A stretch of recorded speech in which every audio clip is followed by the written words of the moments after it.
République du Congo et pour un monde plus sûr et plus juste sur le plan environnemental et climatique, je lance du haut de cette tribune l'appel solennel à l'instauration d'une décennie de l'afforestation qui obligerait l'humanité à inverser le cours actuel de destruction de nos forêts.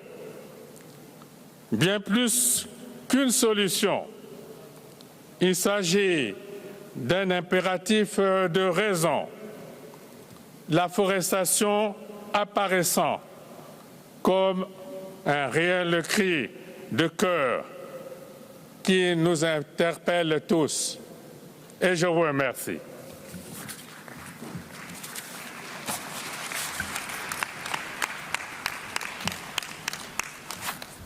I thank you, Your Excellency, for your statement.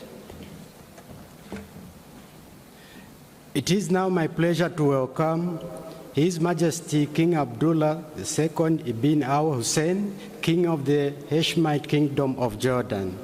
Your Majesty, you have the floor.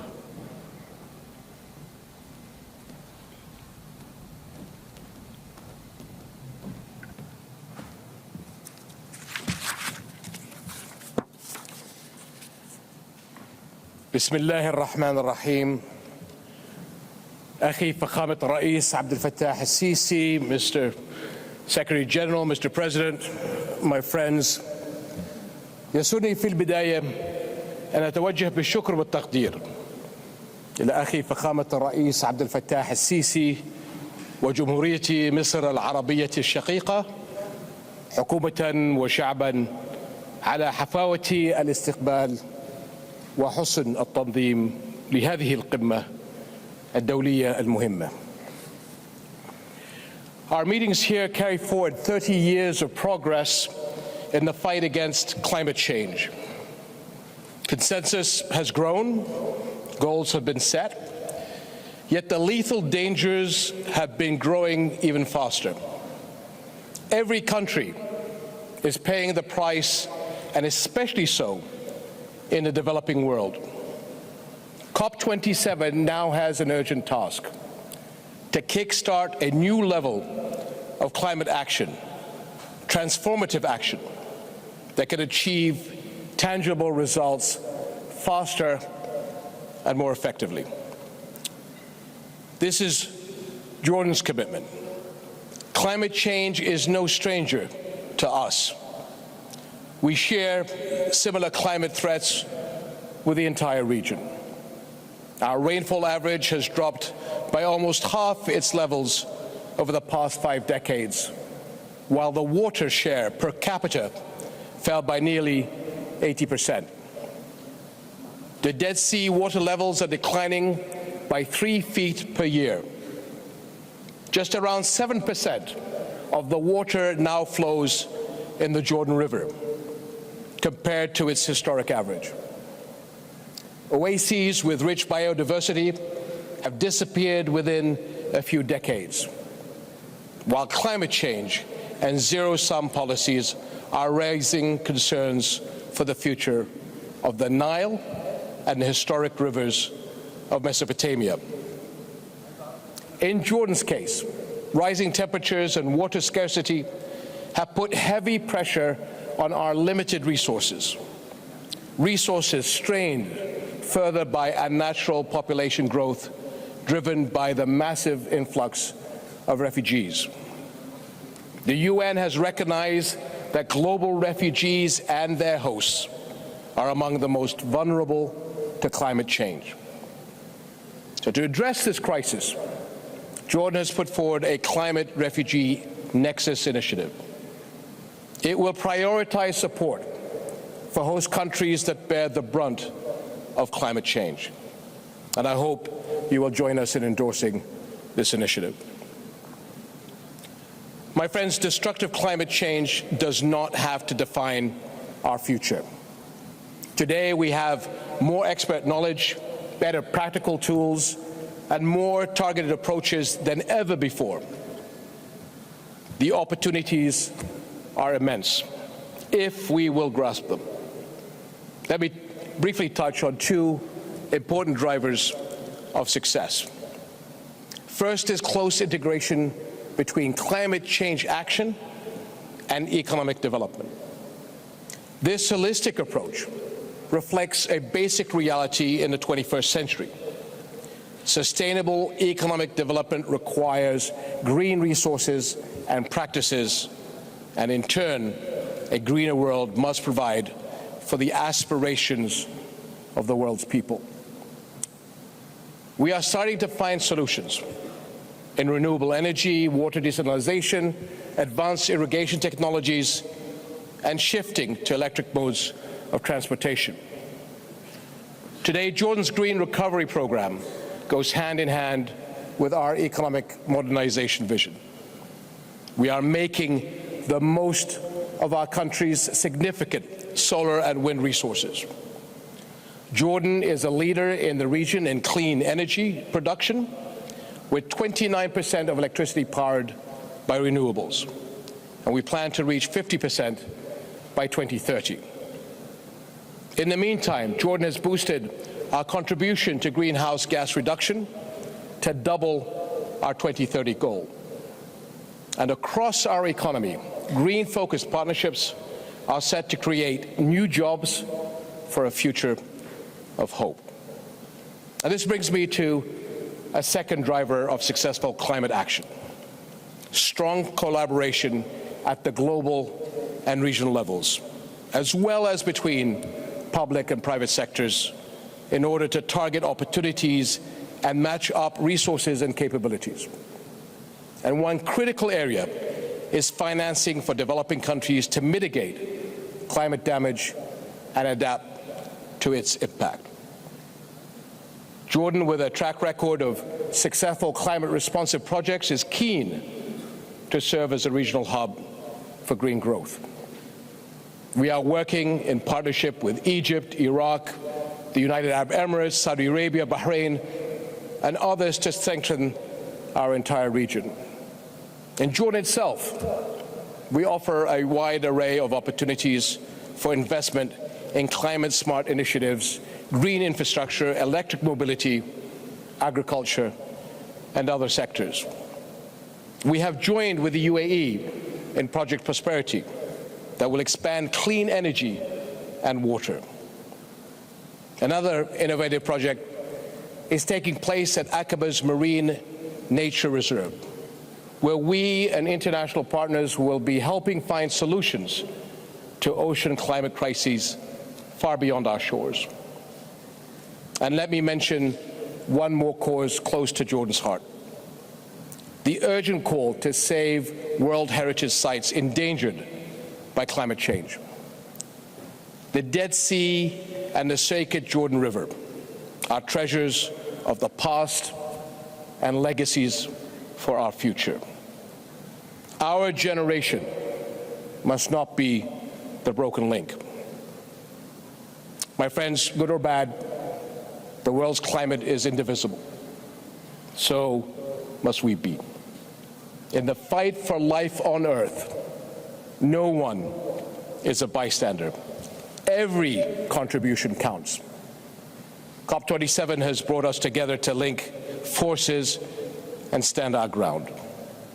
We are at the beginning of a long, challenging, and urgent transformation. There may be difficult choices to make, but we need to make them while we can. So let's do so together as a region and as an international community, and achieve the green, resilient, and just world our people deserve. Thank you very much.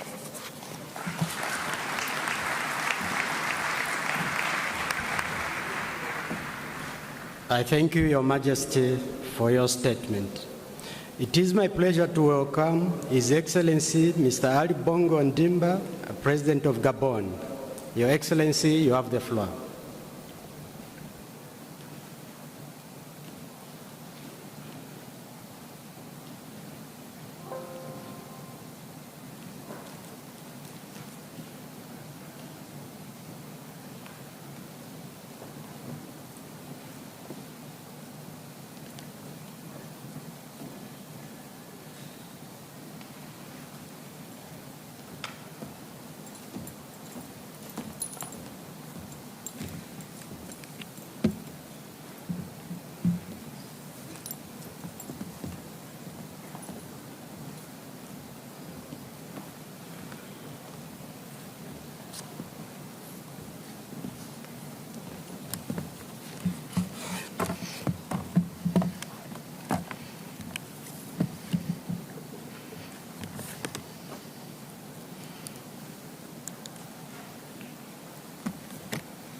Excellences,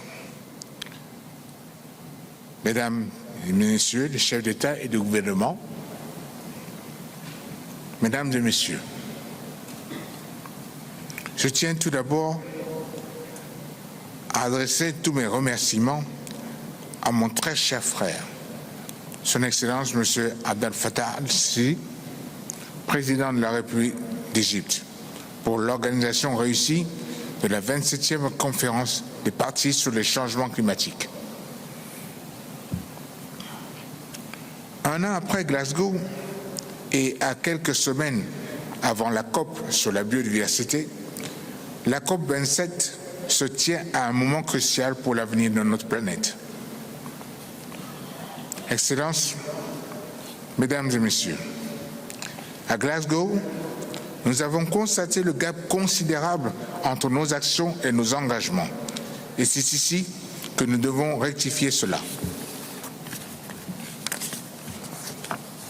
Sur la question cruciale du financement de l'action climatique, 13 ans après Copenhague, il est désormais temps de voir respecter la promesse de soutien des politiques climatiques des pays en développement à hauteur de 100 milliards de dollars par an.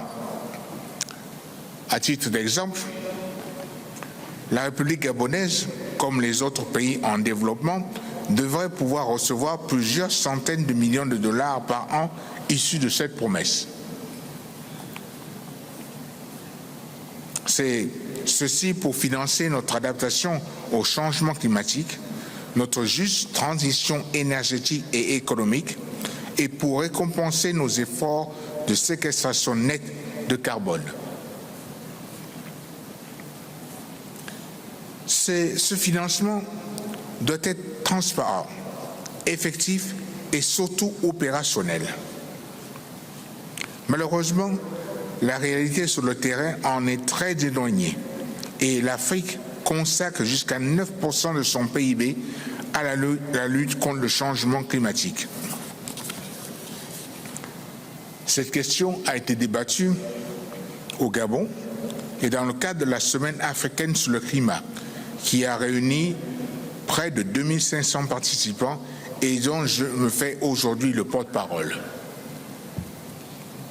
Excellencies, ladies and gentlemen, the Gabonese Republic sits on the equator, on the west coast of Africa.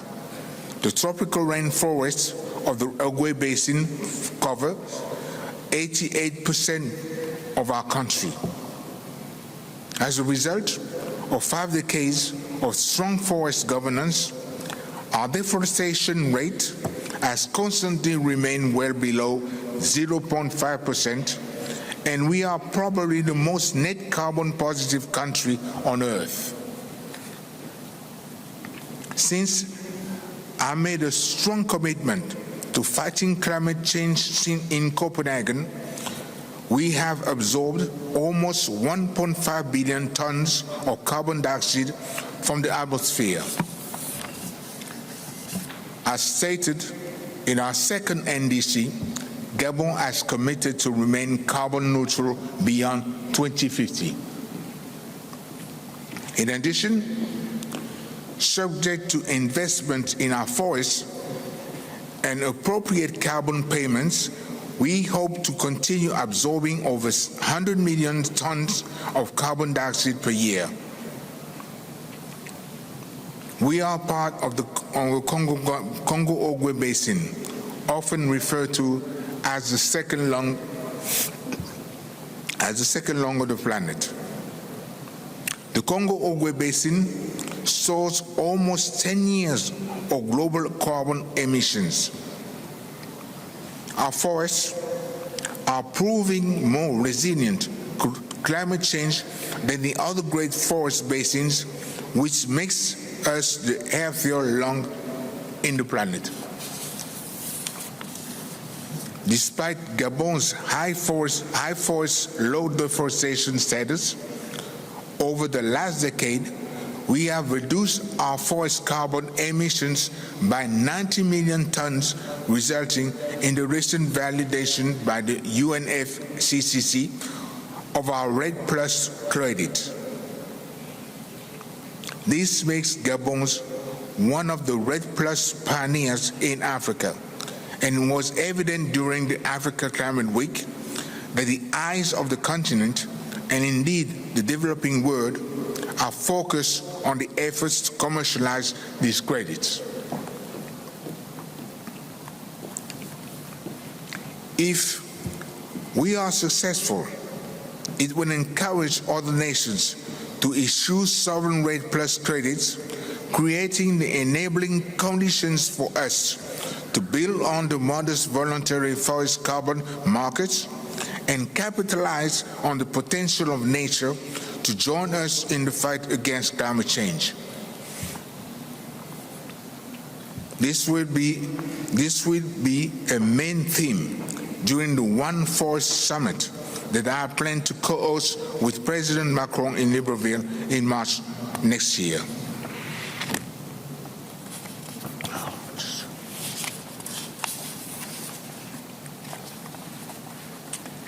If every nation focuses on its ability to fight climate change by reducing industrial emissions, optimizing its agriculture, technological innovation, and harnessing the potential of our ecosystems to absorb blue and green carbon, just as we did with COVID-19, we can come together and find solutions rather than differences. Thank you very much.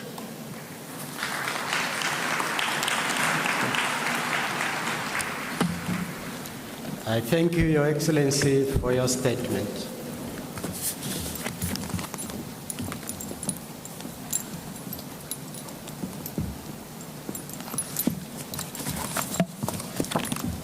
It is now my pleasure to welcome His Excellency Mr. Wavel John Charles Ramkalawan, President of Seychelles. Your Excellency, you have the floor.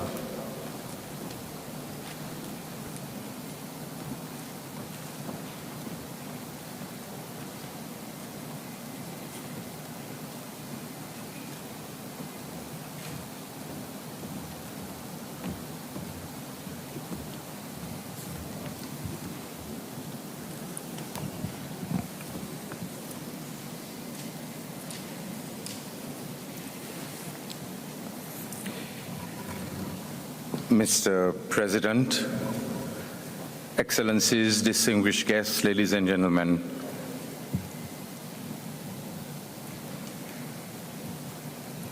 Just a second.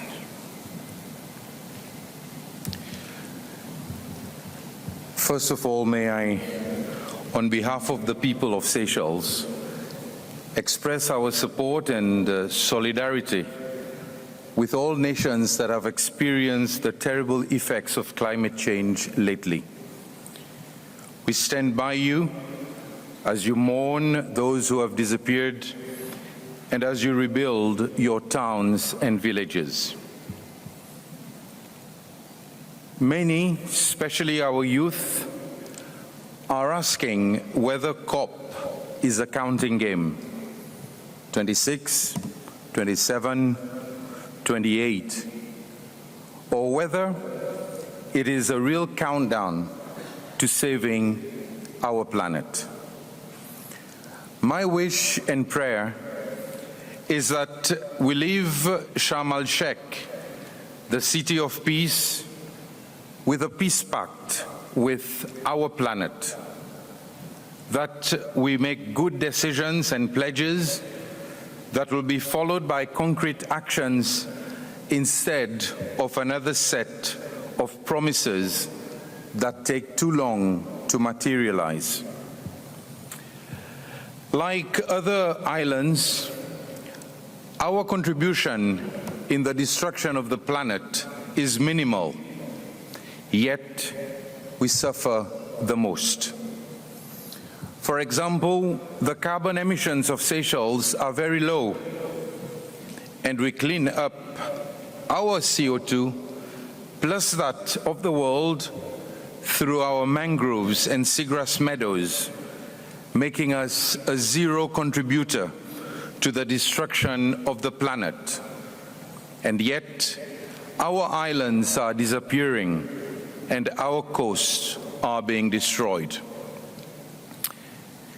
It is an honor for me to stand here in Egypt at COP27 to announce that in 2023, Seychelles will further contribute in mitigation by moving to 100% protection of all its mangroves and seagrass meadows, adding to the already 32% protection of our ocean and 50% of our landmass. We insist that the Multi-Vulnerability Index, the MVI, should be the new order. Seeds are vulnerable and we need access to concessionary funding in order to defend ourselves against climate change while fulfilling the SDGs to give our people a better life. Industrialized nations and multinationals must pay greater attention to the loss and damage agenda. We, the oceanic states that suffer the harsh effects of your activities, have to be assisted in repairing the damage you caused to us. Seychelles is playing a leadership role in adaptation and mitigation. We are building strong partnerships, however small we are. This year, we welcome the Ocean Race Summit to discuss the urgency of saving our one ocean. Later, we offered the venue for the first European Blue Invest Forum outside Europe to put emphasis on financing the blue economy.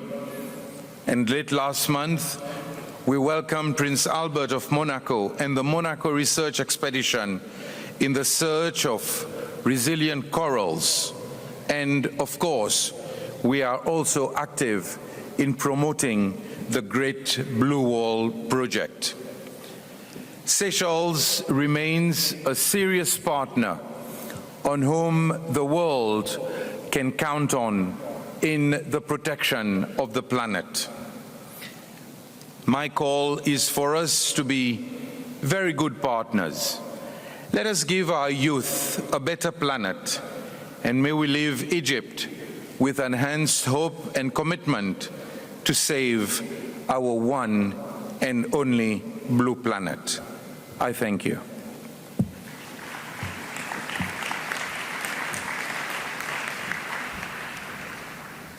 I thank you, Your Excellency, for your statement. It is my pleasure to welcome His Excellency Mr. Klaus Werner Lohannis, President of Romania. Your Excellency, you have the floor.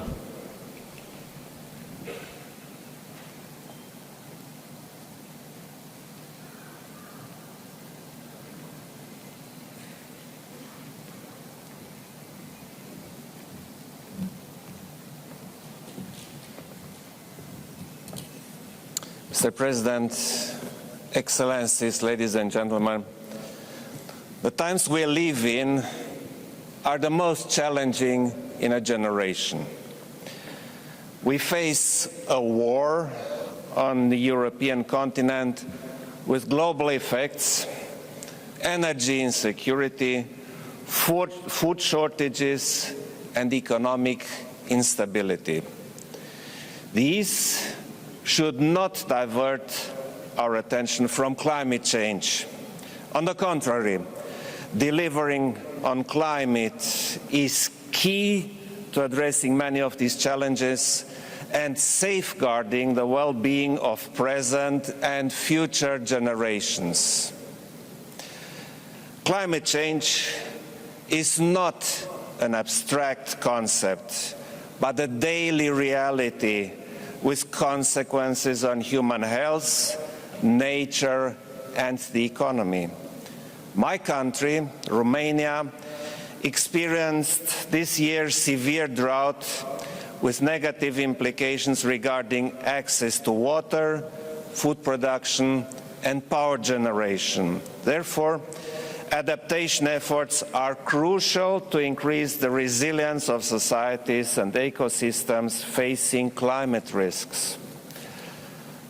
Ladies and gentlemen, Romania fully supports the European Union leadership on climate change and our joint commitment to reduce net greenhouse gas emissions. We must ensure an orderly green transition with multiple benefits: investments in research, development, innovation, development of the green economy, and job creation. Furthermore, energy access at affordable prices can be secured through investment in low-carbon energy, resilient networks, and adequate regulation for renewables.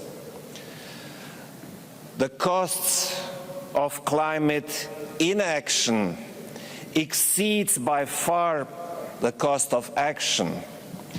Climate change generates economic and non-economic loss and damage across the world. Fellow leaders, our strongest allies in the fight against climate change are our citizens. We need to prepare and empower them for this battle. The youth in Romania is very motivated to act on climate change, and this dedication should serve as an inspiration to all of us. I strongly believe in the power of education to generate climate-friendly behavior. Education and research systems need to be better aligned with climate goals and equip our citizens, particularly our youth, with the skills needed in a low-carbon economy and society. I look forward to a comprehensive COP27 outcome. Let me conclude by kindly inviting you to work together on this with determination and dedication. Thank you. Thank you. Thank you. I thank you, Your Excellency, for your statement. It is my pleasure to welcome His Excellency Mr. Mohammed Sheikh El Ghazouin, President of Mauritania. Your Excellency, you have the floor.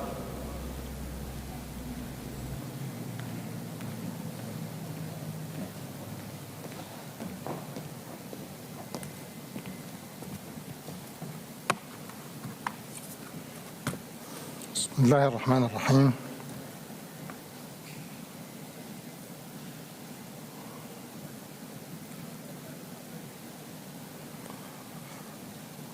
السيد الرئيس،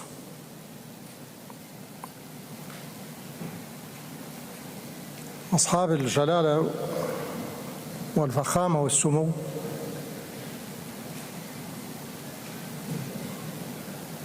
أصحاب المعالي، أيها السادة والسيدات، يطيب لي بداية أن أهنئ أخي صاحب الفخامة السيد عبد الفتاح السيسي رئيس جمهورية مصر العربية الشقيقة على استضافة بلاده في مدينة شرم الشيخ الرائعة للقمة 27 للأطراف في الاتفاقية الإطارية للأمم المتحدة حول التغير المناخي، وعلامة تسمى به تنظيمها من فائق الإحكام، شاكرا له وللحكومة والشعب المصريين حسن الاستقبال وكرم الضيافة.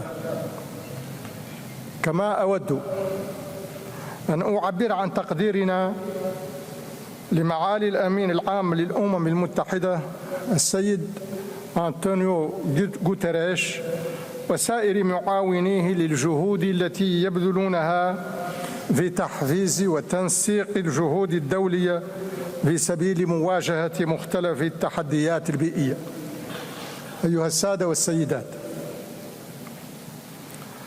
لم نعد اليوم بحاجة كبيرة إلى بسط الكلام في تشخيص الوضع البيئي الكارثي لكوكبنا، وانعكاساته الهدامة على المستويات الاجتماعية والاقتصادية، وما يشكله من خطر داهم على مستقبل الكوكب والحياة البشرية عموما. فهذه الأمور بادية للعيان، محسوسة في مختلف نواحي الحياة، ولذا وإنما الأمر المهم اليوم والاستعجال بالدرجة القصوى هو اتخاذ التدابير الضرورية لوقف هذا التدهور البيئي بالتزامن مع مواجهة انعكاساته السلبية المتعددة الأبعاد. ومن أهم الاستراتيجيات المتفق عليها اليوم للتصدي للتدهور البيئي هي بناء مسارات تنموية تكون أقل اعتماداً على الكربون بالتوجه تدريجياً نحو الطاقات النظيفة والبديلة ليتأتى لنا تحقيق انتقال بيئي مستدام. صحيح أن ميزان العبء البيئي بين الاختلاف، ففي الوقت الذي تساهم فيه البلدان النامية بنسب ضئيلة في الانبعاثات ذات الدخل في الاحتباس الحراري، فإنها المتضرر بأعلى النسب بما ينشأ عن هذا الاحتباس من تغير مناخي. وعلى الرغم من ذلك فإنها تبذل جهوداً جبارة في التقليل من هذه الانبعاثات ومواجهة الانعكاسات السلبية للتغير المناخي. وفي هذا السياق فإننا في الجمهورية الإسلامية الموريتانية مصممون كما هو واضح من عرضنا لمساهمتنا الوطنية المحددة والمراجعة خلال قمة غلاسكو على خفض الانبعاثات الكربونية بنسبة 11% ورفع نسبة الطاقات المتجددة في إجمالي استهلاكنا الطاقوي إلى 50% في أفق 2030. وستتعزز جهودنا في هذا المجال ببرنامج واسع لتطوير الهيدروجين الأخضر هو الآن قيد الإطلاق. فبفضل هذه الشعبة الجديدة ستوفر بلادنا مصدرا بديلا ومستديما للطاقة النظيفة. ونظرا للقيمة البيئية العالية لهذا المشروع فإننا ندعو كافة الشركاء الفنيين والماليين إلى الإسهام في تنفيذه. وعلاوة على جهودها في ترقية الطاقات النظيفة التي تغطي اليوم نسبة 40% من مجموع الطاقات المستخدمة، فإن بلادنا مستمرة في مكافحة التصحر في إطار مبادرة السور الأخضر الكبير واللجنة المشتركة لمكافحة آثار الجفاف في منطقة الساحل. وبهذه المناسبة أدعو إلى المزيد من الدعم للجان المناخ الإفريقية لما لها من إسهام في تحقيق أهداف أجندة 2063، إذ يعقد على هذه اللجان وخاصة لجنة منطقة الساحل وصندوقها للمناخ أمل كبير في تيسير التكيف مع آثار التغيرات المناخية. وبالتزامن مع ما تقدم فإن بلادنا تبذل جهودا جبارة في دعم قدرة مواطنيها على الصمود في وجه الآثار السلبية للتغير المناخي بمكافحة الفقر والهشاشة وترقية القطاع الريفي وتحسين الولوج إلى الخدمات الأساسية وغير ذلك. أيها السادة والسيدات، إن التراخي في مواجهة ما يشهده العالم من تحديات بيئية جسيمة سيكون باهظ الثمن حالا ومآلا، وإنها لمسؤوليتنا جميعا أن ننخط في ديناميكية جديدة تتضافر فيها الجهود الفردية والجماعية في سبيل تحقيق الانتقال البيئي المنشود، ويؤازر فيها بعضنا البعض في مواجهة الآثار الاجتماعية والاقتصادية القاسية الناشئة عن التغير المناخي. وإنني أجدد الدعوة لكافة الشركاء في زيادة الدعم للدول النامية وتسهيل النفاذ إلى التمويلات بعد إقرارها، لأرجو لأعمال قمتنا هذه كل النجاح والتوفيق، مهنئا أشقاءنا في دولة الإمارات العربية المتحدة على استضافتهم للنسخة 28 من هذه القمة. أشكركم والسلام عليكم ورحمة الله وبركاته.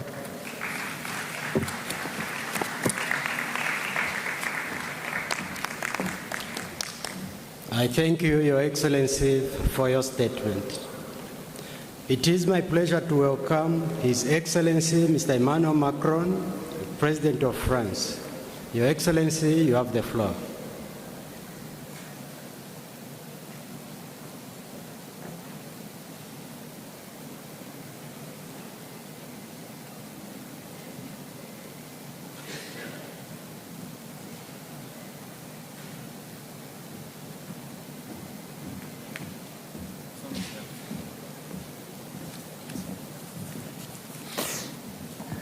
Bonsoir, Monsieur le Président, Monsieur le Secrétaire général des Nations Unies, Mesdames et Messieurs les chefs d'État et de gouvernement, Monsieur le Secrétaire exécutif de la Convention des Nations Unies sur les changements climatiques, chers amis, je suis d'abord heureux de vous retrouver et je veux remercier et féliciter le Président Sisi pour son accueil pour cette COP qui est tout à la fois une COP africaine, une COP de la justice climatique, une COP de la mise en œuvre, ça a été dit par plusieurs avant moi, de travaux qui sont indispensables et donc le remercier pour ce parfait accueil.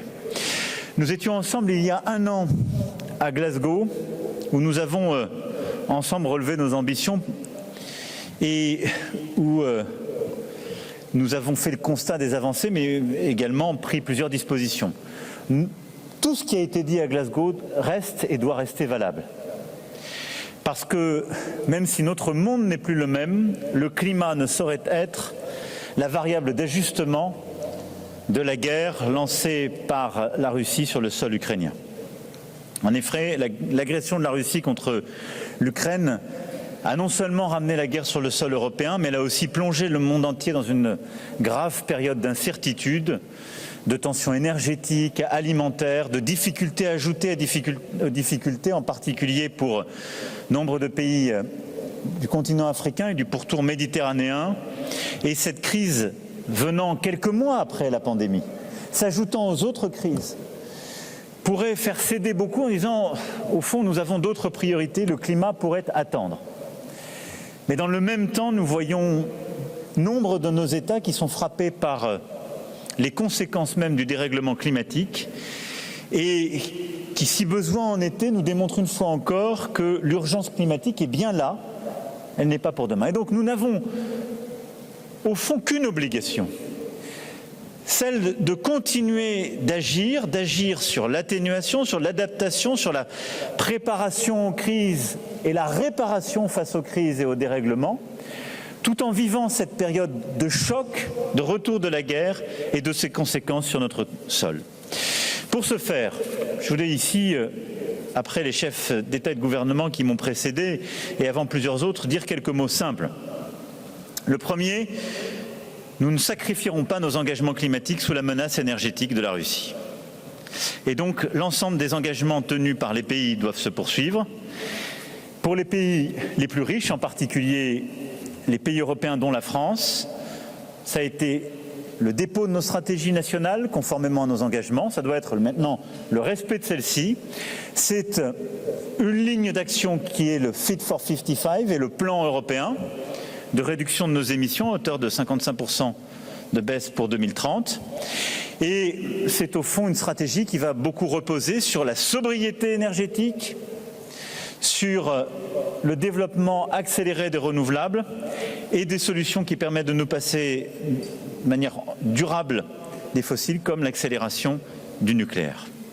C'est une stratégie donc énergétique complète, des engagements et un changement de justement nos moyens de nous déplacer, de produire, etc. Le deuxième élément clé, c'est que nous devons continuer le combat de l'atténuation et que nous devons à la fois sortir nos économies du charbon, c'est ce qui est au cœur de la stratégie européenne qui doit être pour tous les pays les plus riches, mais on doit aider les émergents à le faire au plus vite. Et c'est un point clé si nous voulons réussir la stratégie d'ensemble et les accords de Paris. Et donc on doit tenir le cap de cette stratégie. C'est pourquoi je crois tout particulièrement à ce que nous avons lancé ensemble autour de Glasgow, ces partenariats des JETP, qui permettent de planifier cet effort pour les plus grands consommateurs et qui est véritablement clé pour cette stratégie d'atténuation. Nous avons fait un premier pas important avec l'Afrique du Sud. La France investira 1 milliard d'euros pour accompagner cette action sur ce chemin et donc sortir du charbon et aider justement l'Afrique du Sud avec une stratégie qui repose sur le renouvelable, le nucléaire, les économies d'énergie pour sortir du charbon. Et nous voulons intensifier cela, c'est ce que nous mènerons avec l'Indonésie, avec l'Inde, avec le Sénégal, mais il est clé que nous devons aller plus loin et plus fort. La révolution énergétique est possible et elle passe par cette stratégie avec les émergents. Elle passe aussi par une action que nous voulons mener avec plusieurs autres pays.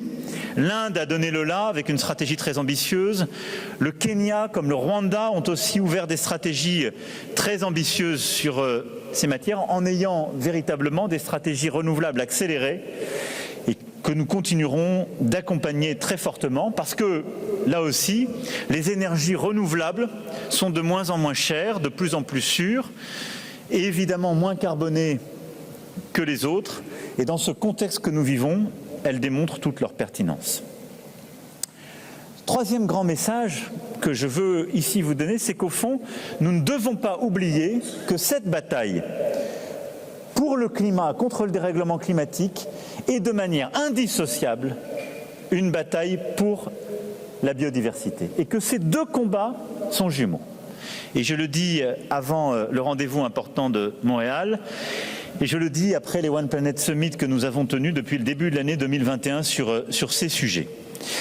Nous le savons, la nature est notre meilleur allié pour atteindre les cibles de l'accord de Paris. Climat, biodiversité sont deux faces d'une même médaille et deux faces qui démontrent aussi que les pays qui sont vus souvent comme les plus pauvres sont des solutions à la lutte contre le dérèglement climatique. Les pays qui ont des réserves de biodiversité, qu'elles soient marines ou terrestres, ont des réserves de puits de carbone absolument inestimables. Et il nous faut les aider à les préserver, il nous faut les aider justement à apporter ces solutions basées sur la nature. Je pense en particulier aux écosystèmes critiques, les forêts anciennes, les tourbières, les mangroves, les zones humides, qui rassemblent à la fois les plus grands stocks de carbone et les plus grandes richesses en biodiversité. Si ces écosystèmes sont détruits, de vastes réserves de carbone seront libérées, annihilant toute chance de tenir nos objectifs. Nous sommes déjà plus de 100 pays à avoir une cible de protection de 30% de nos terres et de nos mers, initiative que nous avions lancée ensemble début 2021 et que nous portons ensemble avec le Costa Rica. Et je souhaite que la COP15 sur la biodiversité, dans moins de 3 semaines, confirme cette ambition, nous permette d'aller encore plus loin. Nous devons donc urgemment reconnaître à ces écosystèmes un statut particulier et proposer aux États qui les abritent des contrats politiques et financiers pour les aider à les préserver. Or, le paradoxe aujourd'hui, c'est qu'on accompagne l'amélioration des flux, mais on ne permet pas d'accompagner des États qui font le choix de préserver ces trésors de biodiversité et ces puits de carbone. C'est pourquoi nous avons ce matin lancé, avec plusieurs États ici présents, la Colombie, le Gabon, le Rwanda, plusieurs représentants des peuples autochtones, les Philippines, avec la Chine, les États-Unis et les Européens, une initiative pour en quelque sorte s'inspirer de ce qu'on a fait avec les émetteurs émergents et ces programmes JETP et mettre en place des programmes de préservation positive. Et donc de faire des contrats pays par pays en travaillant avec les ONG, particulier Conservation International, et pouvoir bâtir une méthode qui nous permettra de financer la préservation justement de ces espaces et d'avoir des contrats qui développeront une palette d'outils juridiques, politiques, financiers pour préserver ces écosystèmes. Nous avons lancé l'initiative de ces contrats ce matin. Le Gabon, la Colombie, les Philippines y ont déjà adhéré. Nous nous retrouverons à Libreville début 2023 pour adopter des plans d'action très concrets lors d'un One Forest Summit organisé conjointement avec le président Bongo qui s'exprimait il y a quelques instants. C'est le même type d'initiative que nous voulons mener pour protéger les océans avec une ligne de mire, la conférence des Nations Unies de 2025. Et les océans doivent être ce qu'a été au fond l'espace il y a quelques années. C'est une nouvelle frontière pour la coopération et le multilatéralisme. Et donc là aussi, sur ce sujet, nous devons tout faire pour préserver les solutions en matière climatique et la biodiversité dans nos océans.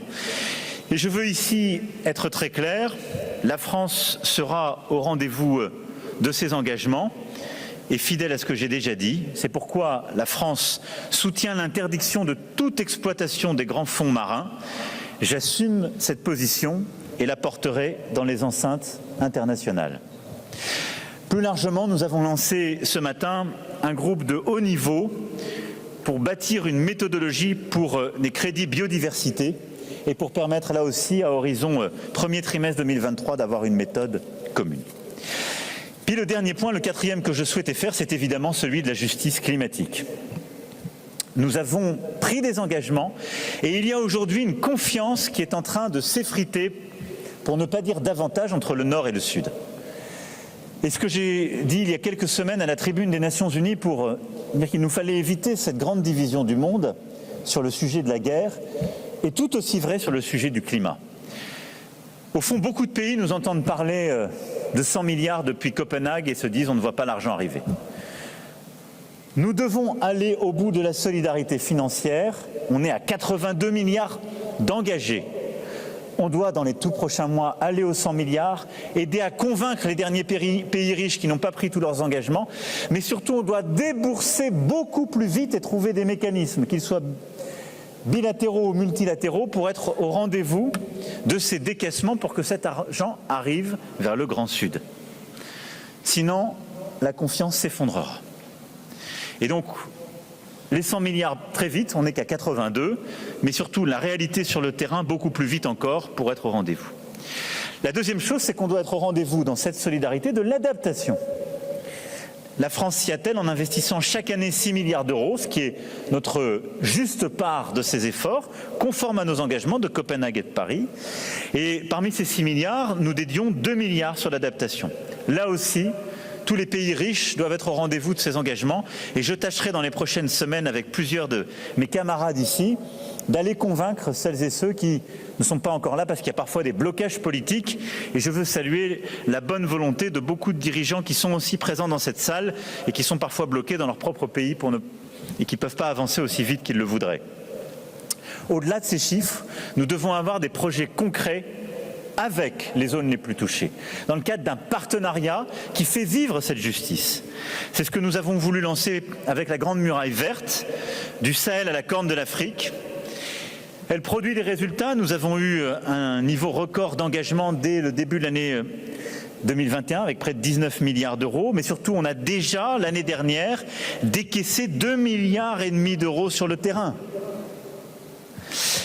avec des projets qui permettent à la fois d'atténuer le changement climatique, de répondre aux projets d'agriculture et d'agroforesterie et de lutter contre la désertification. Et qui donc permettent de traiter du climat, de la biodiversité et qui apportent des opportunités économiques aux pays les plus fragiles en donnant de la souveraineté alimentaire, en bâtissant des vraies filières de protéines végétales.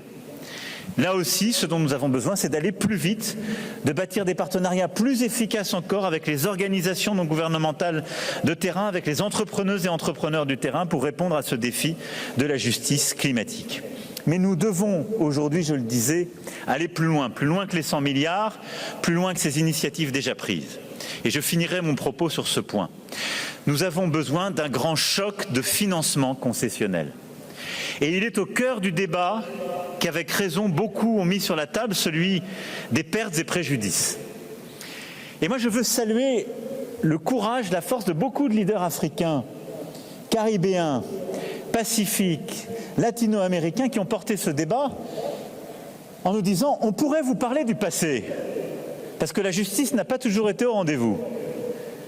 Mais déjà, on veut parler avec vous de l'avenir. Et ils ont raison. Parce que non seulement on a moins émis que vous par le passé,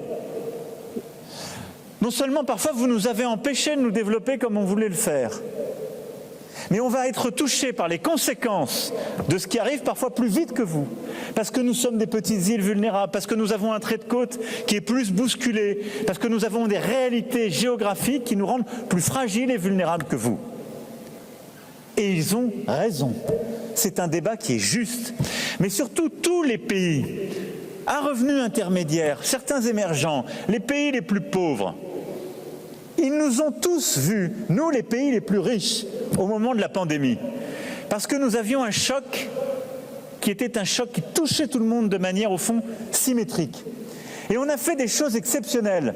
Là, on a mobilisé des financements exceptionnels. Et ils nous disent, mais nous, ce qui nous arrive est exceptionnel.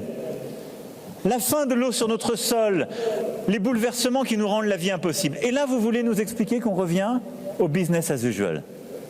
Et ils ont raison, ça ne peut pas être le business as usual. Donc nous devons porter un choc. On a commencé à le lancer pendant la pandémie, mais on était déjà en retard, on est plus en retard encore. Nous devons donc nous battre pour être au rendez-vous des droits de tirage spéciaux et des 100 milliards de dollars au soutien des pays les plus pauvres, dont une grande partie ira vers le climat. Nous porterons au moment du G20 le passage de 20 à 30% de réallocation. En tout cas, vous pouvez compter sur moi et pour convaincre les derniers qui n'ont pas été là pour donner leur part, parfois à cause de ces blocages. Mais nous avons aussi lancé l'idée, avec la première ministre de la Barbade, Mia Mottley, dont je veux saluer le courage, l'ambition, le caractère inspirant qu'on a vu tout à l'heure ici à cette tribune. L'idée d'un groupe des sages de haut niveau qui devra nous faire des recommandations rapidement sur les financements innovants pour le climat.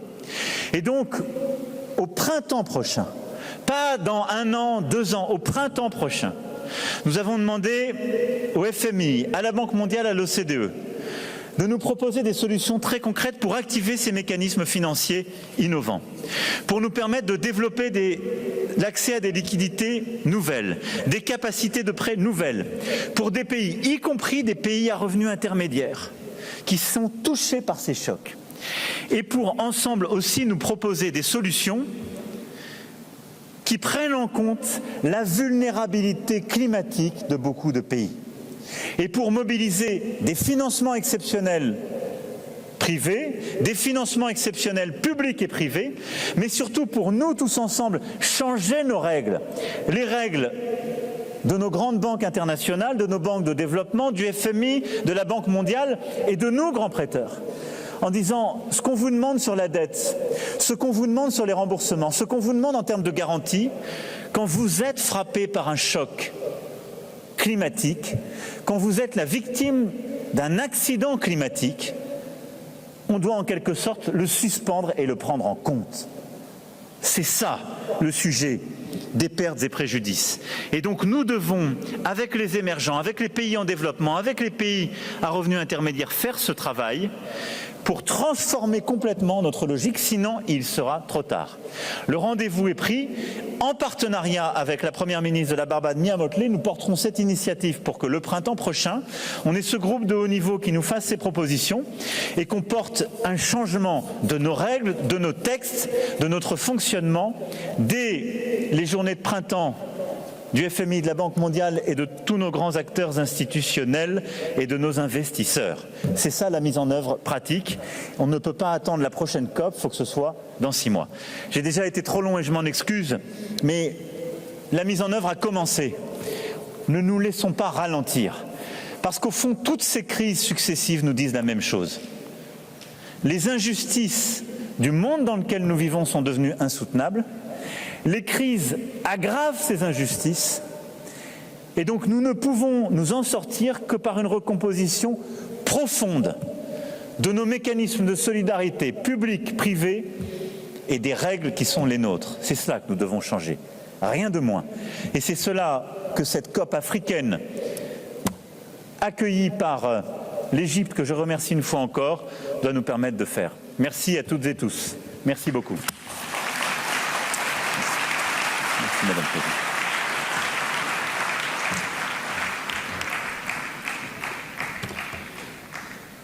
I thank you, Your Excellency, for your statement, and thank you for the apology. It is my pleasure to welcome Her Excellency Ms. Samia Suluhu Hassan, President of the United Republic of Tanzania. Madam President, you have the floor.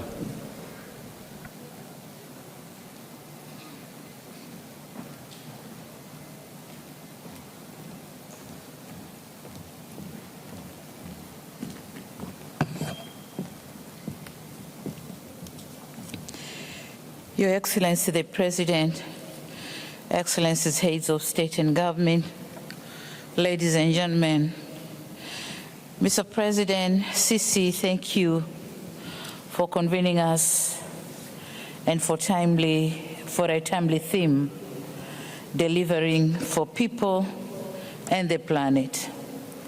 What an opportune time to meet right after the COVID-19 pandemic.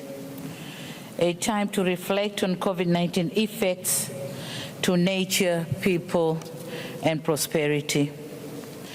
Along with the pandemic came lessons, opportunities, and a powerful reminder of the nexus between environmental health and human health. A reminder to build back better and sustainably by retracking our footprints towards green transition. Our yesterday's inaction should not be our today's excuse, because science has unfolded the scale of this planetary crisis in its effects to vulnerable communities and our course of action. The COVID-19 lockdowns gave us a stepping stone towards the right path. This green path is sustainable through transformed and modernized industry and infrastructure, accelerated economic diversification and competitiveness, and strengthen resilience. Excellencies, science has shown a direct correlation between human prosperity and environmental prosperity. Nature-based economy can be our reality if only we have a shared vision and leverage opportunities that deliver real and structural changes.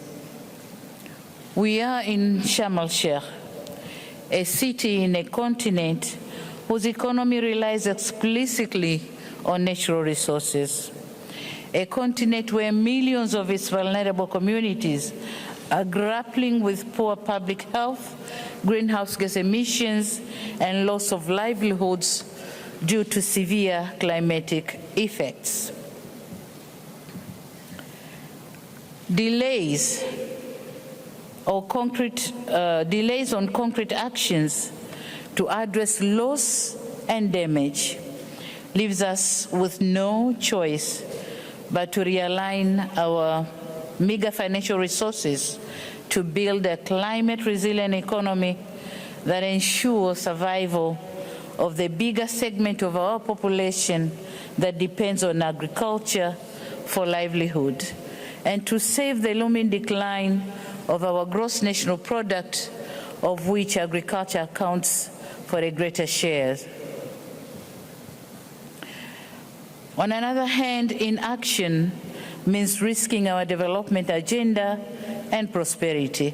And thus, in this regard, we in Tanzania has in place the National Climate Change Response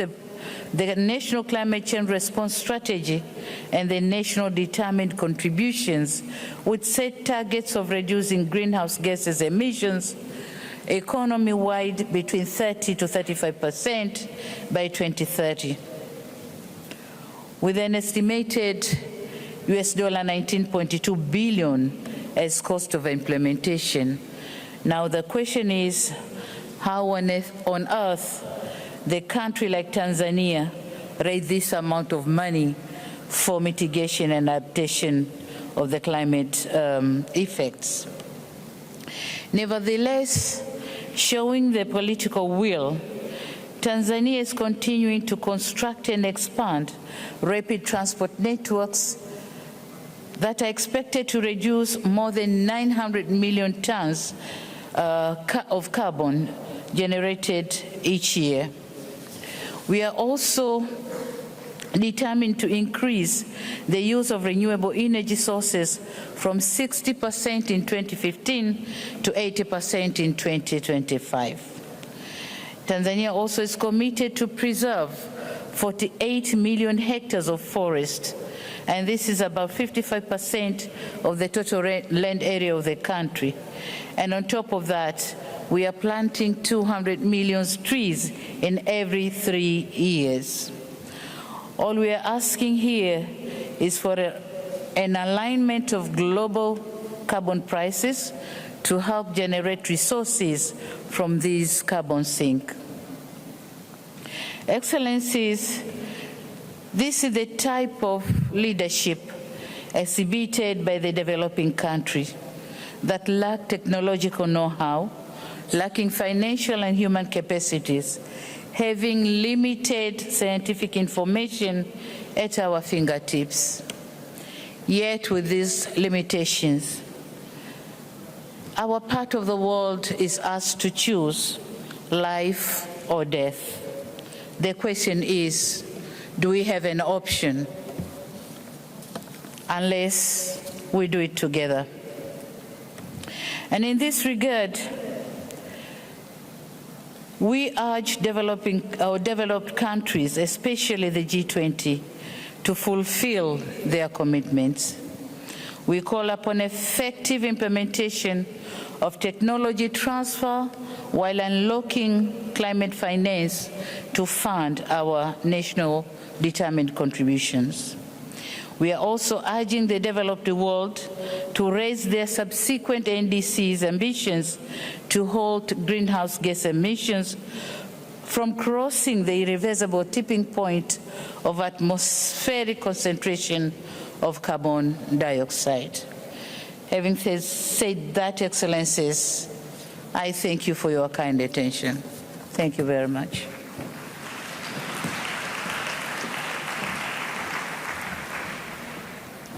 I thank you, Your Excellency, for your statement. It is my pleasure to welcome His Excellency Mr. Abdul Latif M. Jamal Rashid, President of Iraq. Your Excellency, you have the floor.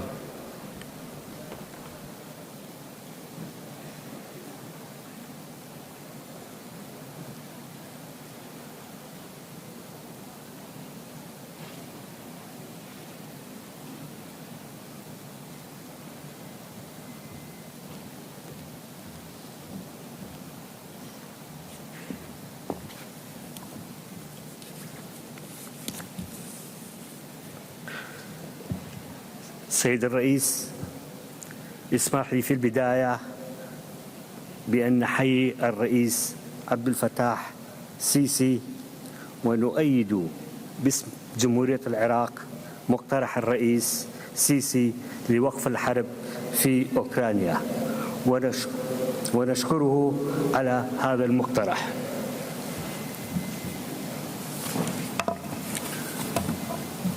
بسم الله الرحمن الرحيم.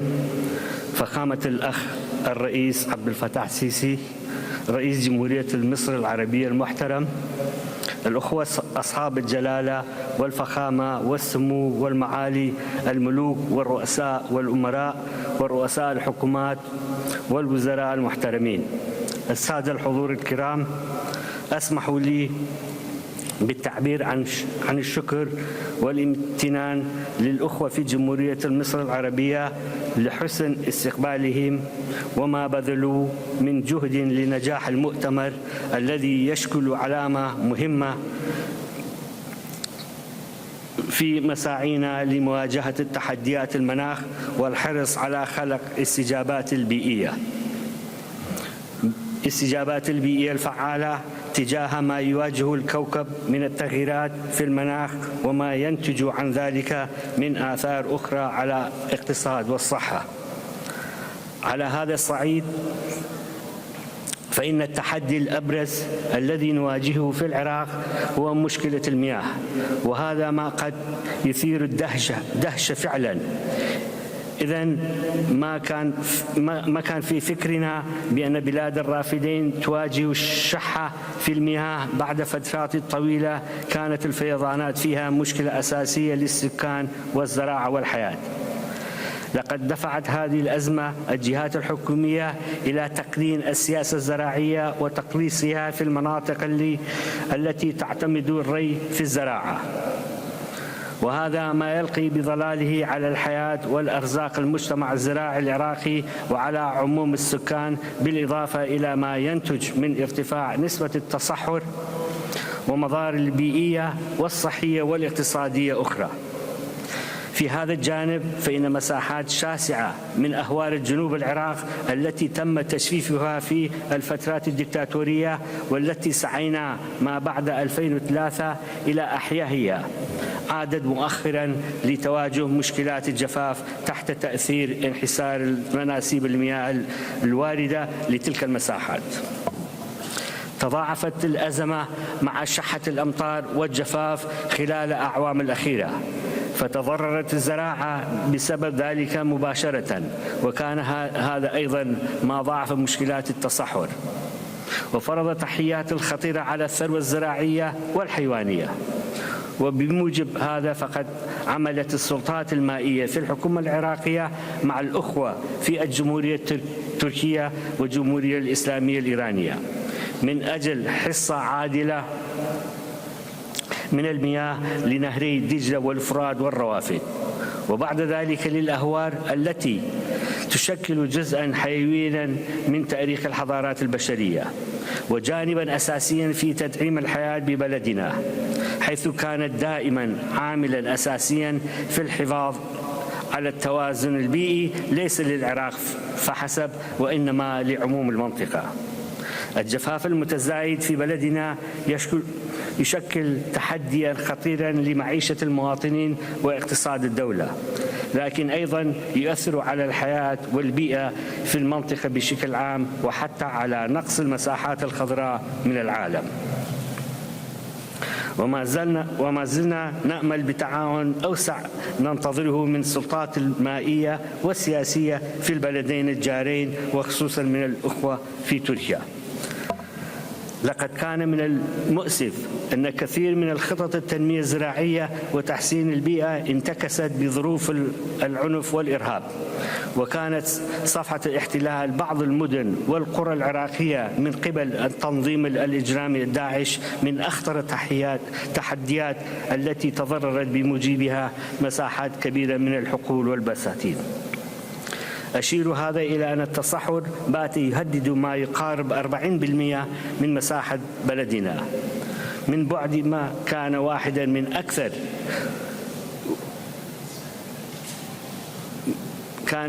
من أكثر المنطقة خصبا وإنتاجا، وذلك أية الأخوة أصحاب الجلالة والفخامة والسمو والمعالي. ومن أجل تعزيز الجهود الحد من زيادة نسبة التصحر سيكون جانب مهم من سياستنا الزراعية والبيئية للحكومة العراقية يتمثل بالعمل على توسعة المساحات الخضراء وأحياء المساحات القاحلة، وبما يساعد على تحجيم الأضرار البيئية التي من مظاهرها العواصف الترابية المتحركة عبر الحدود. ومن مسؤوليات الحكومة العمل أيضا على تنظيم السياسات المائية وترشيدها وتقديم وتنفيذ إدارة مائية فنية لتحسين النظم الري وتقليل الهدر. وتتواصل في العراق الجهود من أجل تطوير الإنتاج في حقل الغاز، وبما يساعد على استثمار الأمثل للانبعاثات الغازية، وهو مجال مهم في الحفاظ على البيئة وتقنيتها. ربما تعثرت هذه الجهود بفعل حربنا ضد الإرهاب، لكن من المسؤولية النظر إليها وتحريكها بالجدية التي تستحق. هذا ما كان نؤكد على أن تسعى وتعمل عليه السياسات الإنمائية الحكومية المقبلة. لقد كان العراق من أشد الدول تضرراً بالاحتساب الحراري. العراق أحد أطراف الاتفاقية الأمم المتحدة لتغيير المناخ، ويعاني من الآثار السلبية الناجمة عن الاحتباس الحراري. فإننا نعرب عن مشاركتنا المجتمع الدولي الجهود الرامية إلى تخفيف حدة الظاهرة بالرغم ما واجهنا جراء الإرهاب والعنف. ما نعمل عليه حاليا في العراق هو تنويع مصادر الاقتصاد وتطوير سبل الاستثمار المناخي في مختلف القطاعات الحيوية، والعمل على خلق بيئة ملائمة ومعززة لمفاهيم النمو الأخضر. وفي هذا السياق قدم العراق وثائق رصيدة تؤكد مواصلة الإجراءات بدفة العمل ووضع الخطط الكفيلة بهذا. إن من المؤمل تحقيق إسناد دولي يساعد في المضي بهذه السياسات وتفعيل الخطط والاستراتيجيات، وبما نأمل أن يؤدي إلى اعتماد طاقات المتجددة والآليات النظيفة، ويدعم جهود تقليل الانبعاث ويسهم بحفظ البيئة وسلامة المناخ. نؤكد هنا أهمية تبادل الخبرات ما بين الدول. نؤكد أيضا ضرورة تطوير الدعم الدولي العادل والساند لهذا الجهود. إن حرصنا جميعا على بيئة نظيفة وبعض من مسؤولياتنا تجاه أجيالنا القادمة، لأن البيئة النظيفة والموارد الطبيعية بما فيها المياه ملك لكل الأجيال. أكرر شكري وتقديري للجهود المخلصة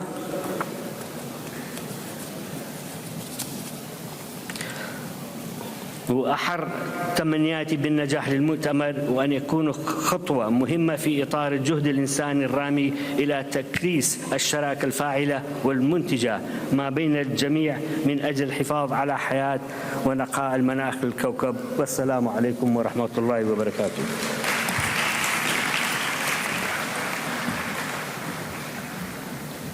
I thank you, Your Excellency, for your statement.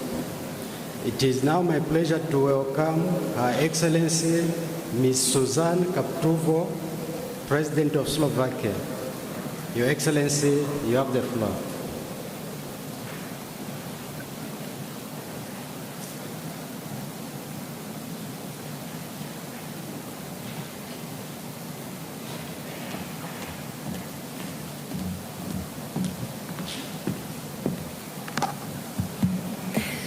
Excellencies, ladies and gentlemen, this year's extreme weather across the world reminds us that it is not just the next generations who will feel the impact of the climate crisis. For too long, we talk about the why and the how. Now it's time to act. We need an equal focus on adaptation to the changing climate conditions and on mitigating the negative impact of our actions on climate. While 90% of all emissions are already covered by the net zero target, we are still too far from a collective success. Global emissions continue to rise.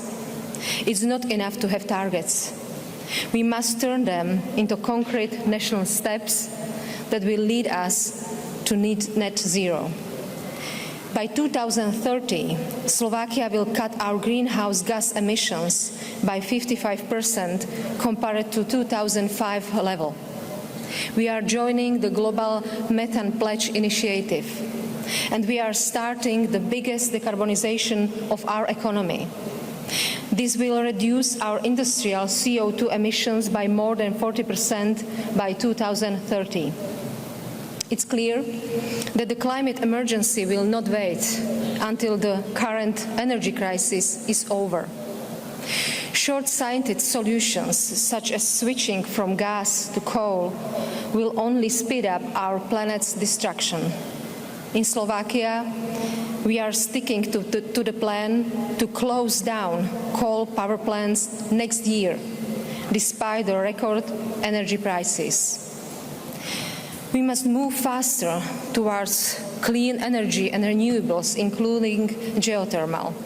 I'm glad that Slovakia's talents have developed solutions that will make the use of this energy possible anywhere in the world. This is good for our climate, our planet, and of course for our energy security. Green transition is neither easy nor cheap. It will often hit the most vulnerable. The most affected countries need more of our support to cope. Since the adoption of the Paris Climate Agreement, Slovakia's contribution to the green finance has grown almost fivefold. We mainstream climate measures in our development assistance in Europe, Asia, and Africa.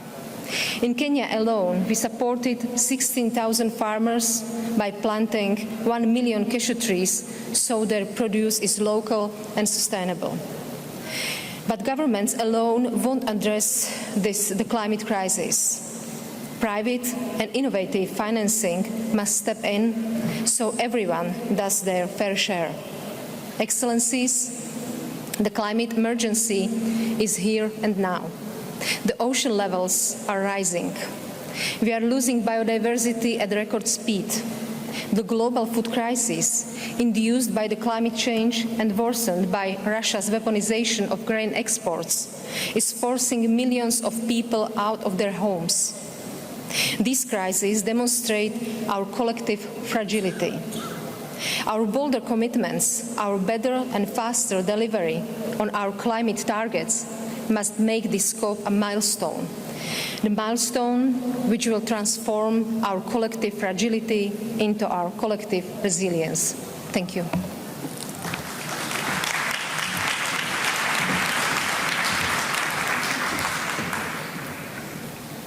I thank you, Your Excellency, for your statement and particularly for helping us manage the time. May I appeal to Your Excellencies that we stick to the stipulated 3-minute slot as much as possible.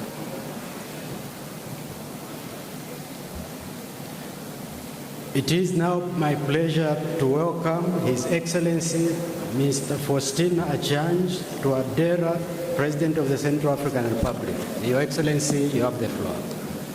Merci, Monsieur le Président. Excellences, Monsieur Abdel Fattah al-Sisi, Président de la République arabe d'Égypte, Excellences, Mesdames et Messieurs les chefs d'État et de gouvernement, Monsieur le Secrétaire général des Nations Unies, Mesdames et Messieurs, la COP27 qui nous réunit dans cette belle ville de Sharm el-Sheikh nous offre l'ultime chance pour évaluer nos engagements en faveur de notre planète.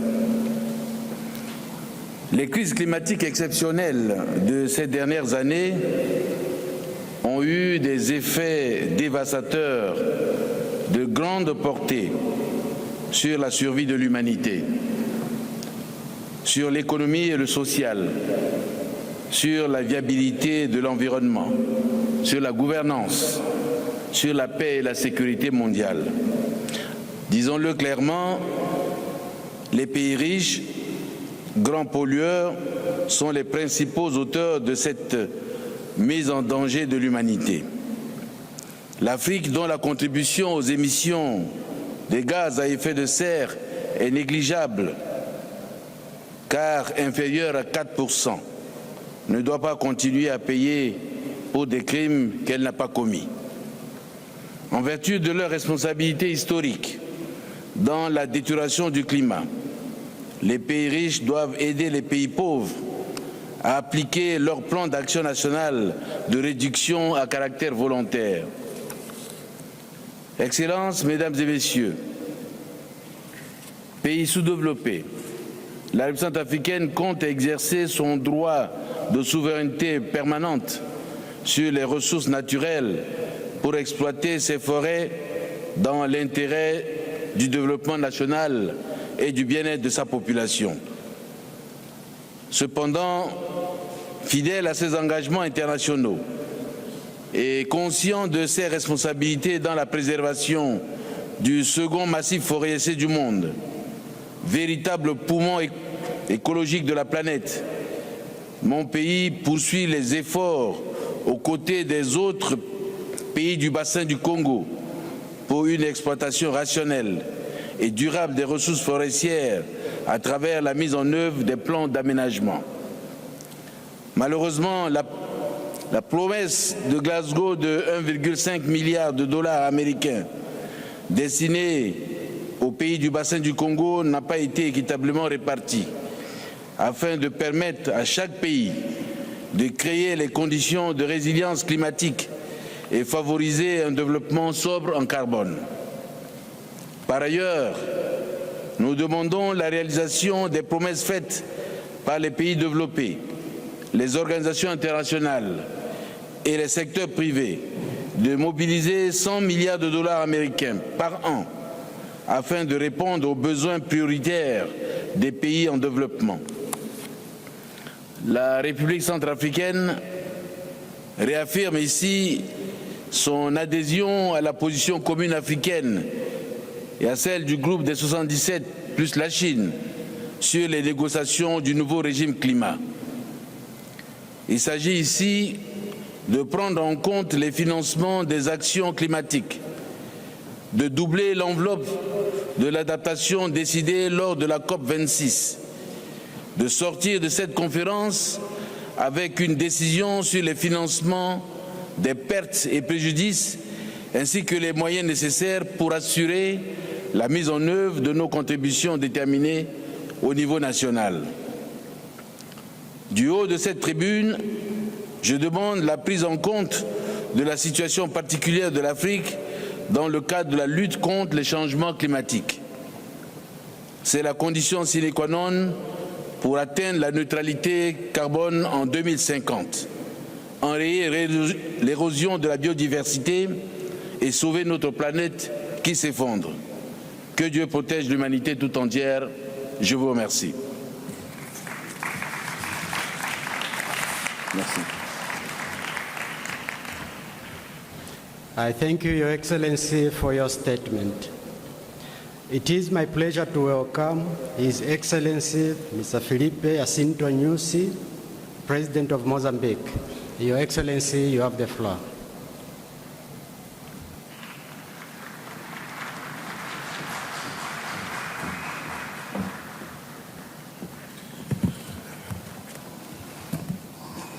Muito obrigado,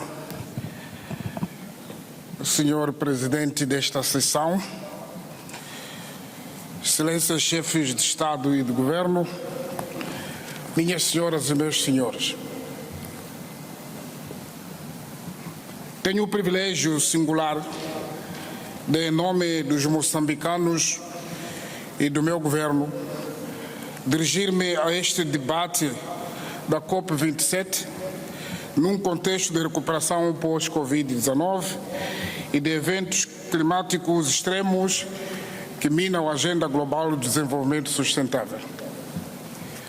Saúdo a todos presentes e agradeço ao povo e governo da República Árabe do Egito pela calorosa hospitalidade e excelentes condições de trabalho criadas para este evento.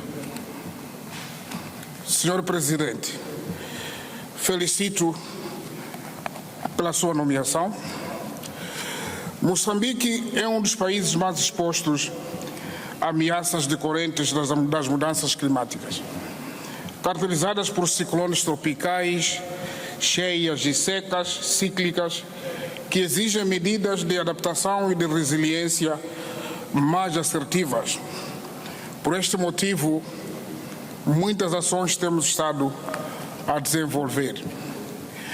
Em 2022, o país acolheu a Conferência Regional que culminou com a Declaração de Maputo sobre a gestão sustentável e integrada da floresta de Miombo, que define prioridades para a próxima década e reforça a governação transparente, inclusiva, responsável destas florestas, fundamental para o desenvolvimento sustentável dos países signatários.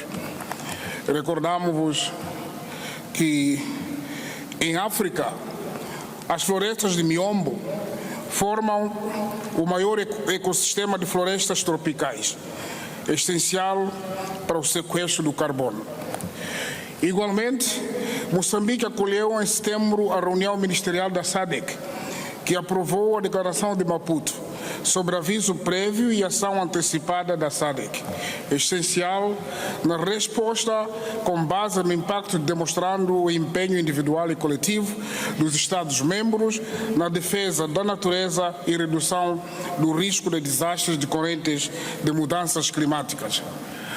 Lançamos a iniciativa presidencial Um Distrito, Uma Estação Meteorológica, instalando estações meteorológicas modernas para colher informação de aviso prévio eficaz para ação antecipada que torne as comunidades resilientes e menos vulneráveis a eventos climáticos extremos.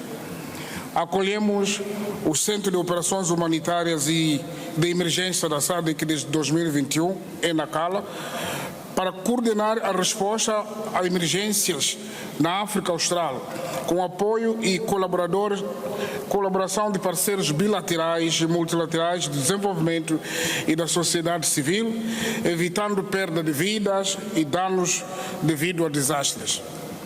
Por isso, mais uma vez, estamos a exortar a todos os parceiros internacionais e locais, públicos e privados, a mobilizar recursos financeiros e tecnológicos para restaurar e conservar o mangal e a rica biodiversidade em Moçambique e no mundo inteiro. Minhas senhoras e meus senhores, falando sobre a transição de energia, para nós, uma transição energética justa é um exercício de inclusão social. Deve ser gradual e redutora do impacto negativo no desenvolvimento econômico do país, como aconteceu nos países hoje desenvolvidos. Por isso, queremos continuar a médio prazo a usar os recursos naturais como o gás natural, menos poluente, geradoras de financiamento de ações da adaptação e resiliência climáticas. Portanto, estamos a trabalhar no binômio equilíbrio e desenvolvimento. Quanto ao mercado de carbono, exortamos aos provedores de financiamentos climáticos a fazerem desembolsos de forma equilibrada e satisfatória para se implementar iniciativas de mitigação e adaptação mais eficazes. Termino convidando a todos a proteger o sistema climático em prol da mitigação e adaptação do quadro de Acordo de Paris, disponibilizando meios para proteger comunidades, ecossistemas e capital, edificando de impactos de mudanças climáticas a bem das gerações presentes e futuras. Muito obrigado pela atenção que me foi prestada.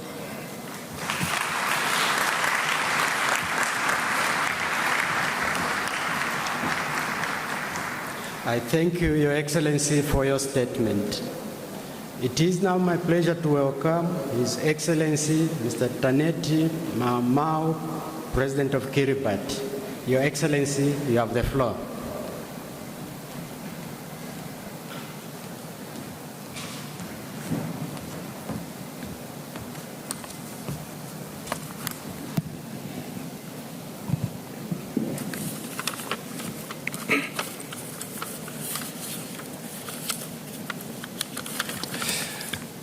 Mr. President, Excellencies, distinguished delegates, ladies and gentlemen, I begin by sharing the peace and blessings of the Almighty and the warm greetings of the government and the people of Kiribati.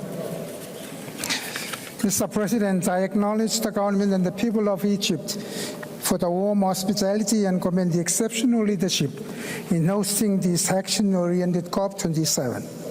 It is indeed a critical time for us to be more ambitious in the implementation of the Paris Agreement with solutions premised on bolstering the resilience of our peoples against the adverse impacts of climate change. It has been 30 years since the inception of the UNFCCC, and despite the science, some continue to block ambitions ambitious actions that could curb global emissions and develop effective solutions to address climate change impacts. Consequently, for frontline countries like Kiribati, this would be detrimental to our sovereign desire to safeguard our people. Climate change is happening, and loss and damage is very real. Yet, the major solutions that we talk about remain distant, as we are at the mercy of multilateral implementing agencies who continue to determine how we adapt and access financial resources. So disheartening. Nevertheless, we remain hopeful that our collective efforts and partnership will address these concerns. We need data, capacity building, and technology transfer, and country-specific science projections to make our adaptation planning much more effective. Mr. President, this year, Kiribati declared a state of disaster to manage and respond to the impact of severe drought, with some of our highlands frequently inundated by storm surges. The impact of extreme spring tides continues to be a threat to our economy, our future developments, and destroying the very fabrics of our livelihoods. Despite these challenges, Mr. President, our commitment to building resilience is driven by the desire of the people to remain living in Kiribati. We will continue to strengthen our legislative and policy frameworks, including the recently enhanced nationally determined contributions. Costs of maintaining our livelihoods in the face of climate change already exceeds our means. Yet, it does not dampen our resolve to put resources where we can. This is compounded by COVID-19, coupled with the inflation on commodities, including fuel. The government will continue to invest in building resilience through people-centered approach and social protection programs. Mr. President, I appeal to my fellow leaders to stand in solidarity together to fight this climate dilemma for the brighter and resilient future of our young generation. We must be held accountable to our climate finance commitments and achieve 1.5 degrees Celsius to save our shared home. Action begins here and now before it is too late. The Nauritiroi are the Tabamore, meaning health, peace, and prosperity upon us all. I thank you.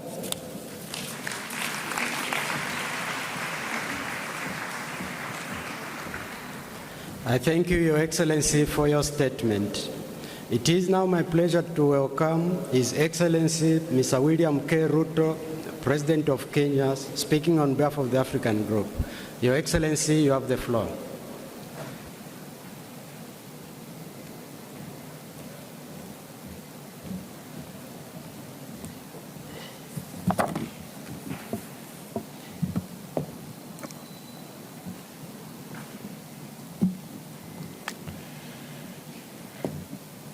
Your Excellencies, distinguished delegates, ladies and gentlemen,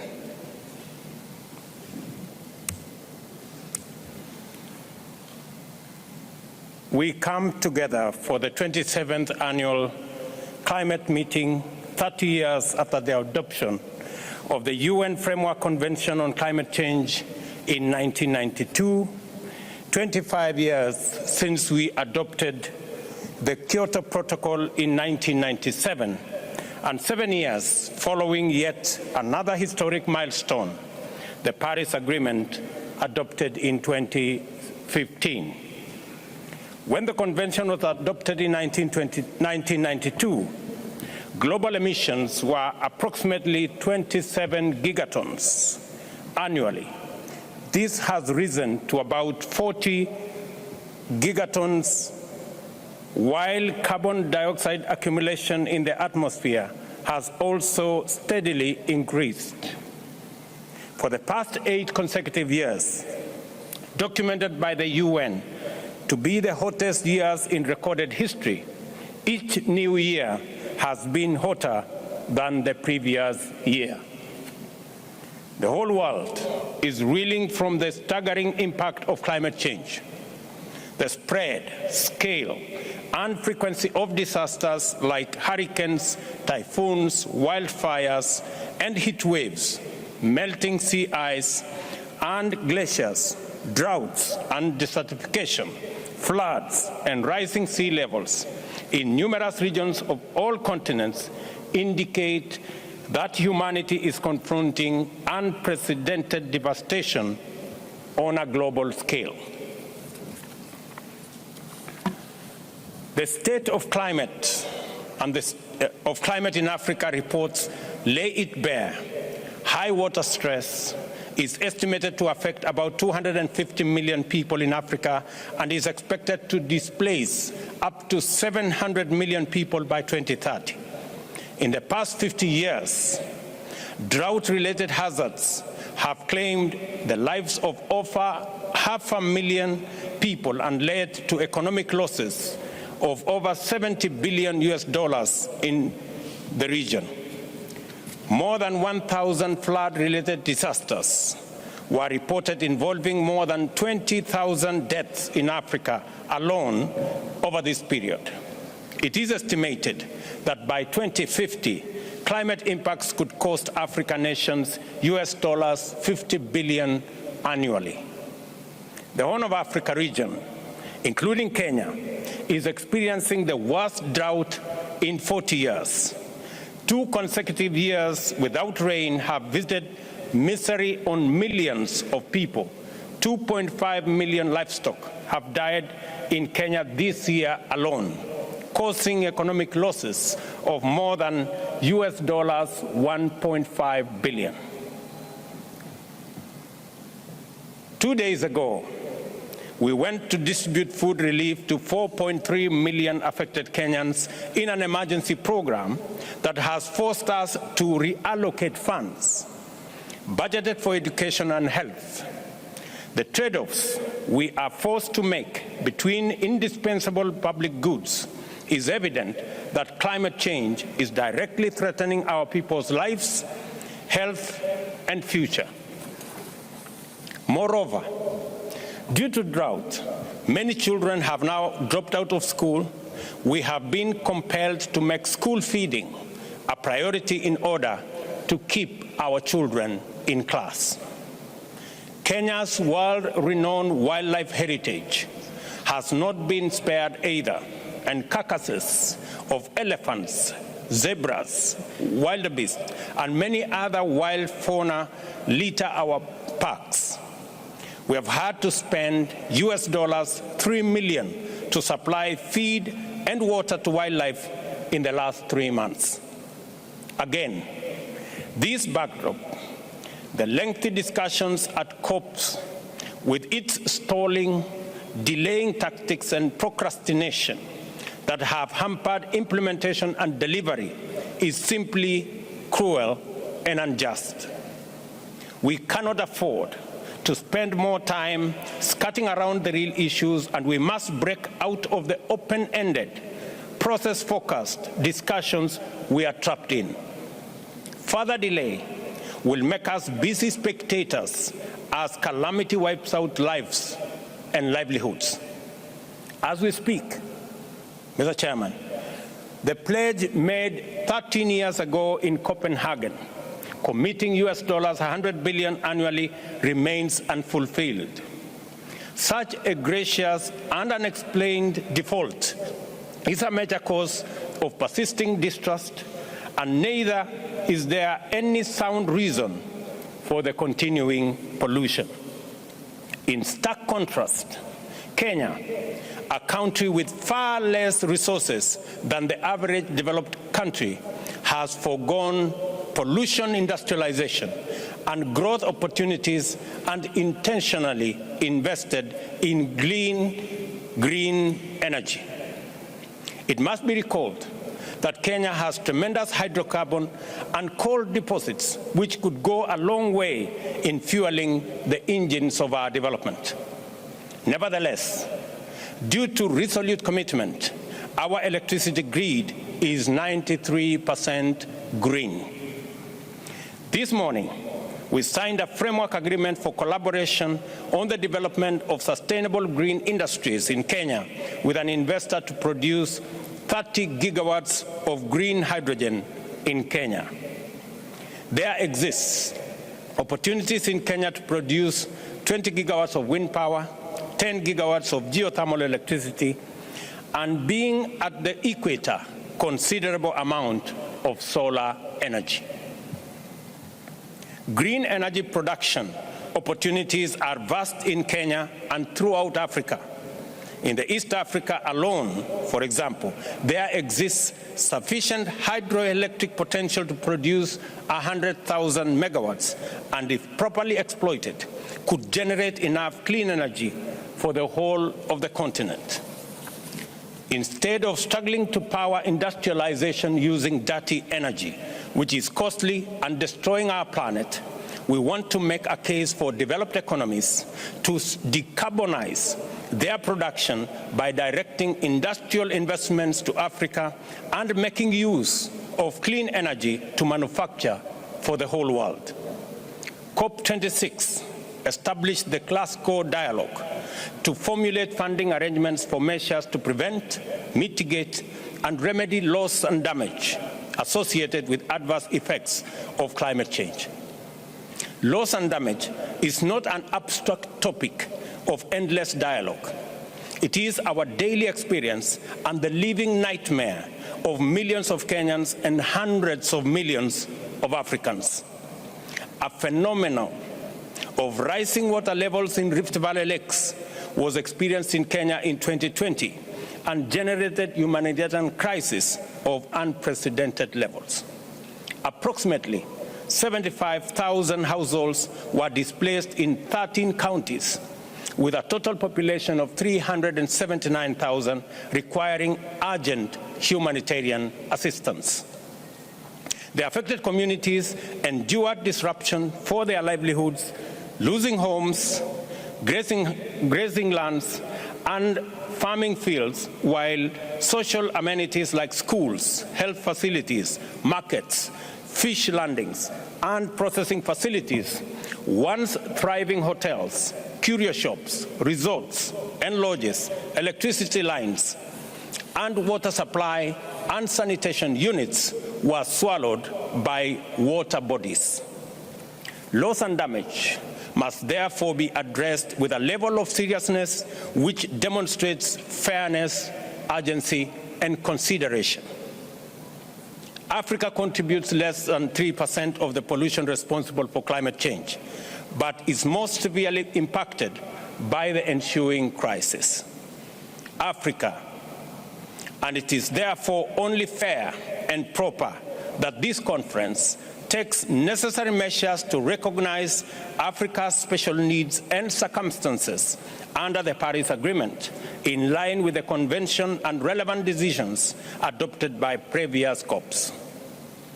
Beyond the overdue, legitimate, and priority concerns of resilience, mitigation, loss, and damage, Africa offers unique potential to play an indispensable positive role in the planet's climate change future.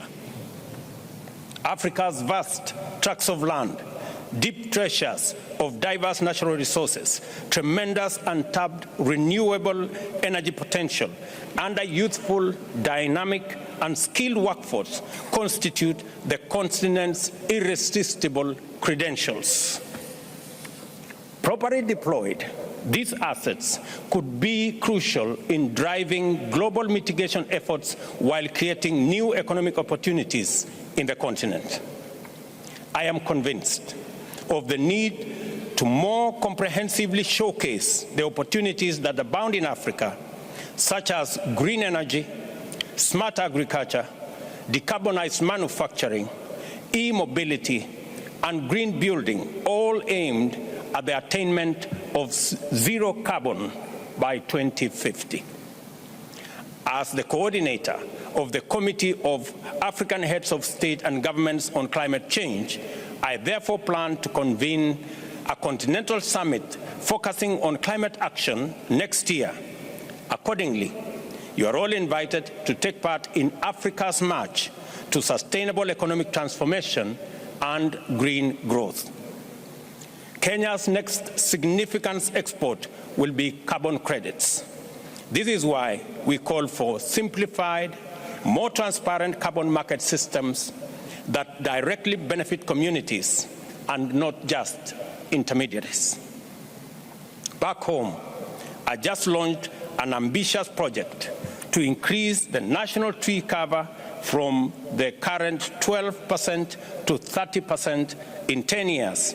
We intend to accomplish this by first growing 15 billion trees on approximately 10.6 million hectares of land throughout the country at an estimated cost of US $500 million. In conclusion, Excellencies, ladies and gentlemen, in the face of impending catastrophe, whose warning signs are already unbearably disastrous, weak action is unwise. No action is dangerous. At this point, in the progression of this calamity, we have few choices and little time. Our discourse must focus on delivery, and our conversation must be centered on our commitments and implementation. I call on every delegate here today to rise to the challenge of this moment, to make difficult but necessary decisions and seize transformative opportunity from the grasp of climate disaster. This means honoring spending commitments for mitigation and adaptation and mobilizing increased financial flows to those affected, especially in Africa. By keeping our promises and being bound by our word, we will demonstrate to people across the globe that their leaders are their honest agents and true guarantors. COP, this is our golden chance to vindicate present generations who look to us to lead the way in preserving our planet and to perform our role as trustees of future generations. The way things are, we might never have a more opportune time, and there might never be a better chance. I thank you.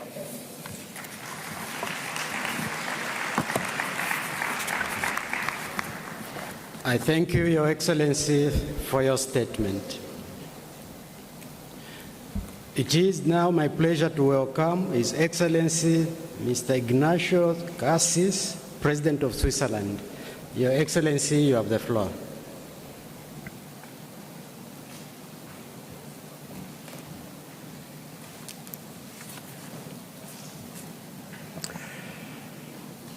Monsieur le Président,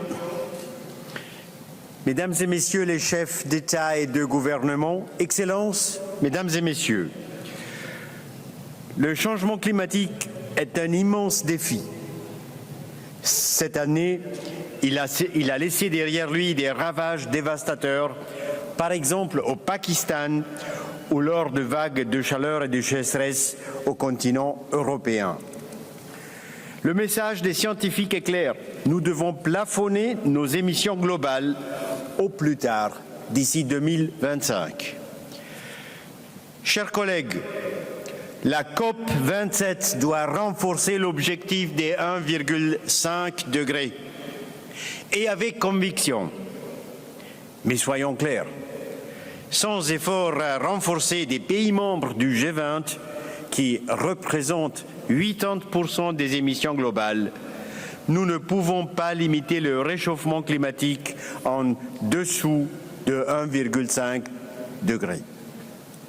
Les plus pauvres qui contribuent le moins aux émissions sont ceux qui vont souffrir le plus. Nous ne pouvons pas accepter ces conséquences. Un effort concerté entre nous tous, pays comme organisations internationales, est indispensable. Nous pouvons limiter le changement climatique si nous le voulons. La Suisse est prête. Durant notre mandat au Conseil de sécurité de l'ONU, la Suisse va davantage considérer les risques climatiques sur la sécurité et la paix. Il est ainsi aussi crucial de maintenir les objectifs climatiques fixés malgré le contexte actuel de la crise énergétique.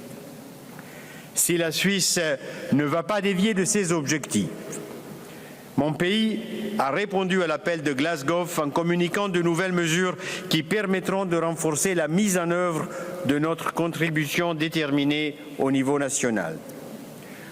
Pour la première fois à Glasgow, les pays se sont engagés à éliminer le charbon et supprimer les subsides aux énergies fossiles. Cette COP27, mesdames et messieurs, doit demander à chaque pays de présenter un calendrier concret de désinvestissement des énergies fossiles. Enfin, la COP27 doit lancer un programme de travail sur l'atténuation du changement climatique, capable de renforcer les objectifs et d'accélérer les politiques climatiques des pays. Les réductions drastiques d'émissions sont le meilleur moyen de minimiser les besoins d'adaptation et d'éviter les dommages dus au changement climatique. À la COP27, nous devons multiplier les efforts en matière d'adaptation au niveau mondial. Des solutions efficaces aux défis des pertes et dommages sont nécessaires pour atteindre nos buts. L'innovation est indispensable. Je pense aux défis causés par les événements à évolution lente, par exemple. Et toutes ces solutions doivent également être efficientes, c'est-à-dire pouvoir être payées, car les moyens à disposition sont limités. De même, il nous faut trouver des sources de financement additionnelles, comme par exemple le principe de pollueur-payeur. Sans une contribution financière des grands émetteurs, y inclut l'industrie fossile, il sera difficile de faire face avec succès à ces défis. Il va sans dire qu'une coordination forte entre tous ces instruments est difficile mais fondamentale. La Suisse s'engage pour que les prochains objectifs de financement climatique pour après 2025 soient à la hauteur des besoins actuels. Mesdames et messieurs, notre pays est prêt. La mise en œuvre des objectifs de l'agenda 2030 du développement durable est notre tâche commune. Malgré les défis énergétiques actuels, la Suisse s'engage à maintenir ses objectifs, à savoir 1. Couper de moitié ses émissions de gaz à effet de serre d'ici 2030 et 2. Viser la neutralité climatique d'ici au plus tard 2050. La transformation énergétique est une opportunité pour nous tous, tant au niveau environnemental, culturel et scientifique. Tous les pays sont appelés à contribuer. Ceux qui ont plus de capacités peuvent fournir aux pays plus faibles le soutien financier nécessaire pour cette tâche commune qu'est la transition énergétique. La Suisse contribue à l'objectif des 100 milliards. Je suis aujourd'hui fier d'annoncer une contribution de 195 millions de francs sous réserve d'approbation du Parlement et plus précisément 155 millions de francs suisses au Fonds pour l'environnement mondial, 12 millions au Fonds spécial pour le changement climatique, 16 millions au Fonds pour les pays les moins avancés au cours des 4 prochaines années. Ces deux derniers fonds se concentrent sur les mesures d'adaptation. En plus de notre capacité annuelle de 9 millions, une contribution actuelle additionnelle de 4 millions en initiative CRUFS pour le développement des systèmes d'alerte précoce pour tous et enfin une contribution de 8 millions supplémentaires au programme de financement et d'assurance contre les risques de catastrophe de la Banque mondiale. Ceci montre l'engagement de la Suisse pour les pays en développement. J'aimerais bien le souligner encore une fois, la Suisse est convaincue que tous les pays qui ont la capacité doivent soutenir les pays qui souffrent le plus du changement climatique. Je vous remercie pour votre attention.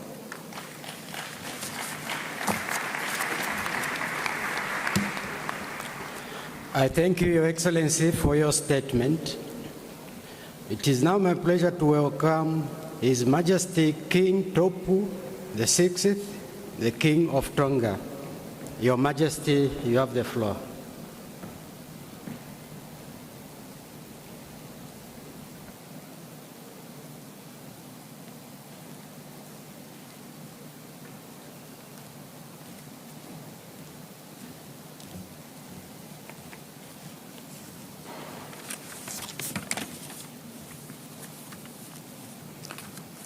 Your Majesties, Your Royal Highnesses, Secretary General, Your Excellency Abdul Fattah el-Sisi, President of the Arab Republic of Egypt, Excellencies, distinguished guests, ladies and gentlemen, please accept my sincere congratulations and best wishes on your presidency of the 27th session of the Conference of Parties to the United Nations Framework Convention on Climate Change. The opportunity is also taken to commend the UNFCCC Secretariat and staff for their timeless efforts and impeccable preparation to facilitate this conference. I would like to thank the government of Egypt and the city of Sharm el-Sheikh for your warm hospitality since our arrival in the beautiful city of peace. Mr. President, 30 years ago, the United Nations charted a course in adopting the United Nations Framework Convention on Climate Change, and in 2015 we gave this journey a new raison d'etre in the Paris Agreement. At COP26 in Glasgow, parties increased ambition and kept the hope of 1.5 degrees alive. We acknowledge and commend the outcomes of COP26 and note that we will only be a step closer to our goals if every country delivers on their pledges. We are here to make progress from where we stood with Glasgow Climate Pact, and more importantly, with the commitments we made at the adoption of the Paris Agreement.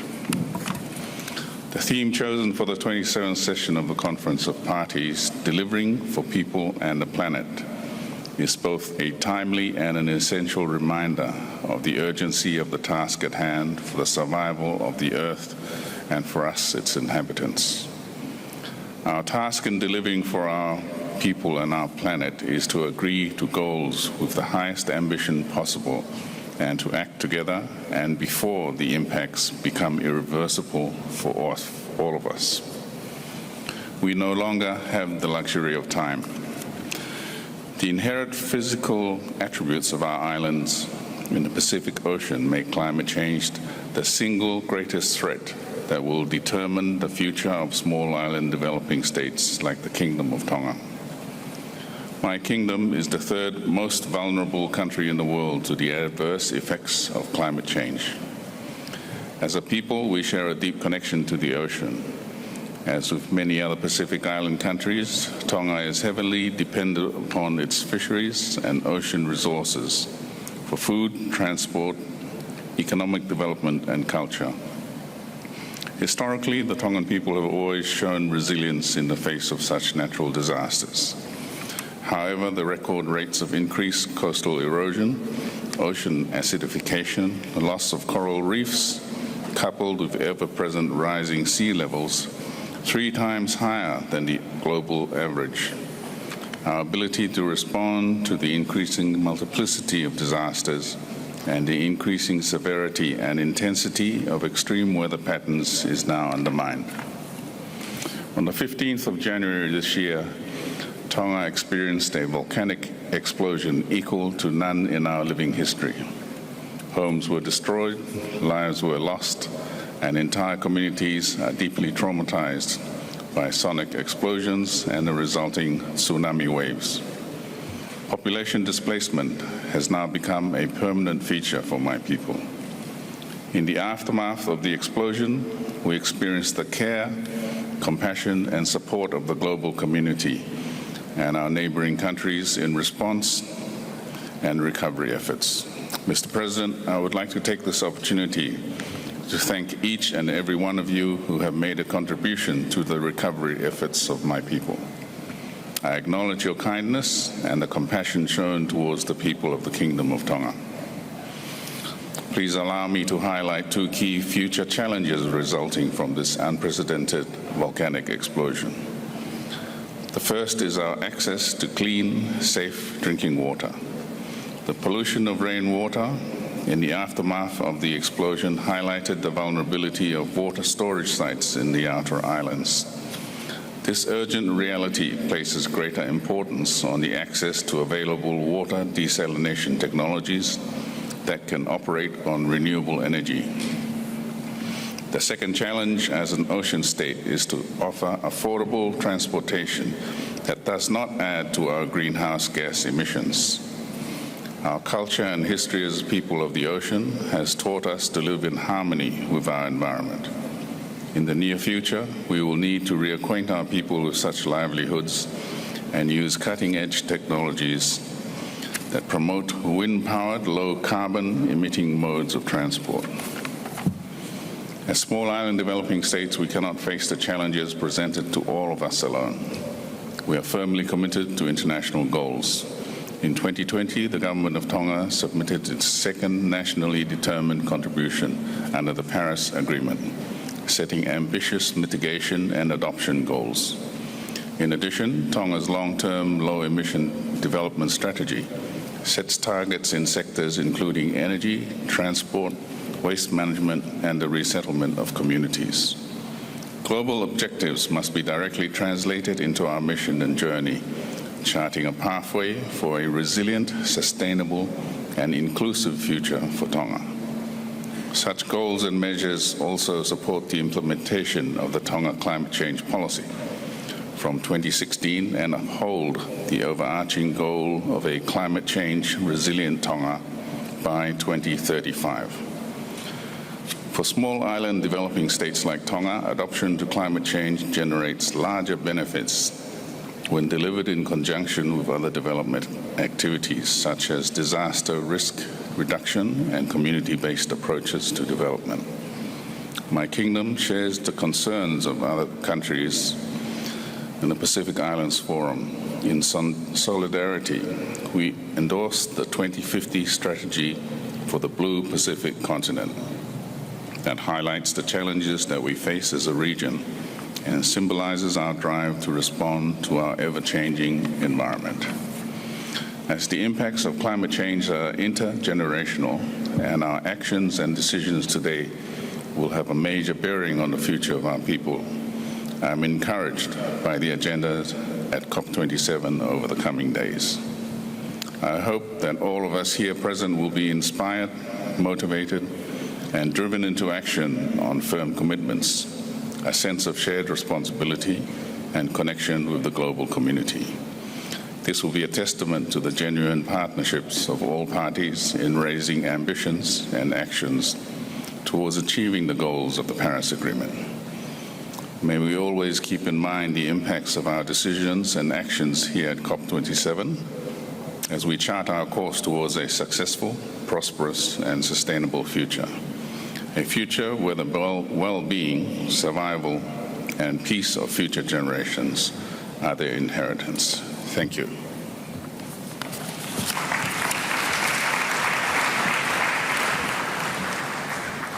I thank you, Your Excellency, for your statement.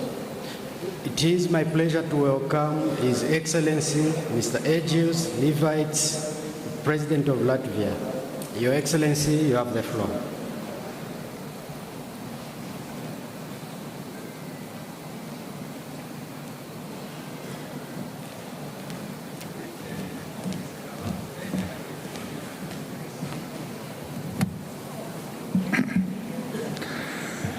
Mr. President, distinguished delegates, I thank Egypt and President Sisi for hosting the COP27 meeting. The high level of attendance points the urgent need for this gathering. The effects of climate change are felt throughout the world. For example, in Somalia, more frequent drought has led to famine. In Pakistan, melting glaciers have caused flooding of a third of the country's territory. From Greece to Australia to US, extreme temperatures cause extensive wildfires. In Latvia, in my country, climate change is decreasing biological diversity.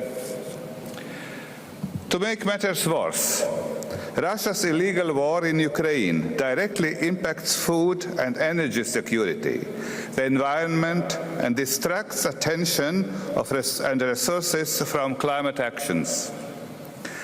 Geographical location, income level, and gender matters. It is our duty to protect and empower the communities most vulnerable and least responsible for climate change. The current energy crisis caused by Russia's war against Ukraine is another wake-up call that we need to speed up transition to renewable energy. Green solutions not only contribute to the mitigation efforts, but also ensure greater energy security. In Latvia, we are diversifying our energy mix by accelerating wind energy projects. We are determined to reach climate neutrality by 2050. Latvia is committed to the European Union's target of reducing greenhouse gas emissions by at least 55% until 2030. At a local level, two large Latvian cities, Riga and Liepāja, aim to be among the first 100 climate-neutral cities in Europe by 2030. Collective problems need collective solutions, and these solutions must be based on just transition. Just transition is a key word of this conference. Effective climate governance requires close cooperation between government, business, the scientific community, and civil society, especially civil society. In Latvia, too, we are determined to further improve our climate governance mechanism.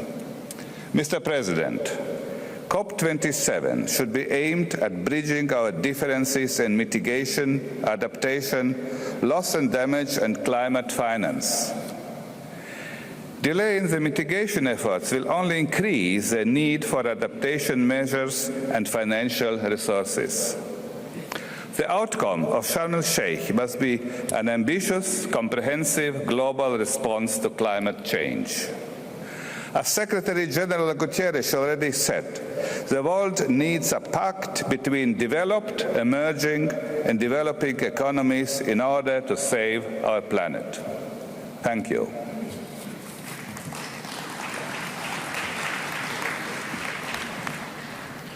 I thank you, Your Excellency, for your statement. It is now my pleasure to welcome His Excellency Mr. Gustavo Francisco Pedro Rego, President of Colombia. Your Excellency, you have the floor.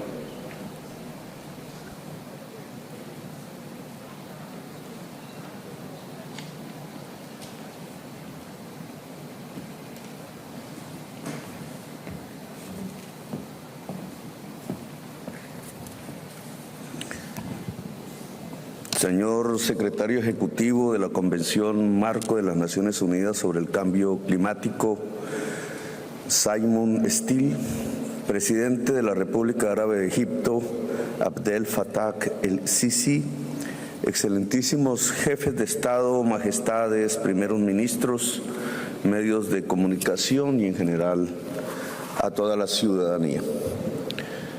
La ciencia ha hablado. La crisis climática es el principal problema de la humanidad. Puede acabar y tiene ese potencial la vida en el planeta y la existencia de la especie humana. El liderazgo político desde la COP número 1 hasta la fecha ha fracasado en detener la causa de la crisis climática. Cada vez más consumimos petróleo, carbón y gas, e incluso los tiempos que tendríamos para planificar la solución los hemos destinado a la guerra, a la geopolítica del dominio de la humanidad y no a salvar la humanidad. El liderazgo político ha fracasado básicamente porque superar la crisis climática implica dejar de consumir petróleo y carbón, y ese dejar de consumir implica una transformación profunda de la economía, una desvalorización de intereses poderosos en esa economía, un cambio de la economía mundial que no puede adelantar el liderazgo político de la humanidad.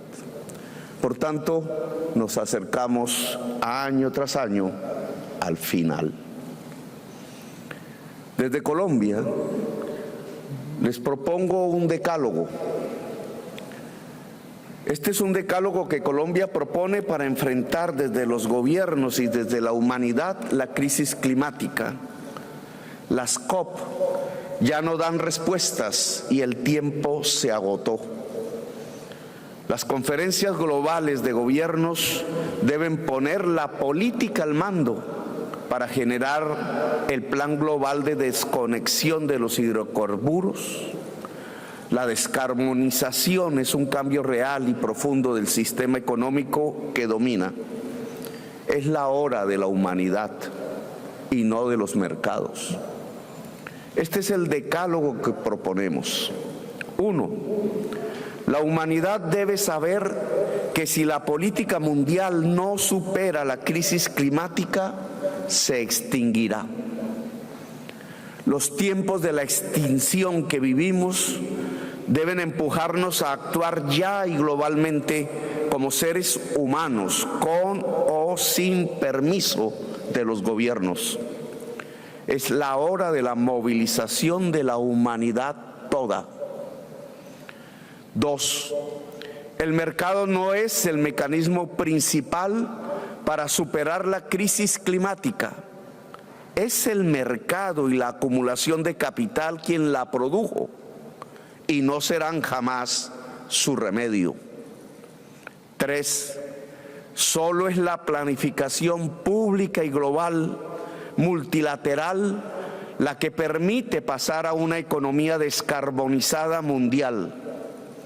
La ONU debe ser el escenario de dicha planificación. 4. Es la política mundial, es decir, la movilización de la humanidad, la que corregirá el rumbo y no el acuerdo de tecnócratas influidos, muchos, por los intereses de las empresas del carbón, del petróleo y del gas. 5. Hay que salvar los pilares del clima del planeta. Antes que nada, la selva amazónica es uno de 4 existentes. Colombia otorgará $200 millones anualmente durante 20 años para salvar la selva amazónica en su territorio. Esperamos el aporte mundial.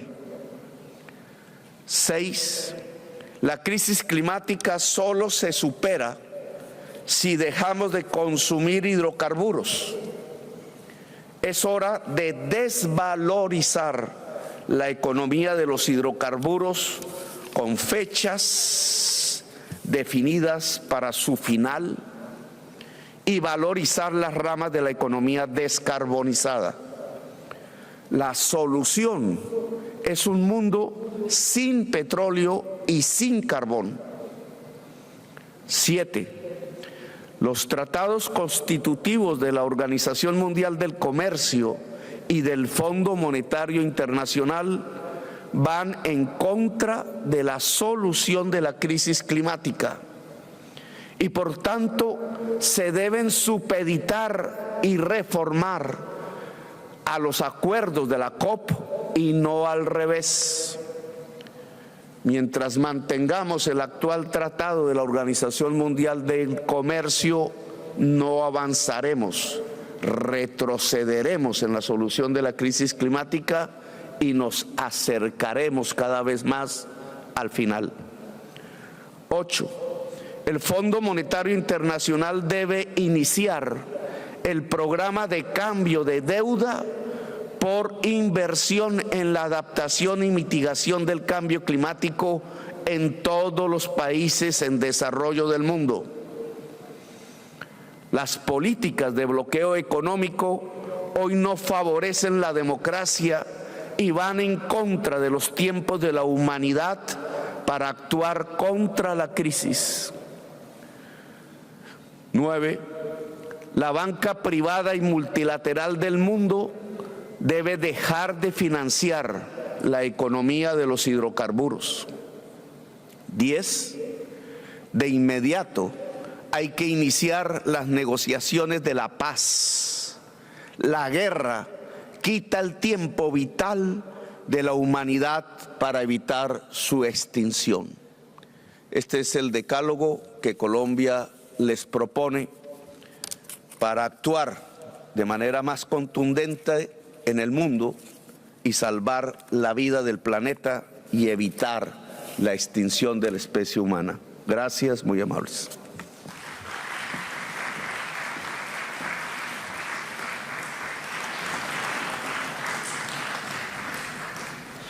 I thank you, Your Excellency, for your statement. It is now my pleasure to welcome His Excellency Mr. Hakainde Hichilema, President of the Republic of Zambia. Your Excellency, you have the floor. Thank you very much, Your Excellency, Mr. Abdul Sisi, President of the Republic of Egypt, Arab Republic of Egypt, Your Excellencies, fellow heads of state and government, United Nations Secretary General, Your Excellency, Mr. Simon Steele, Executive Secretary of the UN Framework Convention on Climate Change, distinguished delegates, ladies and gentlemen, first, it's our duty to congratulate the Egyptian President, President Sisi, for hosting this COP27 conference, and also to thank the Egyptian people for your warm hospitality since we arrived here. President, distinguished delegates, with the African continent being host to this COP27 on a continent which is most affected by climate change, obviously together with other least developed countries, and it's befitting to call this the African yet global COP27. Because it is opportune for us to say things that we probably have not said before. Now that the conference COP27 is happening on our continent, a continent that is bearing quite a lot of the brunt of the climate change, yet it contributes the least to climate damage, we expect that this COP27 will address some of our key issues that are arising from the climate change negative effect. Mr. President, distinguished delegates, our government's home in Zambia has demonstrated a marked commitment to combat climate change in line with the requirements of the Paris Agreement.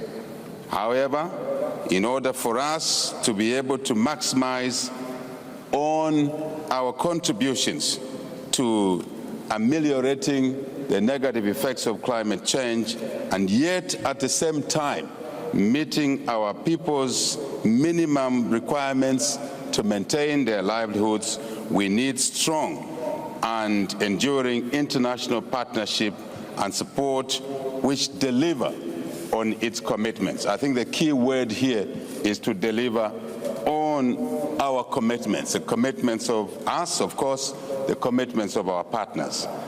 As chair of the African Group of Negotiators, Zambia has submitted an ambitious, revised, and updated nationally determined contribution as required by the Paris Agreement. Mr. President, distinguished delegates, climate change adaptation remains a top priority for all of us. without exception. Therefore, we expect that COP27 will deliver a milestone outcome in advancing the work program of the global goal on adaptation that we adopted in COP26 last year in Glasgow. Mr. President, distinguished delegates, while we continue to urge for the world to increase its commitment and, more importantly, delivery towards climate change, Zambia will continue to do what it's able to do in its own right, given its resource constraints. We have identified a number of mitigation actions as a means of attaining our aspirations and increasing our commitment. We continue to formulate green growth strategies which will provide a framework for transforming the country into a climate-smart green economy.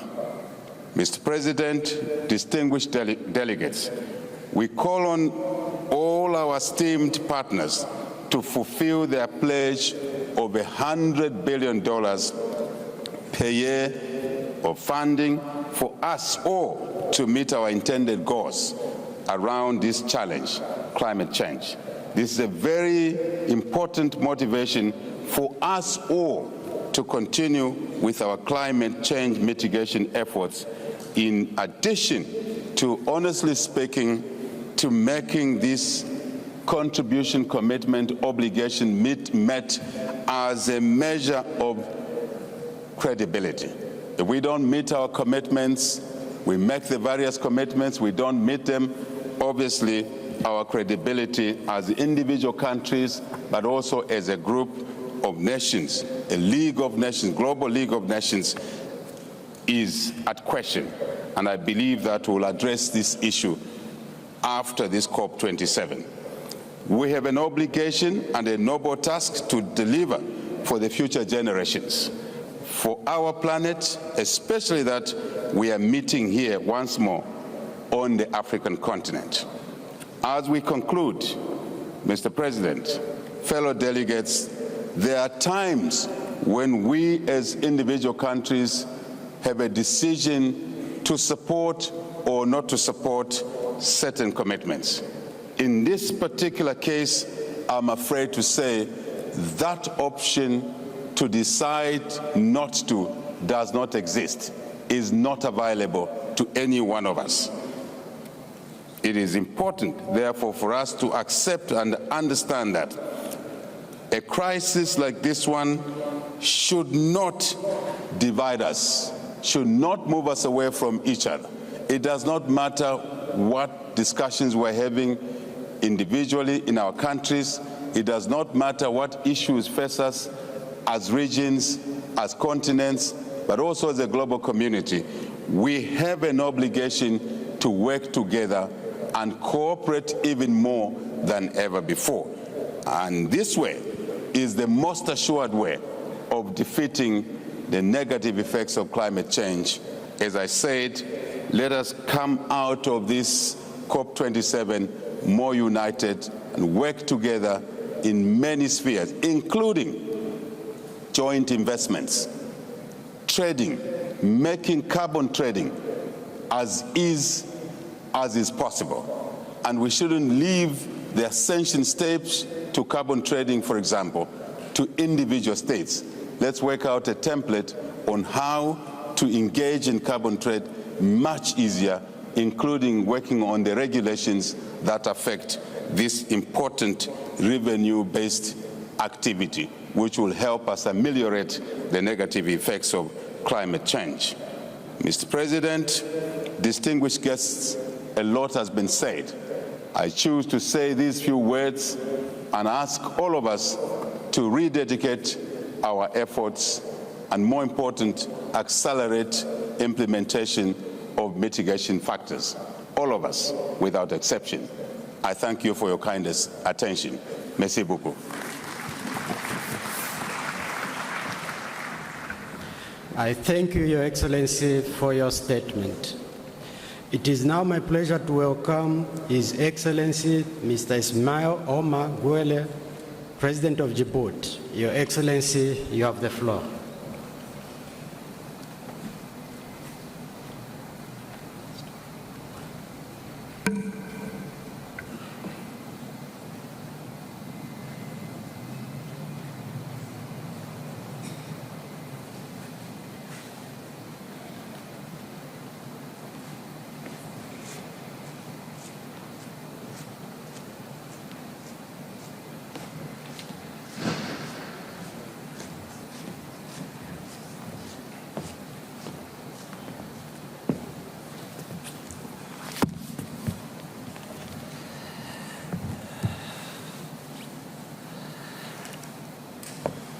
Bismillahirrahmanirrahim. Merci, Monsieur le Président.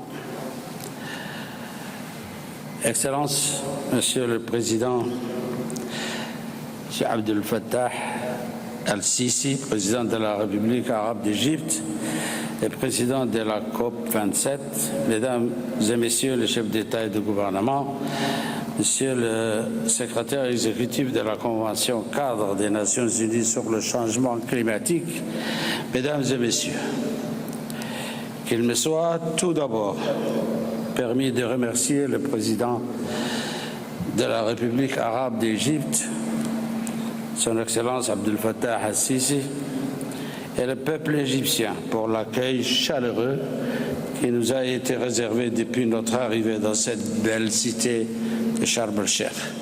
Nos remerciements s'adressent ensuite au nouveau secrétaire exécutif de la Convention, M. Simon Stieli, qui a pris les dispositions nécessaires afin de faciliter nos travaux durant cette conférence. Permettez-moi enfin d'endosser pleinement les déclarations faites par le président du Kenya au nom de l'Afrique, ainsi que le président du Pakistan au nom du groupe G77 et de la Chine. Monsieur le Président, le monde est aujourd'hui confronté à plusieurs défis, notamment le changement climatique, la perte de la biodiversité, la pollution de l'air, de l'eau et des sols. Le plus menaçant et le plus urgent étant sans conteste le réchauffement qui met en péril la survie de l'homme. Ce constat nous est sans cesse rappelé par les nombreuses catastrophes dont nos populations sont régulièrement victimes. Ceci est triste car malgré les nombreux sommets et décisions et engagements, nos actions restent en deçà du niveau d'urgence et de mobilisation exigée. Pire, la quantité émise de gaz à effet de serre continue d'augmenter et ses conséquences avec. Et paradoxalement, l'Afrique, qui ne contribue que de façon marginale au réchauffement mondial, est la plus touchée par ce phénomène.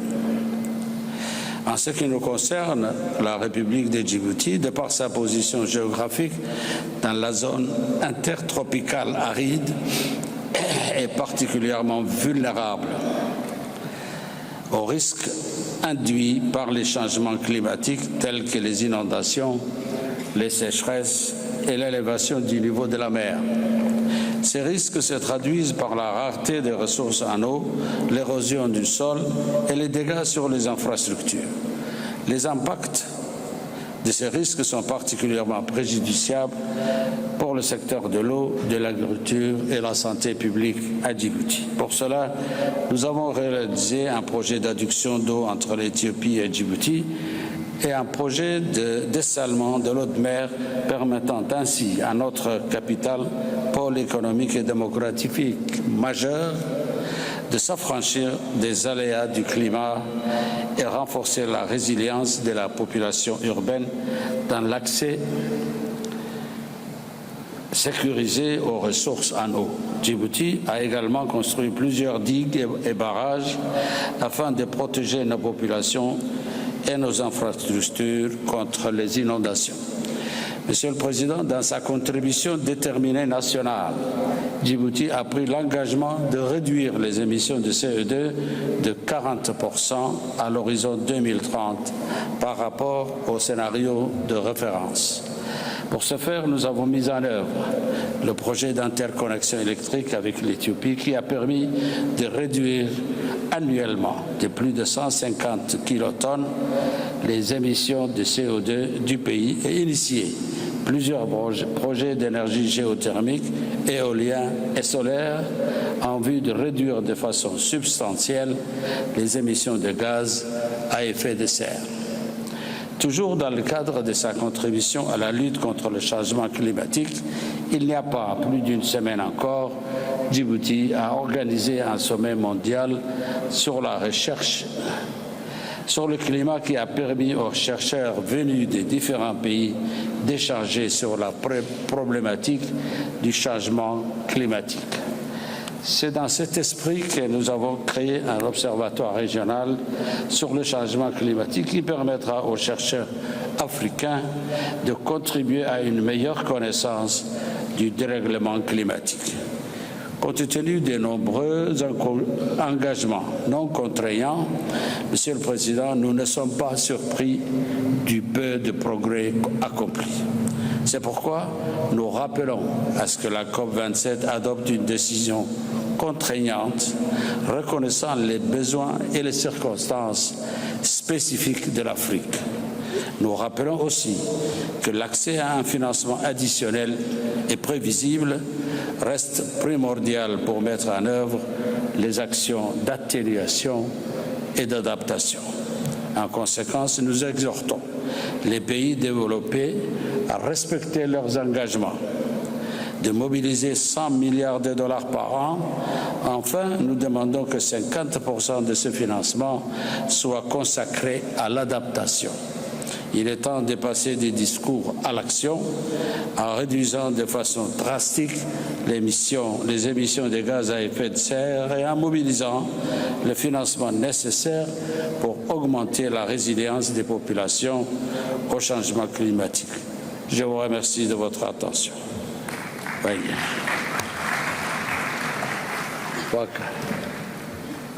I thank you, Your Excellency, for your statement. It's now my pleasure to welcome His Excellency Mr. Bazoum Mohamed, President of Niger. Your Excellency, you have the floor.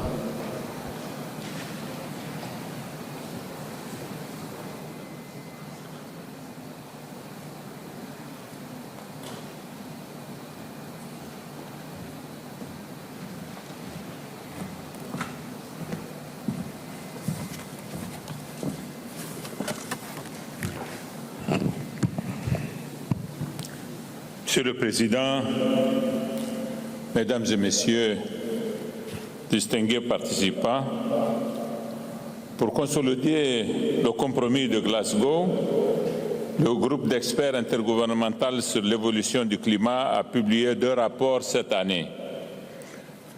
Dans ces rapports, il nous alerte en indiquant que les engagements actuels de réduction des émissions de gaz à effet de serre mèneront d'ici à la fin du siècle à un réchauffement 2 fois plus grand que l'objectif de l'accord de Paris. Il se dégage de cette alerte que pour éviter les pertes et les préjudices catastrophiques prévisibles, il est urgent d'accélérer les efforts de réduction des émissions à effet de serre en respectant la justice et l'équité. Si nous savons que l'Afrique est le continent le plus vulnérable de la planète, il nous paraît dès lors impérieux que la COP27 et toutes les rencontres internationales sur le climat qui vont suivre prêtent une attention spécifique aux besoins du continent africain. Les préoccupations de l'Afrique sont les suivantes. 1. La définition d'un nouvel objectif collectif quantifié de financement climatique en tenant compte des besoins des pays en développement. 2. Une définition claire des mécanismes qui seront utilisés par les pays développés en vue de respecter leur engagement de doubler annuellement le financement de l'adaptation d'ici à 2025. 3. Une prise en charge des pertes et préjudices à travers l'établissement d'un organe de gouvernance et des arrangements de financement précis. 4. L'engagement des principaux pays émetteurs à réduire leur objectif de réduction de gaz à effet de serre à 1,5 degré Celsius. 5. Enfin, une transition énergétique juste, inclusive et équitable. Une telle transition devrait permettre à l'Afrique d'exploiter ses ressources énergétiques, notamment fossiles, condition sine qua non pour favoriser son développement industriel durable et éradiquer la pauvreté. Mesdames et Messieurs, à l'intérieur de l'Afrique, le Sahel est assurément la région présentant les plus grandes vulnérabilités et mérite à ce titre un traitement particulier au regard des défis combinés auxquels elle fait face. Il s'agit de défis sécuritaires, climatiques, migratoires, sanitaires, alimentaires et démographiques. Nous ne le dirons jamais assez, La violence qui ravage aujourd'hui le Sahel a partie grandement liée avec le désastre climatique que subit cette région. C'est pourquoi le Niger se réjouit des initiatives régionales qui sont prises pour atténuer les impacts du changement climatique, comme l'initiative de la Grande Muraille Verte et la Commission Climat pour la région du Sahel. Ces initiatives visent en effet à contribuer à la sécurité alimentaire, la sauvegarde de la biodiversité, la préservation du capital naturel qui permet de renforcer l'adaptation et la résilience des populations et des écosystèmes. Le Niger se félicite de la création du Fonds Climat Sahel. Ce fonds est un instrument innovant et adapté pour le financement des actions climatiques et pour l'accompagnement technique régulier et soutenu des acteurs de la région du Sahel qui, en vérité, éprouvent beaucoup de difficultés à accéder aux ressources des mécanismes multilatéraux du fait de leurs procédures complexes. La mise en place de ce fonds, dont la première capitalisation sur 5 ans devrait mobiliser 2 milliards de dollars, contribuera à la mise en œuvre de l'initiative de la Grande Muraille Verte à travers des actions promouvant, entre autres, l'atteinte de la sécurité alimentaire, la valorisation du potentiel des énergies renouvelables ainsi que du capital humain et le développement des emplois verts. Mesdames et messieurs, comme on le voit, les promesses de financement de l'adaptation consacrées par les différentes rencontres sur le climat ne manquent pas de pertinence, mais entre leur conception et leur réalisation, il y a loin de la coupe aux lèvres. C'est pourquoi il faut définir de façon urgente les règles de la mise en œuvre des engagements souscrits. C'est le message très bref dont je suis porteur. Merci beaucoup de votre attention. Merci, Monsieur le Président. Thank you, Your Excellency. It is my pleasure to welcome His Excellency, Mr. Milo Djukanovic, President of Montenegro.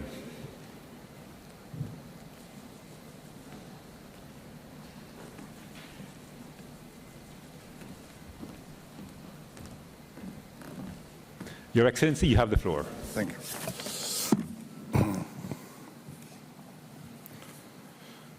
Ekscelencije, čast mi je da vam se obratim u ime Crne Gore. Hvala predsjedniku Al-Sisiju i egipatskoj vladi na odličnoj organizaciji. Pred nama je ključna dekada za transformaciju i prelazak sa, kako to egipatsko predsjedavanje ispravno dijagnostifikuje, pregovora i planiranja na implementaciju. U Glasgowu smo jasno kazali da moramo ubrzati napore, pojačati podršku i osnažiti otpornost. Posljednji izvještaj međuvladinog panela potvrđuje da globalno političko liderstvo neće opredijeliti uspjeh ukoliko ne bude odlučne multilateralne akcije sa svih nivoa društvenog, ekonomskog i tehnološkog sistema. Ekscelencije, istovremena implementacija i povećanje klimatske ambicije su jedini put ka dostizanju Pariskog cilja. Revizijom nacionalno utvrđenog doprinosa Crna Gora je kao ciljnu vrijednost postavila smanjenje emisija od 35% do 2030. godine. Na samitu u Glasgowu Crna Gora je iskoračila najavom ambicije smanjenja emisije od 40%, uvjerena u njenu dostižnost na temelju mjera utvrđenih u ključnim nacionalnim strateškim i razvojnim planovima. Aktivnosti na novoj reviziji su u toku. Izrađena je mapa puta za implementaciju i šema praćenja i evaluacije napretka. Ažuriran je popis emisija gasova u skladu sa novom metodologijom međuvladinog panela. Poslednji proračuni upućuju na potencijalno dalje smanjenje nivoa emisija od 45%, za što postoje realna utemeljenja, ali izazovi su snažni i veoma skupi. Naročito u sektorima energetike i poljoprivrede, imajući u vidu negativne efekte pandemije i poremećaje na globalnom planu usred agresije na Ukrajinu. Dodatno, trajuća unutrašnja politička nestabilnost ograničava fokus na razvojna pitanja i kontinuirano unapređenje kapaciteta za planiranje i sprovođenje klimatske politike i njenu inkorporaciju u sve sektore, čime bi se stvarali preduslovi za postepeno smanjenje upotrebe uglja, dugoročni niskokarbonski razvoj i kao krajnji cilj klimatsku neutralnost. I pored malog učešća u globalnoj emisiji, Crna Gora će nastaviti da preduzima sve neophodne korake u cilju poštovanja međunarodnih obaveza. Zelenu transformaciju vidimo kao priliku da uđemo u period dinamičnog i održivog razvoja koji će garantovati rast ekonomskih aktivnosti, a time i životnog standarda. Naš najveći izazov biće kako obezbijediti pravednu tranziciju. Zato podrška razvojnih i financijskih partnera i snažniji upliv inostranih investicija iz tehnološki najnaprednijih zemalja ostaju neophodni. Ekscelencija, da li smo spremni da u odlučujućoj dekadi ubrzamo klimatsku akciju i sačuvamo planetu? Čini se da izbora nemamo. Odgovornost za implementaciju obećanog i prihvaćenog je na svima nama.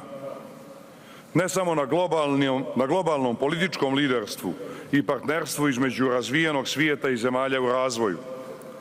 Ne samo na hitnosti usaglašenog i klimatski odgovornog djelovanja vlada, investitora i biznis sektora, nego na svakom građaninu pojedinačno. Svi možemo i moramo doprinijeti da ciljevi Pariskog sporazuma postanu naša realnost. Vrijeme curi, a izazovi i problemi s kojima smo suočeni postaju sve kompleksniji. Hvala.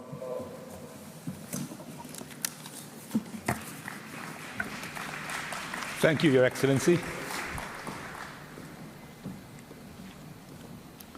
It is my pleasure to welcome His Excellency Mr. Rashid Mohammed Ali Al-Alimi, President of Yemen.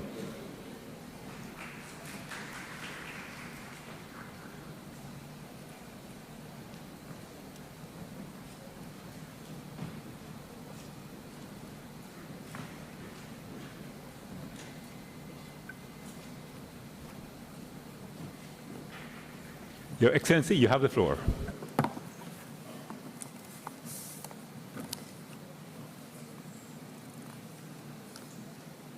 بسم الله الرحمن الرحيم.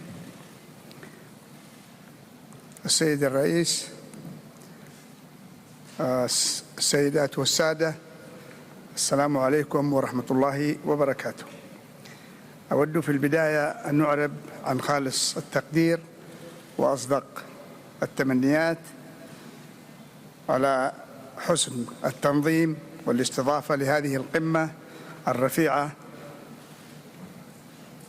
والشكر موصول للأمم المتحدة وأمينها العام على جهوده المنبثقة مع الأطراف المعنية من أجل كوكبنا.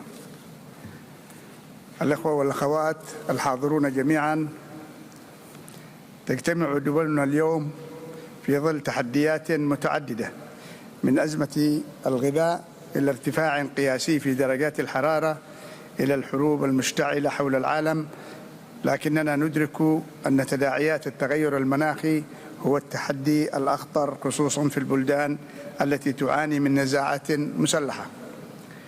ورغم أن اليمن هو الأقل مساهمة في الانبعاث المتسببة بظاهرة التغير المناخي، إلا أنه يأتي في صدارة الدول المتأثرة بآثارها السلبية. ولا شك أن الصورة القاتمة التي تحملها إليكم التقارير بشأن آثار التغيرات المناخية في اليمن ستكون أكثر تفصيلا في إطار النقاشات الموسعة ضمن أعمال هذه القمة. ولكن دعوني أشير هنا إلى أن بعض ملامح تلك الصورة التي نتوقع نضوب المياه الجوفية بما فيها الأودية الرئيسية في البلاد، فضلا عن مخاطر ارتفاع منسوب مياه البحر في الأحواض القريبة من المناطق الساحلية والتي تمتد لأكثر من 2400 كيلومتر، ما يشكل تهديدا خطيرا لحياة ومعيشة السكان والاقتصاد. إن بلدنا كان على الدوام أحد أكثر بلدان المنطقة المهددة بالجفاف، ما يمثل مصدرا آخر للاقتتال الأهلي على الماء والأرض، حيث يعتمد أكثر من 72% من السكان على النشاط الزراعي الذي تنخفض إنتاجيته بشكل كبير. وقد ساهمت التغيرات المرتبطة بارتفاع درجة الحرارة واضطراب المواسم المطيرة في انتشار المستنقعات نتيجة الفيضانات والسيول التي تؤدي إلى فقدان آلاف الأرواح بأمراض كان يمكن علاجها أو الوقاية منها.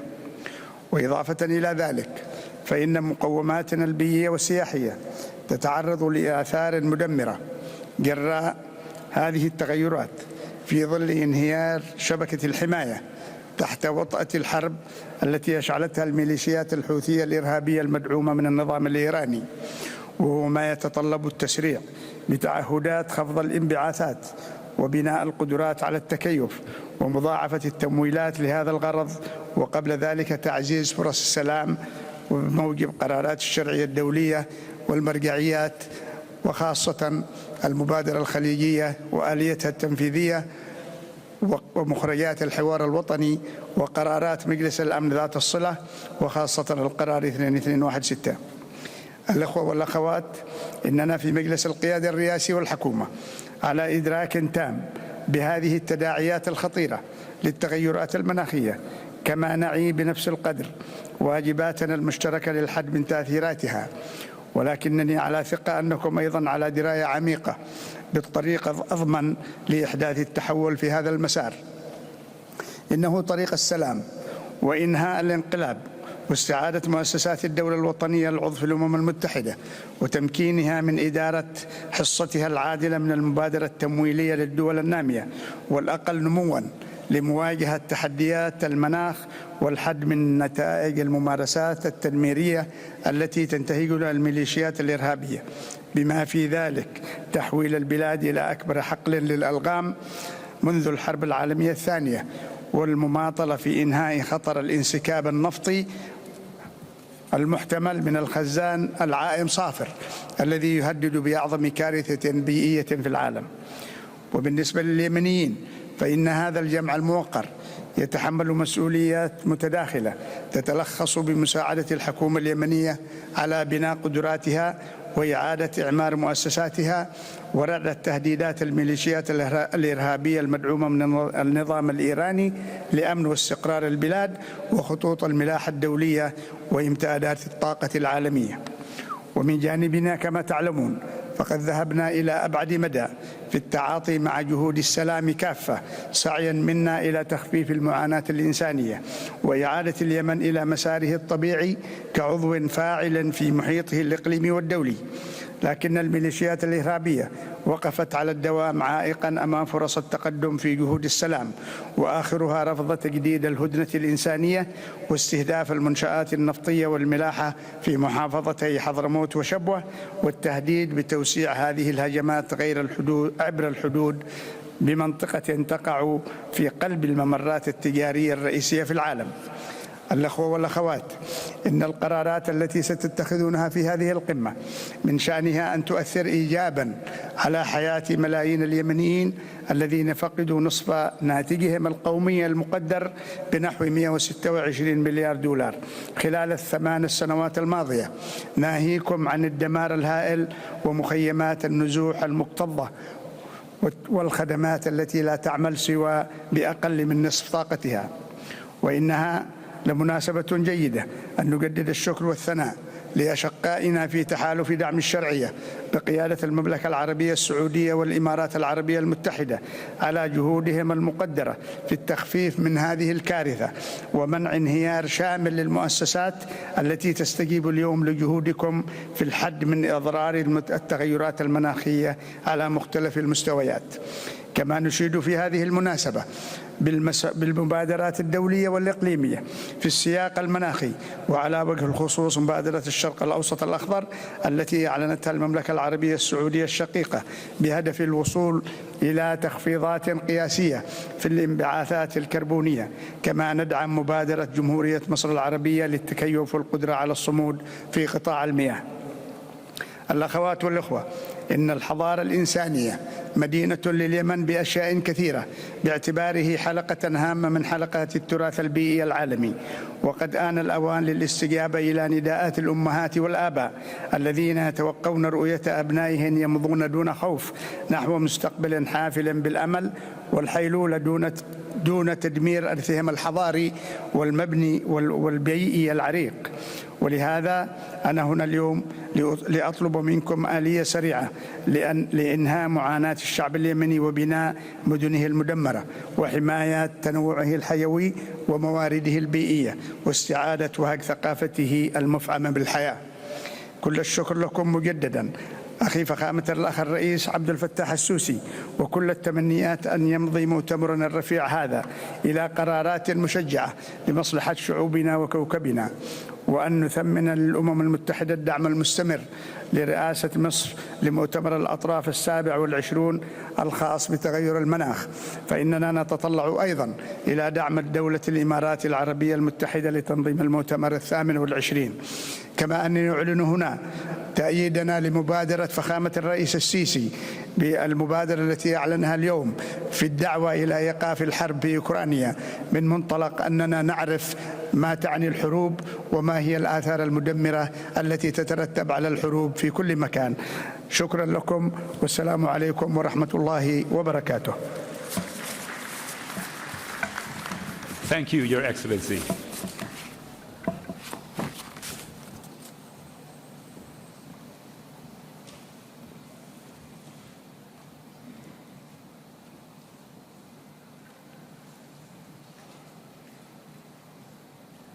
Yeah.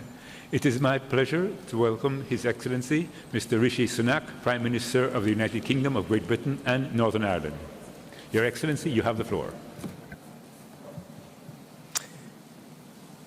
When Her late Majesty Queen Elizabeth II addressed COP26 last year, she reflected how history has shown that when nations come together in common cause, there is always room for hope. I believe we found room for hope in Glasgow, with one last chance to create a plan that would limit global temperature rises to 1.5 degrees. We made the promises to keep that goal within reach. And the question today is this: can we summon the collective will to deliver them? I believe we can. When we began our COP presidency, just 1/3 of the global economy was signed up to net zero. Today, it is 90%. And for our part, the UK, which was the first major economy in the world to legislate for net zero, will fulfill our ambitious commitment to reduce emissions by at least 68% by 2030. And because there is no solution to climate change without protecting and restoring nature, in Glasgow, more than 140 countries, which are home to over 90% of the world's forests, made a historic promise to halt and reverse forest loss and land degradation by the end of this decade. And just this afternoon, I co-hosted the first meeting of the Forests and Climate Leaders Partnership to ensure this is delivered. Central to all our efforts is honouring our promises on climate finance. I know that for many, finances are tough right now. The pandemic all but broke the global economy. And before coming here today, I spent last week working on the difficult decisions needed to ensure confidence and economic stability in my own country.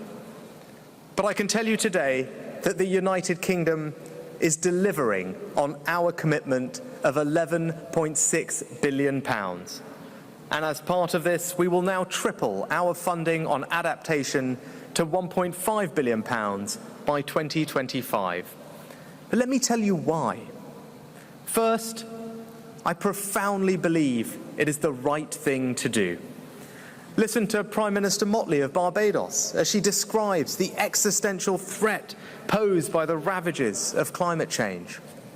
Or look at the devastating floods in Pakistan, where the area underwater is the same size as the entire United Kingdom. When you see 33 million people displaced, with disease rife and spreading through the water, you know it is morally right to honour our promises. But it is also economically right too. Climate security goes hand in hand with energy security. Putin's abhorrent war in Ukraine and rising energy prices across the world are not a reason to go slow on climate change. They are a reason to act faster. Because diversifying our energy supplies by investing in renewables is precisely the way to ensure ourselves against the risks of energy dependency. It is also a fantastic source of new jobs and growth. In Glasgow, we began an approach globally, using aid funding to unlock billions of pounds of private finance for the development of new green infrastructure. So instead of developing countries being unfairly burdened with the carbon debt of richer nations and somehow expected to forego that same path to growth, we are helping those countries deliver their own fast track to clean growth. And the UK is making further commitments to support this today, including by investing £65 million in a range of green investment projects in Kenya and in Egypt. I'd like to pay tribute to President Sisi for his leadership in bringing us all together, and to thank the UK's President of COP26, Alok Sharma, for his inspiring work to deliver on the Paris Agreement and Glasgow Climate Pact. By honouring the promises we made in Glasgow, and by directing public and private finance towards the protection of our planet, we can turn our struggle against climate change into a global mission for new jobs and clean growth. And we can bequeath our children a greener planet and a more prosperous future. That's a legacy we could be proud of. So as we come together once again in common cause today, there really is room for hope. Together, let us fulfill it. Thank you. Thank you, Your Excellency. It is my pleasure to welcome His Excellency Mr. Vahan Kachaturian, President of Armenia.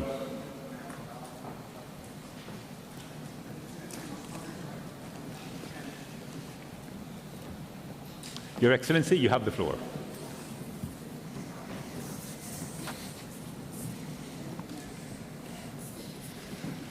Mr. President, Excellencies, ladies and gentlemen, first of all, let me express my gratitude to the President of the Arab Republic of Egypt, His Excellency Abdul Fattah el-Sisi, and the government of Egypt for an excellent organization of this conference.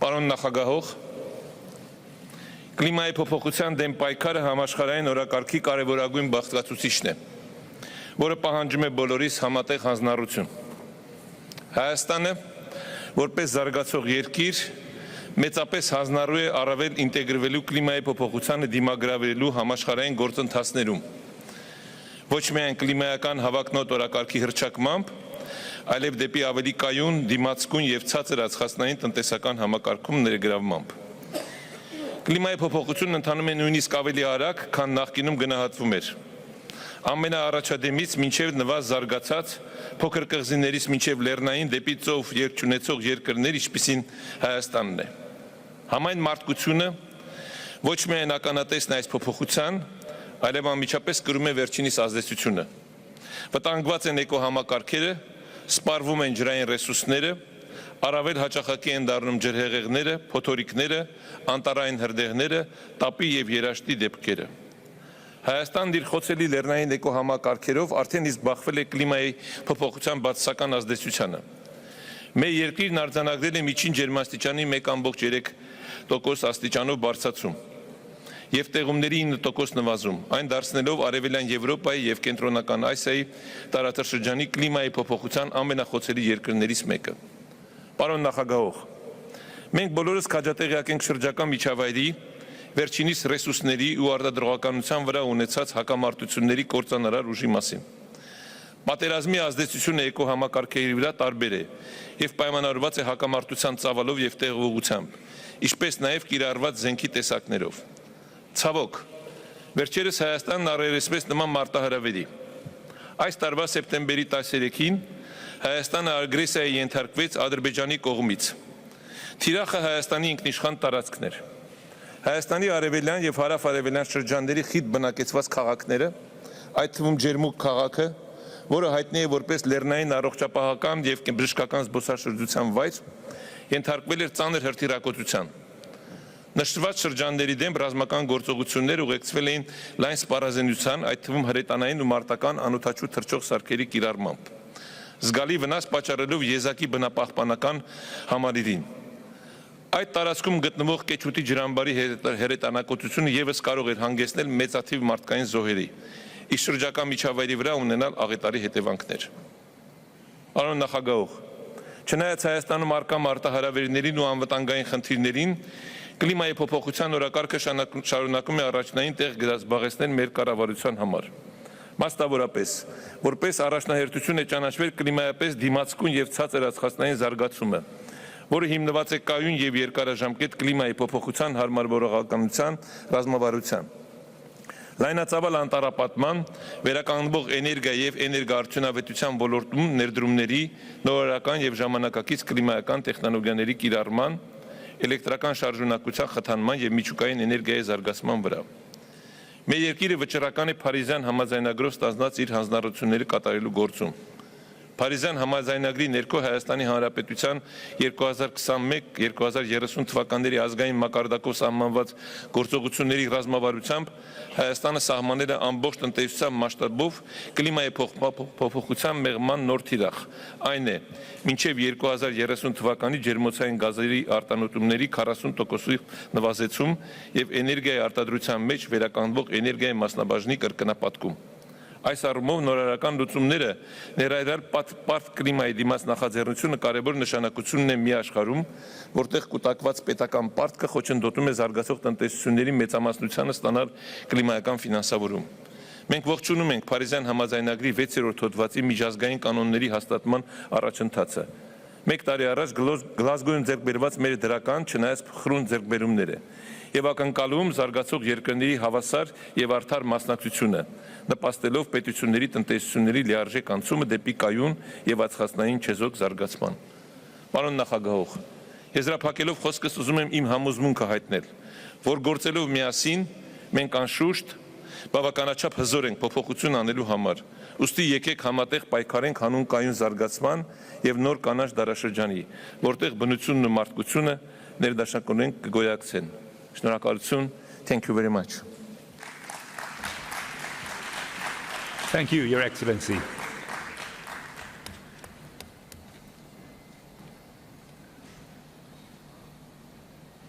It is my pleasure to welcome His Excellency, Mr. Borut Pahor, President of Slovenia.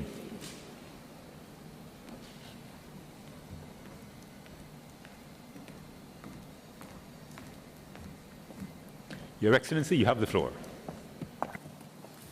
Thank you, Mr. President. Ladies and gentlemen, I could not wish for a better platform from which to address the world for my very last time in the capacity of the President of the Republic of Slovenia.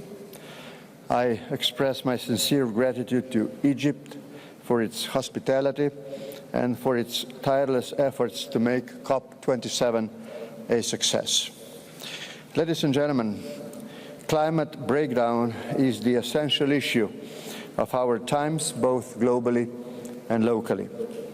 Personally, I am deeply committed to protecting our environment with my own standing committee for climate policy, all excellent experts on their field. I regularly recommend adoption of concrete measures to the Slovenian government and the House. Colleagues and friends, the decade we live in is the critical one for stepping up climate action. Full implementation of the Paris Agreement and the Glasgow Climate Pact are our way forward in staying on track with the 1.5 Celsius goal. We are experiencing combined energy and food insecurity, also due to the Russian war against Ukraine. This, however, should not to come at the expense of our ambitious climate action. On the contrary, we should use the current energy crisis as an opportunity for out-of-the-box solutions for mitigating climate change. I reiterate Slovenia's ambition to reach climate neutrality by 2050 at the latest. We are preparing our first national climate law, which will further promote meeting this target.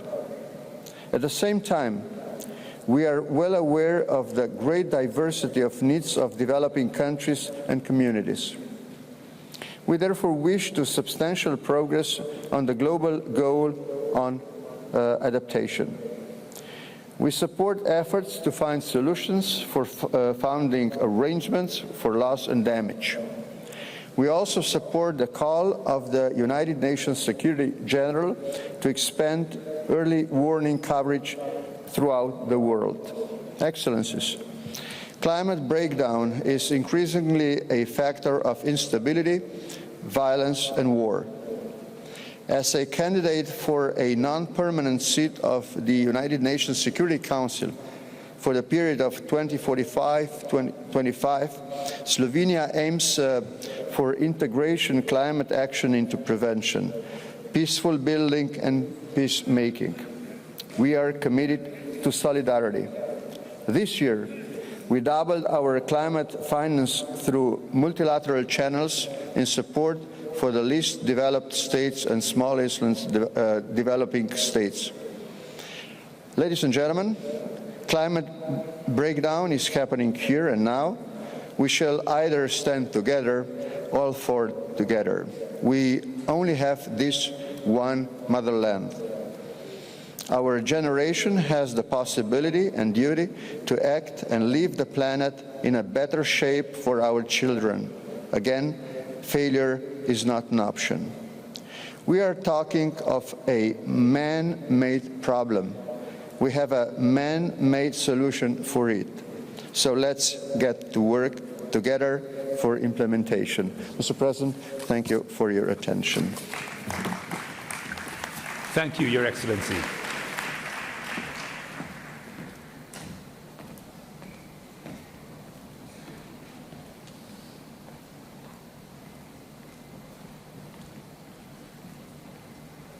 It is my pleasure to welcome His Excellency, Mr. Isaac Herzog, President of Israel.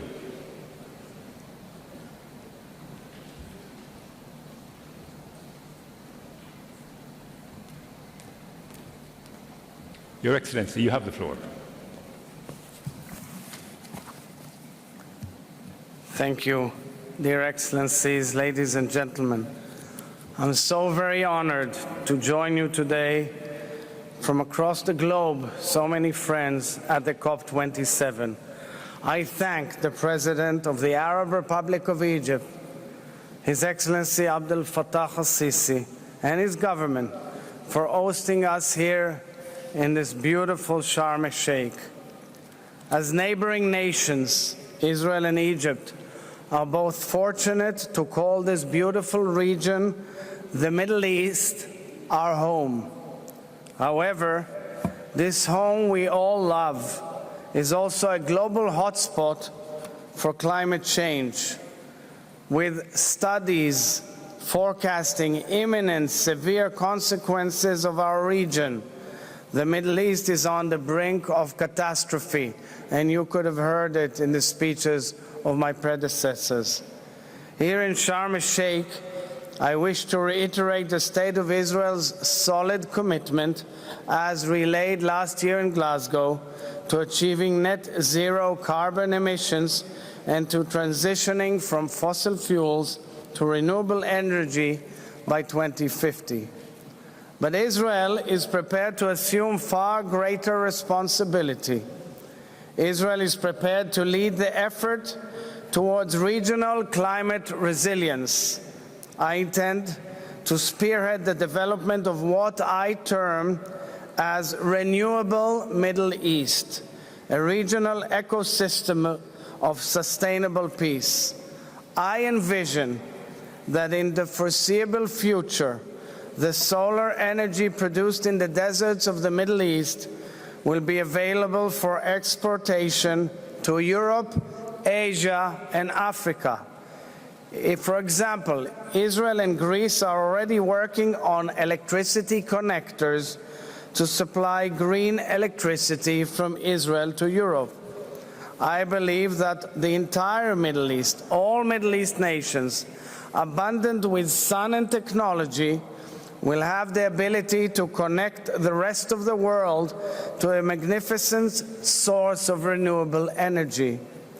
In a region undergoing accelerated desertification, Israel also has the capability and know-how to deflect severe water shortages and to offer solutions for food insecurity.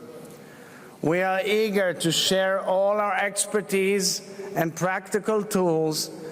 That is what a renewable Middle East is all about. And I invite you all to visit our beautiful pavilion here at COP27 and see some of these brilliant ideas for yourselves.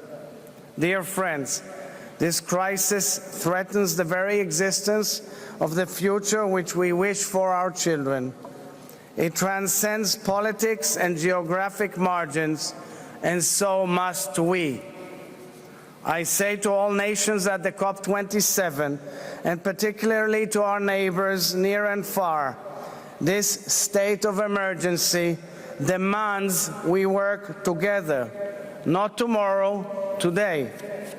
Let us turn the climate emergency into an opportunity to address 20th century conflicts, thereby advancing desperately needed 21st century collaborations.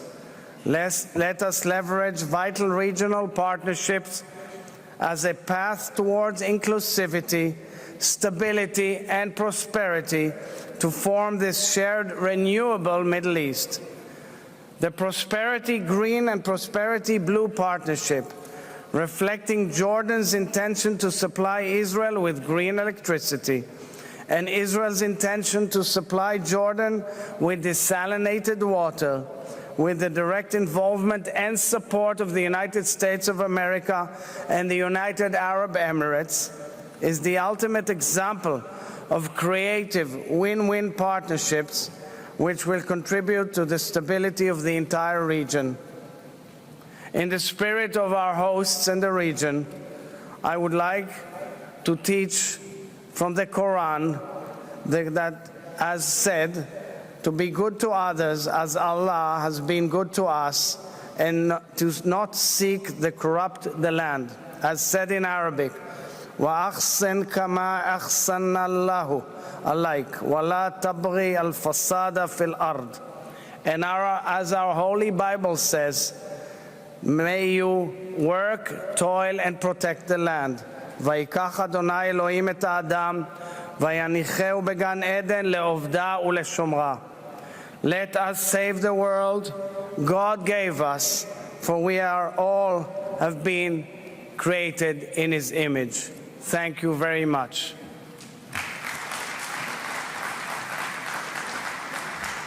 Thank you, Your Excellency.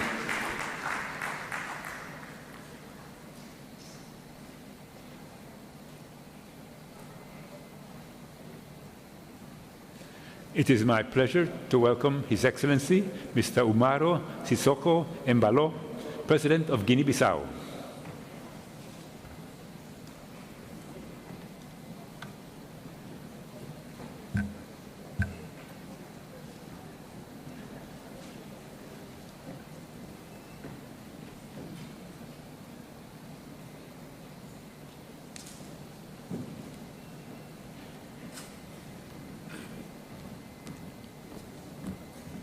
Your Excellency, you have the floor. Thank you. Senhor Presidente Al-Sisi da República Árabe do Egito, senhores chefes de Estado e de Governo, senhor presidente de COP27, senhor Simon Steele, secretário executivo da Convenção de 4 Nações Unidas sobre Alterações Climáticas, senhor presidente da Câmara de Cidade de Sharm el-Sheikh, minhas senhoras e meus senhores. A Guiné-Bissau, classificado no grupo dos países menos avançados e pequenos estados insulares em desenvolvimento, não contribuiu significativamente para as emissões globais de gases com efeito de estufa, mas o seu engajamento com a comunidade internacional no combate ao aquecimento global foi manifestada pela apresentação na COP26, realizada em Glasgow, da sua contribuição nacional determinada, atualizada em 2021. A Guiné-Bissau comprometeu-se a implementar as ações de mitigação correspondente a um desvio equivalente a menos de 30% ou mais em relação ao cenário tendencial até 2030 e atingir a neutralidade carbono até 2050. Minhas senhoras, meus senhores, para alcançar a neutralidade carbônica até 2050, mudanças profundas devem ser iniciadas rapidamente para fechar a lacuna entre os objetivos definidos pelo Acordo de Paris e as tendências atuais na evolução das emissões de gases com efeito de estufa. A crise múltipla de Covid-19 e da guerra da Ucrânia não devem viabilizar a agenda de financiamento do clima. E devemos chegar a um acordo sobre uma arquitetura da implementação do financiamento climático de longo prazo. Minhas senhoras e meus senhores, com os novos desafios globais, há necessidade de aumentarmos as nações e ambições em termos de mitigação de gases com efeito de estufa e promover os dois outros pilares, nomeadamente finanças e adaptação, para atingir as metas ambiciosas do Acordo de Paris sobre o novo regime climático e da Agenda 2030 das Nações Unidas. A África precisa do apoio adicional para as suas iniciativas, nomeadamente a Iniciativa Africana de Energia Renovável e a Iniciativa Africana de Adaptação, que visam ajudar a alcançar as suas aspirações de desenvolvimento. Atendendo os 3 objetivos principais: 100% de acesso à energia suficiente, moderna e renovável para todos os cidadãos dos países menos avançados até 2030, 100% de eletricidade de fontes de energia renovável em todos os países menos avançados até 2050, que atenda todas as necessidades de seus cidadãos, serviços sociais, industriais e 100% da utilização dos potenciais de eficiência energética ao longo da cadeia de valor através da plena implementação das melhores práticas para 2040. Senhores e meus senhores, e gostaria de enaltecer que o meu país, a Guiné-Bissau, um país altamente ameaçado pela subida do nível do mar, erosão costeira, entre outros riscos ligados às alterações climáticas e com inúmeras vulnerabilidades extremas por ser um país africano, um país menos avançado e um pequeno estado insular em desenvolvimento, é que participa apenas de forma insignificante nas emissões globais de gases com efeito de estufa, na sua contribuição nacional, determinada, atualizada, está bem patente do seu compromisso com uma meta quantificada de redução de emissões de cobre dos principais setores, ou sejam, agricultura, florestas e uso dos solos, a fulo, energia e resíduos. Devemos sair de Sharm el-Sheikh solidários e comprometidos com a implementação do Acordo de Paris sobre o novo regime climático, a manter o contínuo engajamento financeiro, principalmente por parte dos maiores emissores, para que cada um possa fazer a sua parte a fim de garantirmos um planeta mais saudável para as gerações vindouras.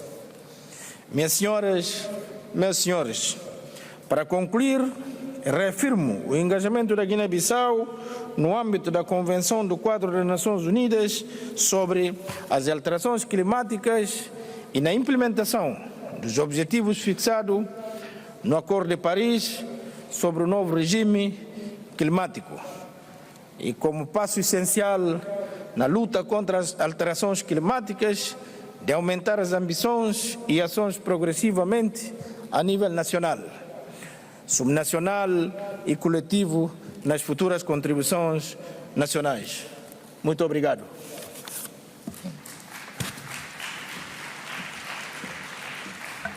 Thank you, Your Excellency.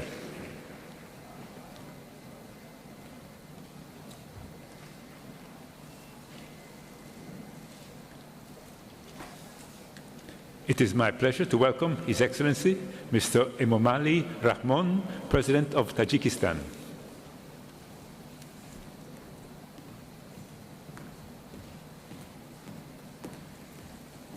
Your Excellency, you have the floor. محترم جناب رئیس، خانم و جنابان، پیش از همه میخواهم به حکومت جمهوری عربی مصر برای فراهم آوردن شرایط مساعد جهت برگزاری اجلاس امروز مینتداری خود را ابراز نمایم. خشکسالی و آبخیزی‌های بی‌سابقه سال روان در جهان و از آن جمله در منطقه آسیای مرکزی بار دیگر ثابت نمودند که تغییریابی اقلیم از عمده‌ترین مشکلات جهان باقی میماند. تاجیکستان با 93% حدود کوهسارش در برابر تغییریابی اقلیم خیلی آسیب پذیر می باشد.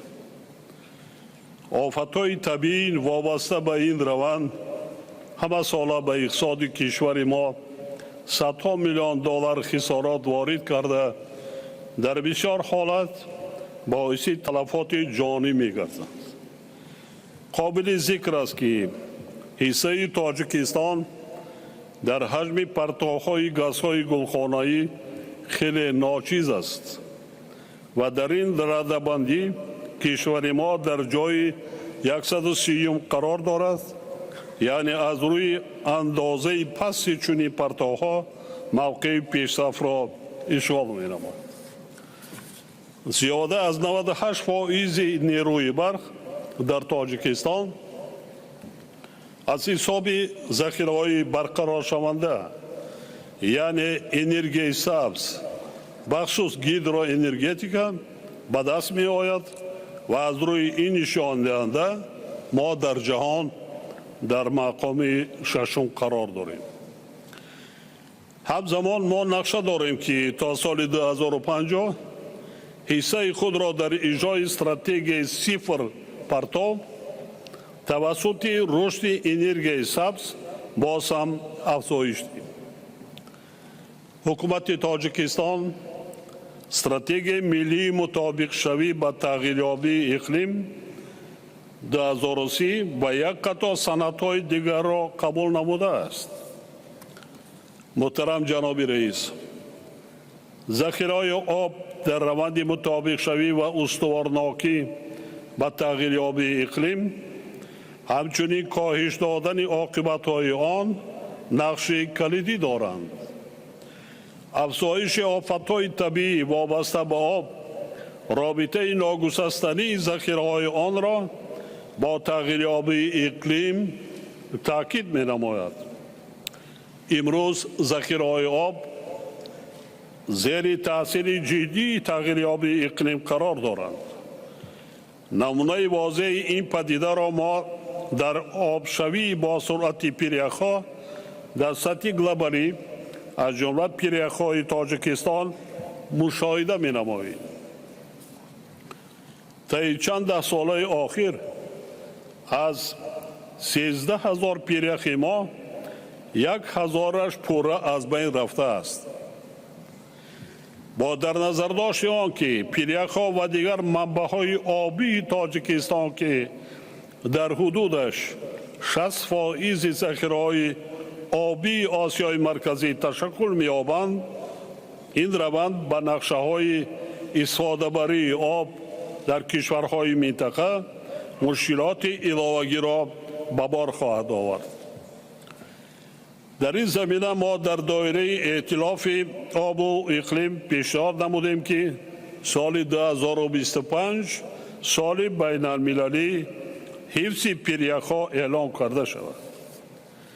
همزمان با این ما در دایره تلاش‌هایمان برای آمادگی به کنفرانس آبی سازمان ملل متحد که ماه مارس سال 2023 تحت ریاست تاجیکستان نیدرلند برگزار می‌گردد، همبستگی آب و اقلیم را به حیث یکی از موضوعهای اساسی کنفرانس پیشنهاد نمودیم. ما همچنین در کنفرانس دوم دوشنبه عاید به دستورهای آب طرح روزنامه عمل در ساحه آب را که باید عهده‌داری و عملها را در چارچوب کنفرانس سال آینده به هم آورد منظور نمودیم. اطمینان دارم که کشورهای اعضای سازمان ملل متحد و همه جانب‌های منفعت‌دار توسط اشتراک فعال گرفتن عهده‌داری و صورت بخشی عملها در تطبیق این مسئولیت بزرگ ما را دستگیری خواهند کرد. با همه ما نتیجه های بابرار از اجلاس امروزه و در راه به سوی کنفرانس آب سازمان ملل متحد در سال آینده یگانگی و همدلی آرزو می نمایم. از توجهتان سپاسگزارم. Thank you, Your Excellency.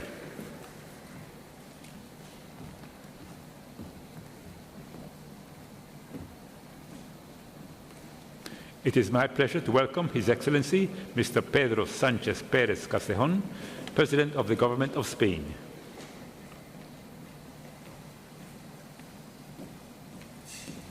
Your Excellency, you have the floor.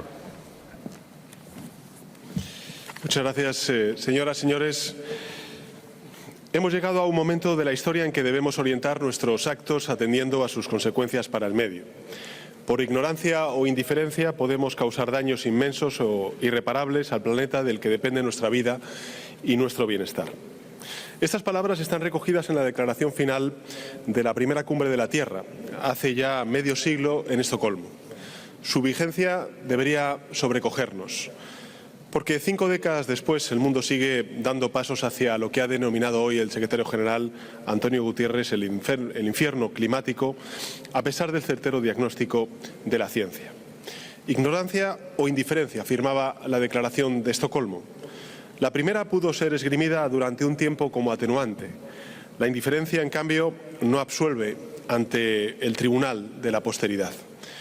¿Cómo ser indiferente ante la tragedia vivida este año por países como Bangladesh, cuyos ríos desbordados desplazaron a millones de personas? ¿Cómo serlo ante las señales de auxilio de comunidades enteras del Pacífico, como hemos escuchado en esta tribuna en el día de hoy, en riesgo cierto de desaparecer? ¿Y cómo serlo ante episodios de calor extremo como el sufrido en Europa durante todo este año o en mi propio país? España no puede permanecer indiferente, no lo es. Desastres como el que vive el humedal de Doñana, santuario de la biodiversidad único en su especie, no son aceptables ni por indiferencia ni por descuido. Doñana es un lugar en el que a las presiones locales se suman el impacto de sequías extremas sin precedentes, la salinización de acuíferos y los cambios en la línea de costa. La combinación de todos estos factores amenaza su propia existencia. Solo un compromiso político máximo a todos los niveles podrá dar respuesta a todos estos desafíos. Y por tanto la indiferencia nace de una decisión consciente, de no mirar, de apartar la vista, como si obrar de ese modo nos hiciera inmunes ante la inminencia de la devastación causada por la alteración climática. Es en consecuencia imprescindible, queridos colegas, salir del letargo y actuar con la determinación que nos exigen las generaciones más jóvenes del mundo entero y hacerlo desde un nuevo internacionalismo de progreso, superador de fronteras. Gobernar es, en esencia, elegir. Y España elige compromiso y ambición climática, elegimos la vida y el futuro de oportunidades. Por eso apoyamos la movilización de recursos públicos y privados para acelerar la reducción de emisiones. Es fundamental mejorar la gobernanza internacional y garantizar una financiación adecuada para los retos de adaptación y para la cuestión de daños y perjuicios. Hoy, junto con Senegal y con el apoyo de la Convención de Naciones Unidas de lucha contra la desertificación, hemos lanzado la Alianza Internacional para la Resiliencia ante la sequía, a la que España aportará 5 millones de euros para que comience a operar. También hemos comprometido 3 millones de euros para el mecanismo de observación sistemática de la Organización Meteorológica Mundial, apoyando así una de las iniciativas lanzadas por el Secretario General de Naciones Unidas. Vamos a aportar 2 millones de euros a la Red Santiago y reforzaremos nuestra contribución al Fondo de Adaptación con 20 millones de euros adicionales. Y además, trabajamos para cumplir con lo prometido y aprobaremos en breve la Estrategia de Financiación Climática Internacional. También hemos sido el primer país en contribuir al Fondo para la Resiliencia y la Sostenibilidad del Fondo Monetario Internacional. Se trata, en definitiva, señoras y señores, de hablar con hechos y no solo con palabras. Hoy España cuenta con un marco normativo coherente desde el que alcanzar la neutralidad climática en el año 2050. Hasta un 30% de los presupuestos de la Administración General del Estado se dedican a combatir los efectos del cambio climático, apostando rotundamente por las energías renovables, por el autoconsumo, por la electrificación del sector del transporte, por la rehabilitación y la eficiencia energética de nuestro parque de viviendas. La crisis energética provocada por la guerra en Ucrania no puede ser una excusa para postergar los compromisos ni faltar a la palabra dada. Al contrario, ha de ser una motivación adicional para acelerar la transición ecológica. Y así lo entendemos desde España. Así también lo ha hecho Europa. Hemos tenido que reaccionar ante un shock y sustituir rápidamente el 40% del suministro de gas, pero al mismo tiempo nos hemos reafirmado en la necesidad de dar un nuevo impulso a nuestra transición energética. Queridos colegas, a la ignorancia y a la indiferencia debemos responder con una agenda ambiciosa, porque literalmente nos va la vida en ello. Y en esta COP27 tenemos la exigencia moral de actuar con determinación y con paso firme. España estará a la altura para avanzar en ese camino compartido junto con el resto de la humanidad. Muchas gracias.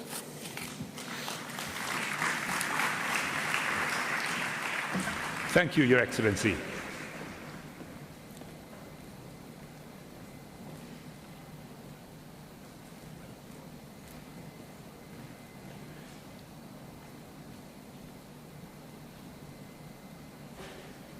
It is my pleasure to welcome His Excellency Mr. Maruf Amin, Vice President of Indonesia.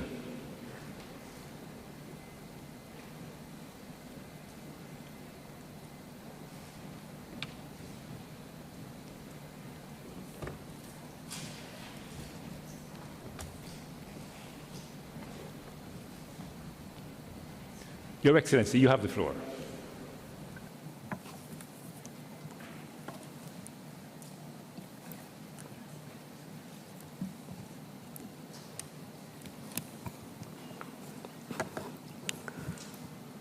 Yang mulia, dunia tengah menghadapi triple planetary crisis, perubahan iklim, polusi, dan hilangnya keanekaragaman hayati. Ketiganya saling terkait dan sangat mendesak untuk diatasi. Dalam situasi krisis seperti ini, tidak ada pilihan lain kecuali bekerja sama paradigma kolaborasi harus kita kedepankan. Izinkan saya berbagi 3 hal. Pertama, COP27 di Mesir perlu menjadi COP implementasi. 1 tahun pasca Glasgow, belum ada kemajuan global signifikan.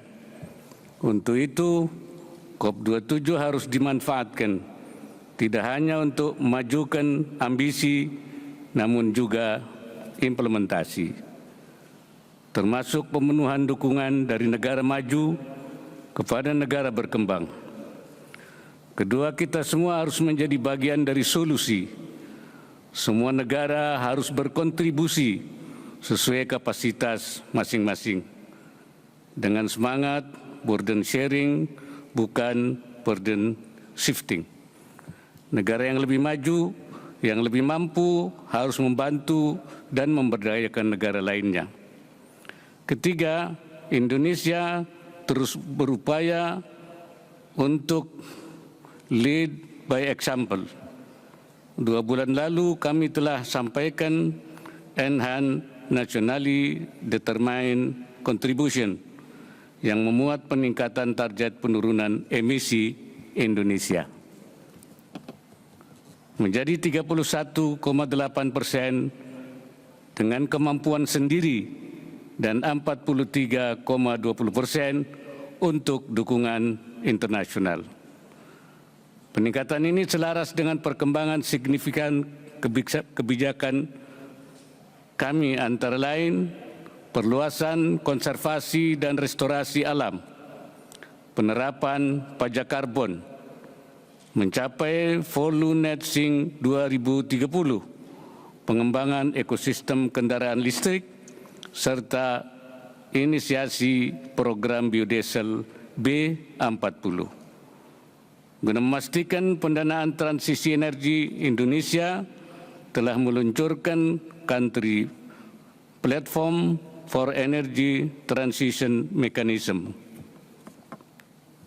Semua upaya nasional tersebut perlu disertai dukungan internasional yang jelas, termasuk penciptaan pasar karbon yang efektif dan berkeadilan, investasi untuk transisi energi, dan pendanaan untuk aksi iklim. Sebagai Presiden G20, Indonesia terus mendorong pemulihan hijau serta aksi iklim yang kuat dan inklusif. Ke depan, melalui kekuatan ASEAN tahun 2023, Indonesia akan terus memberikan perhatian pada penguatan aksi iklim.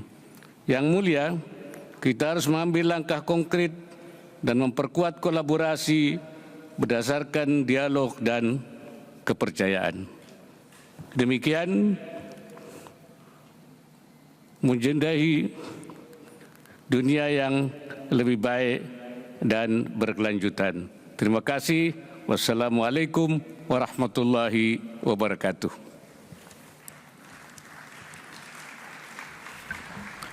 Thank you, Your Excellency.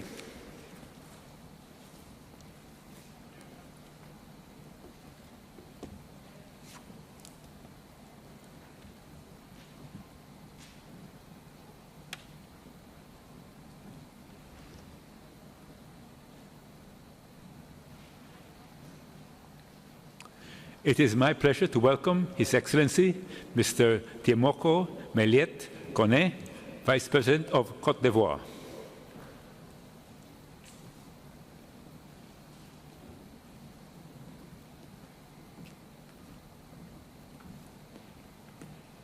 Your Excellency, you have the floor.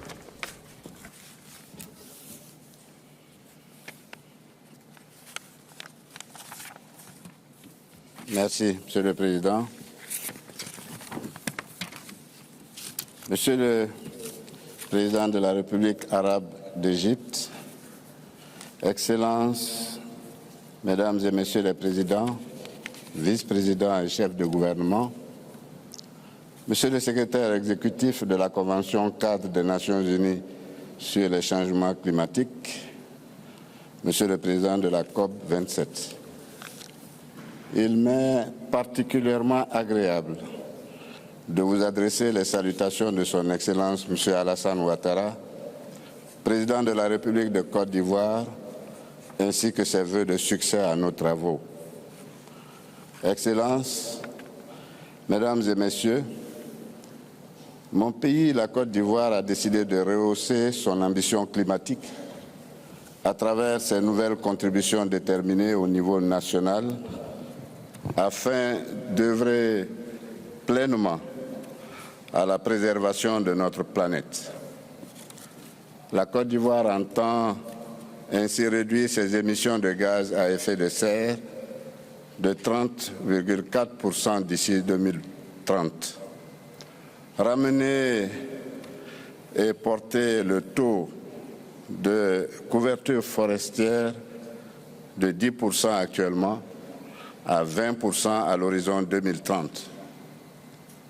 En outre, elle accélère sa transition énergétique et ambitionne de porter à 45% d'ici 2030 la part des énergies renouvelables dans son mix énergétique, grâce notamment au gaz naturel, à l'hydroélectricité, au solaire et à la biomasse. Excellences, Mesdames et Messieurs, la situation géopolitique actuelle du monde menace, partout d'ailleurs, les acquis de notre lutte contre le réchauffement climatique. L'urgence énergétique ne doit pas nous détourner des objectifs vitaux de l'accord de Paris sur le climat. C'est le lieu de réitérer l'appel de mon pays en faveur du respect des engagements relatifs au financement de l'adaptation et au soutien à la transition énergétique, en particulier en Afrique. Notre planète suffoque chaque jour un peu plus. Nous devons davantage agir avec célérité afin d'inverser durablement la trajectoire dramatique de son réchauffement. Ce sont ces mots que je voulais prononcer. Je vous remercie de votre attention.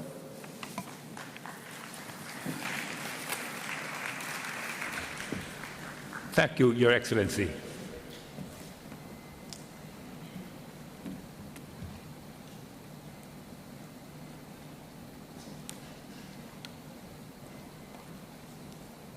It is my pleasure to welcome His Excellency, Mr. Faisal Nassim, Vice President of Maldives. Your Excellency, you have the floor. Thank you, President.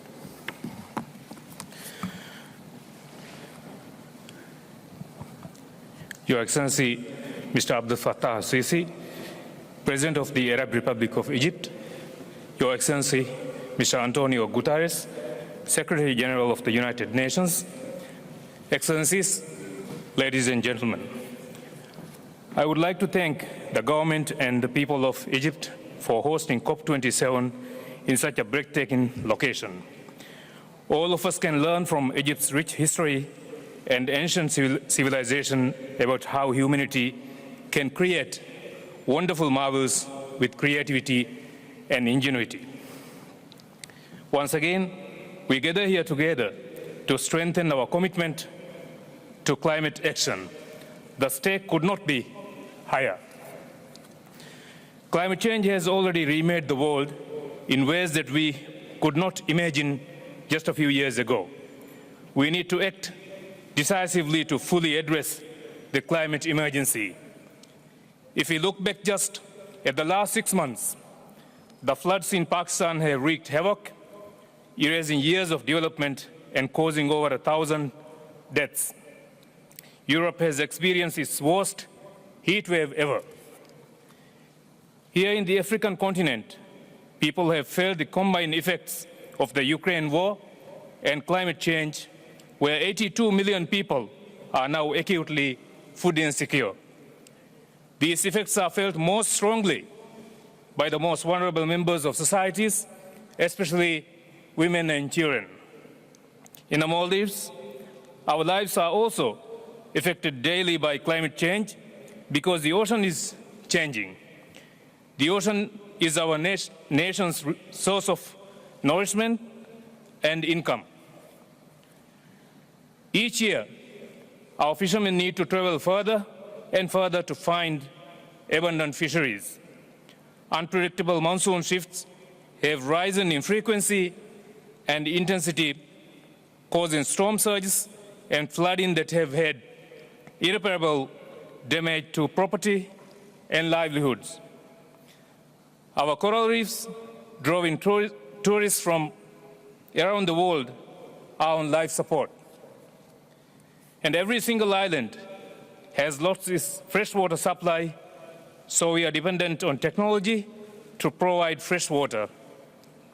Yet our contribution to the cause of climate change is negligible, and so is, without global solidarity, our ability to respond to these changes. We come to COP to address this injustice. Our story is not unique to the Maldives, but echoes in all seafaring nations, indeed all nations of the world. As the ocean changes, so do we. We are truly at a crossroads. We have only 86 months to halve emissions and keep the temperature increase below 1.5 degrees. Time is very short. At this COP, we expect ambitious commitments on mitigation, including more parties aggressively phasing out fossil fuels and making the just transition to renewable energy sources. A clear path towards articulating the global goal on adaptation that focuses on key transboundary issues such as water, food security, health, and biodiversity. A bold and visionary outcome on loss and damage that provides a mosaic of solutions to address a complex set of problems. To meet our collective goal of $100 billion per year in climate finance, with more than half dedicated to adaptation. To fully implement the Paris Agreement, we also need to increase ambition outside of the UNFCCC. All international financial institutions need to align their policies with the Paris Agreement. We congratulate the IMF for operationalizing the Resilience and Sustainability Trust, and also congratulate Barbados for its Bridgetown agenda.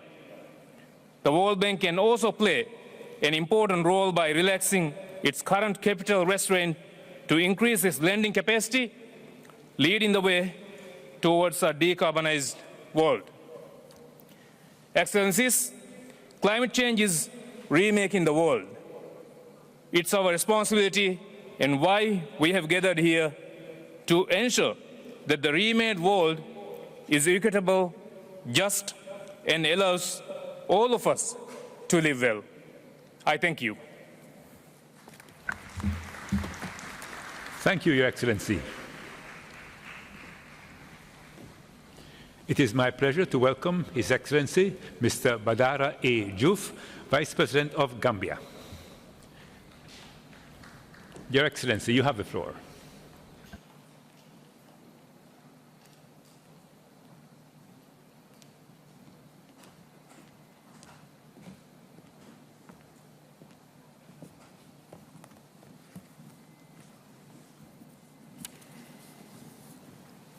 Thank you very much, Mr. President.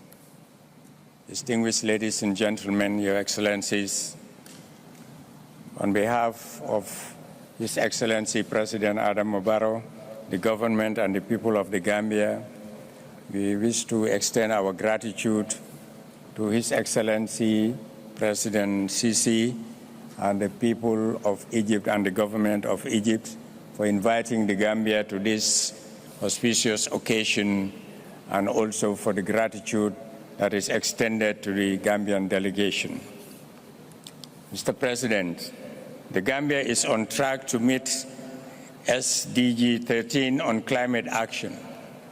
Our NDC 2 was acknowledged to be ambitious and in compliance with Article 4, Paragraph 6 and 19 of the Paris Agreement. the Gambia has also submitted its strategy for becoming climate neutral by 2050, called the Gambia Long-Term Climate Neutral Development Strategy 2050 LTS, to the United Nations Framework Convention on Climate Change, available for viewing on their website. The LTS focuses on the country's 5 key greenhouse emitting sectors on both mitigation and adaptation actions, and require an estimated about $4 billion for implementation against 2050. To support the unconditional targets of our NDCs, the Gambia government has increased allocation in its national budget and also working with private sector and development partners such as the World Bank, the EU, and others to address climate change, both in the areas of adaptation, resilience, mitigation, and renewable energy. By 2025, the Gambia will have more than 30 MV solar plants to reduce the cost of buying and using fossil fuel. The Gambia, being a small and low-lying country bisected by the River Gambia, our greatest risk is the sea level rise, posing potentially a great existential risk, particularly to the capital Banjul, which is below sea level. This year's floods and the windstorms of last year caused enormous destruction to life and livelihood and property, putting much pressure on our meager national budgets and also on achieving the SDGs. Pledges of financial support alone are not sufficient. We need practical financial commitments, easily accessible without much procedural difficulties and challenges. Like many LDCs, the Gambia's negligible contribution to global emission of greenhouse gas is less than 0.01%, but took a lead to respond to the global call for action to prepare an ambitious NDC2, meeting the Paris Agreement's temperature goal of 1.50 Celsius. This is a clear indication of the highest level of political will and commitment. We join others to call on developed countries to make good on their promise on climate financing. Developed nations that have contributed more to the accumulation of greenhouse gas emissions should take a lead responsibility to finance the climate crisis with reference to the Paris Agreement and Article 2. We now need committed actions for urgent implementation to make here in Sharm el-Sheikh. Mr. President, I would like to draw on the moral of 2 stories that we have.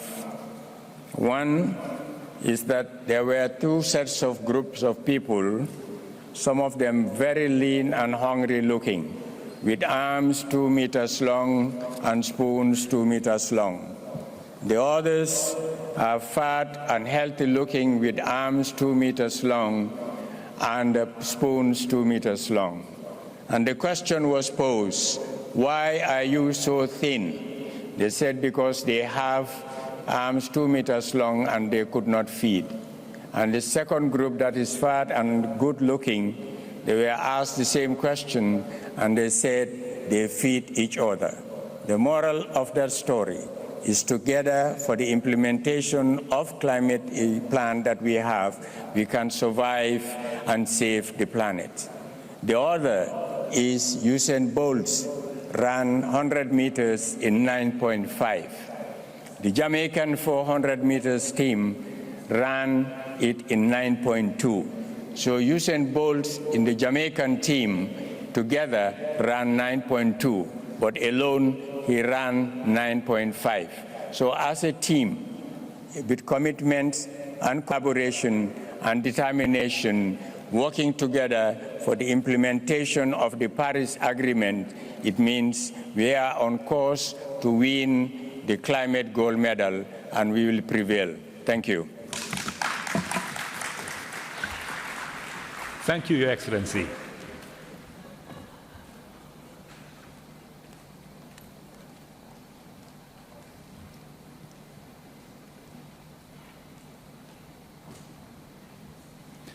It is my pleasure to welcome Her Excellency, Ms. Esperanza Maria e Francisco da Costa, Vice President of Angola.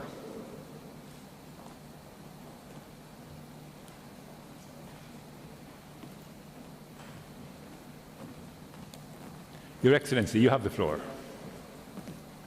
Thank you, Mr. President.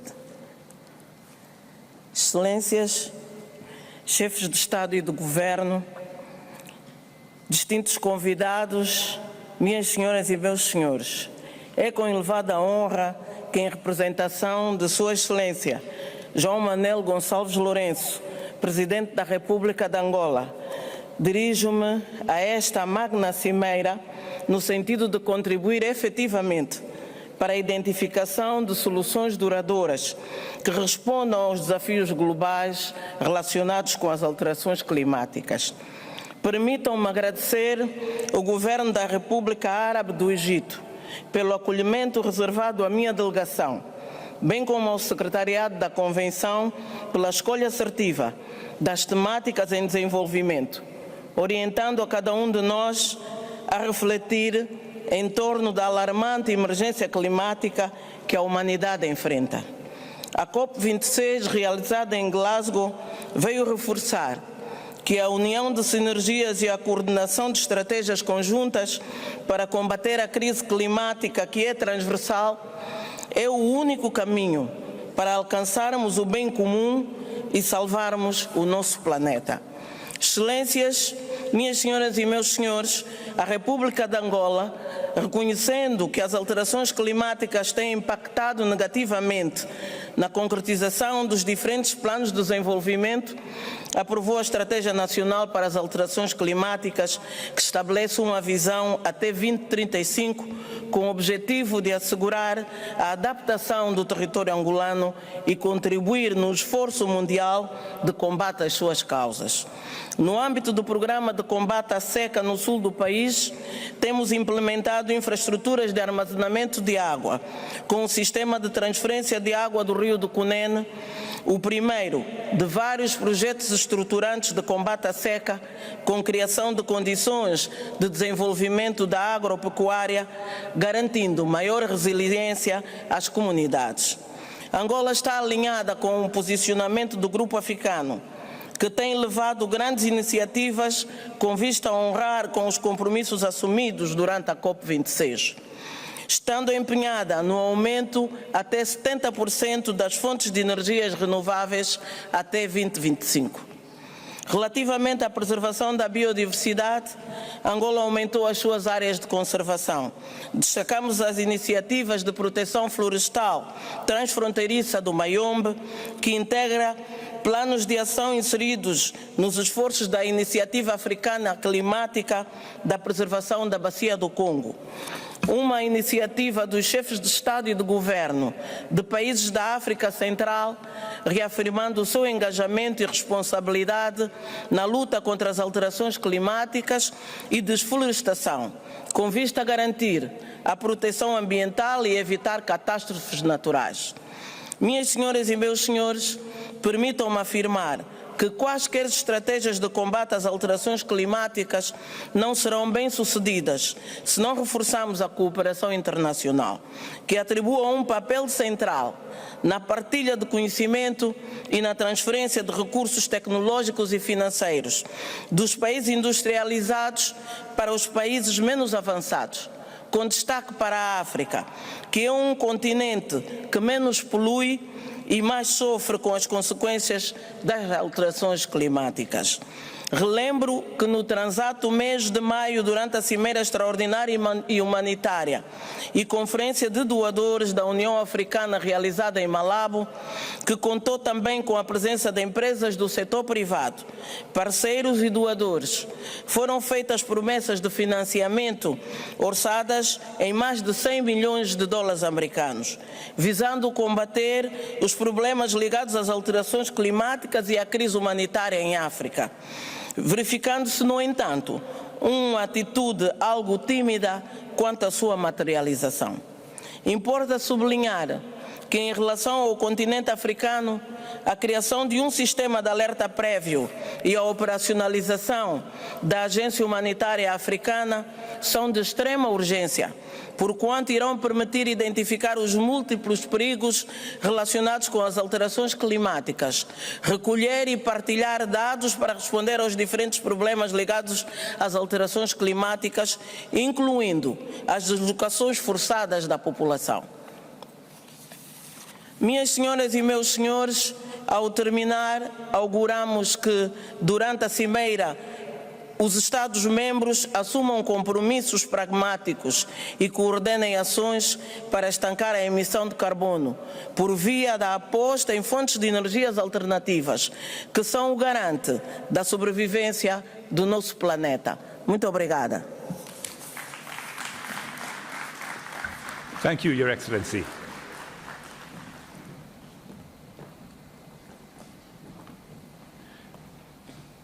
It is my pleasure to welcome Her Excellency Giorgia Meloni, Prime Minister of Italy.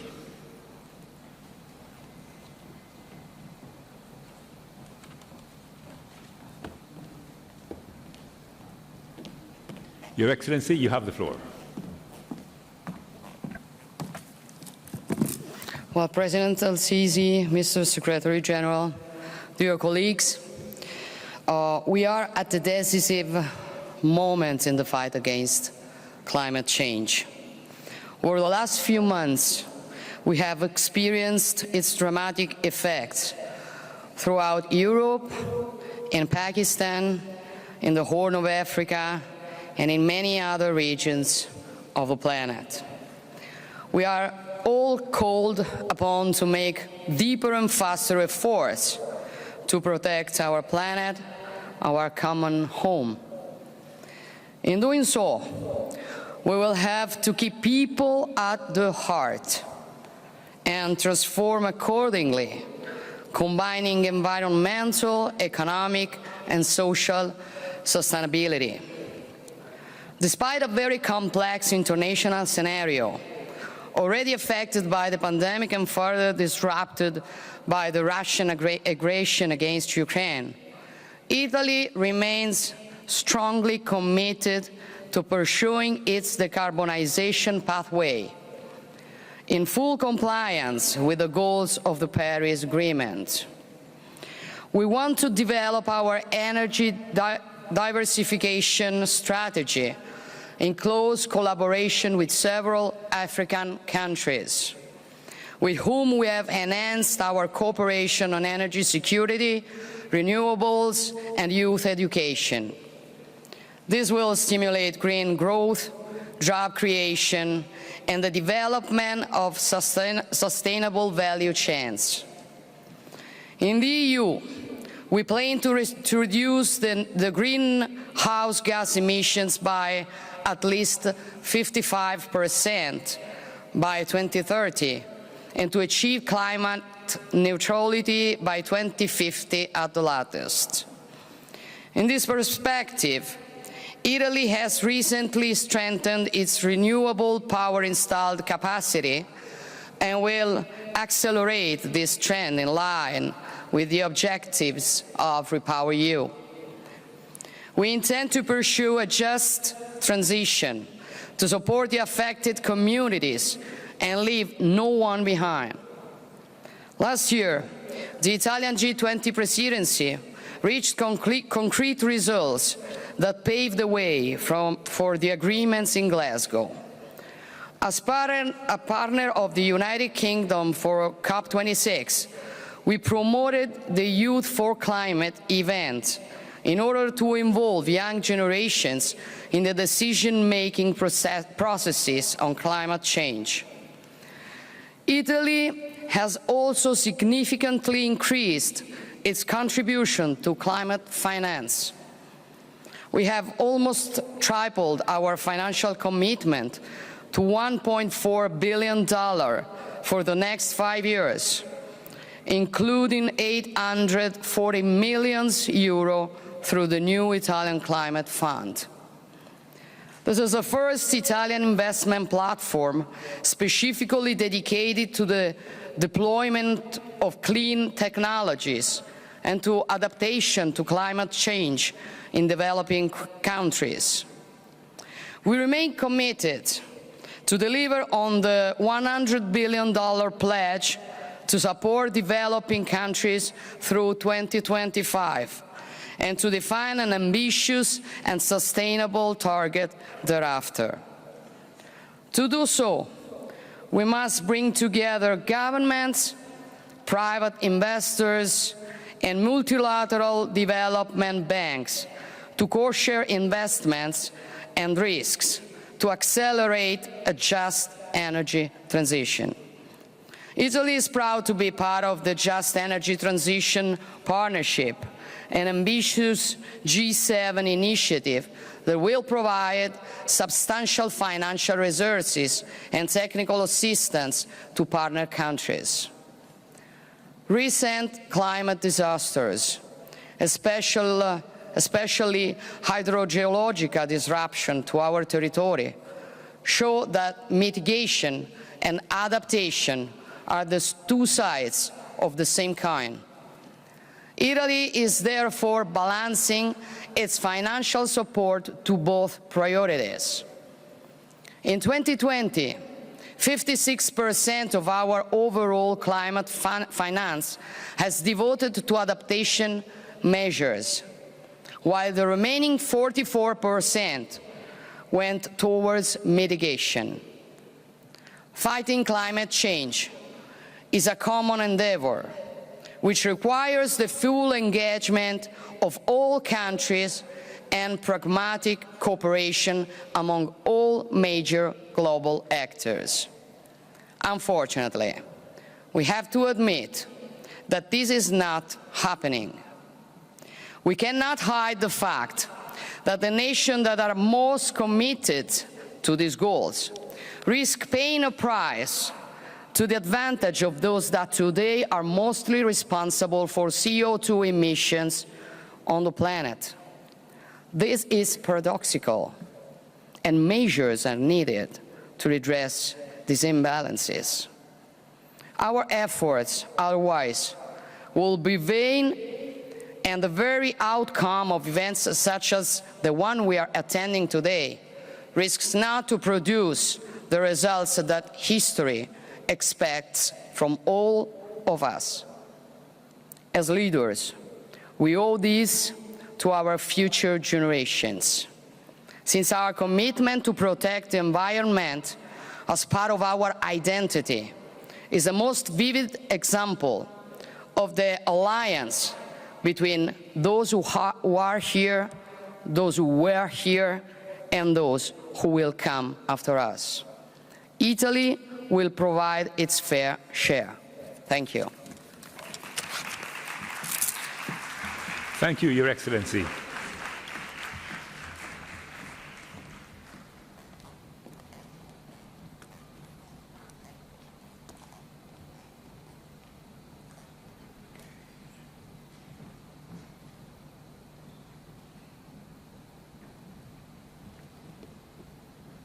It is my pleasure to welcome His Excellency, Mr. Olaf Scholz, Chancellor of the Federal Republic of Germany.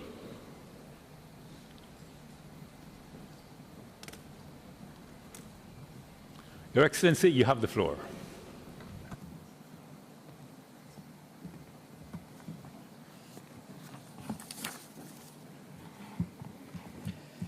Exzellenzen, meine Damen und Herren!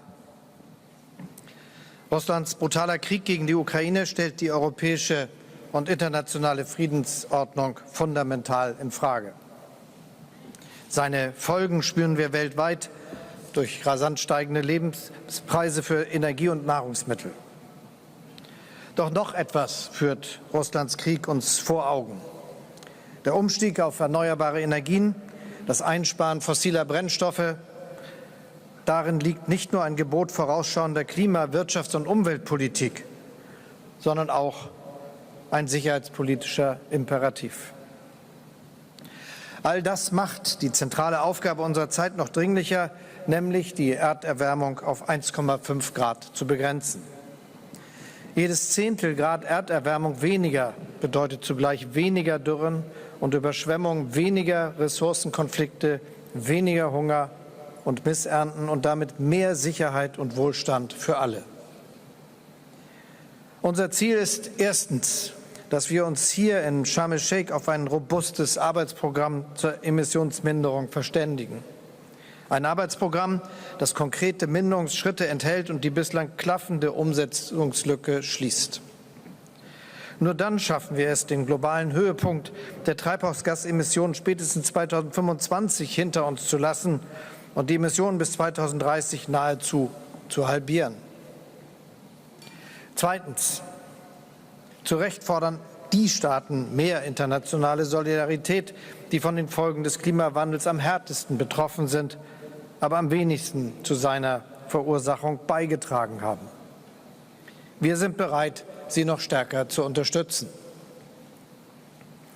In den letzten 3 Jahren hat Deutschland die öffentlichen Gelder für die internationale Klimafinanzierung um mehr als ein Drittel erhöht auf insgesamt 5,3 Milliarden Euro im Jahre 2021.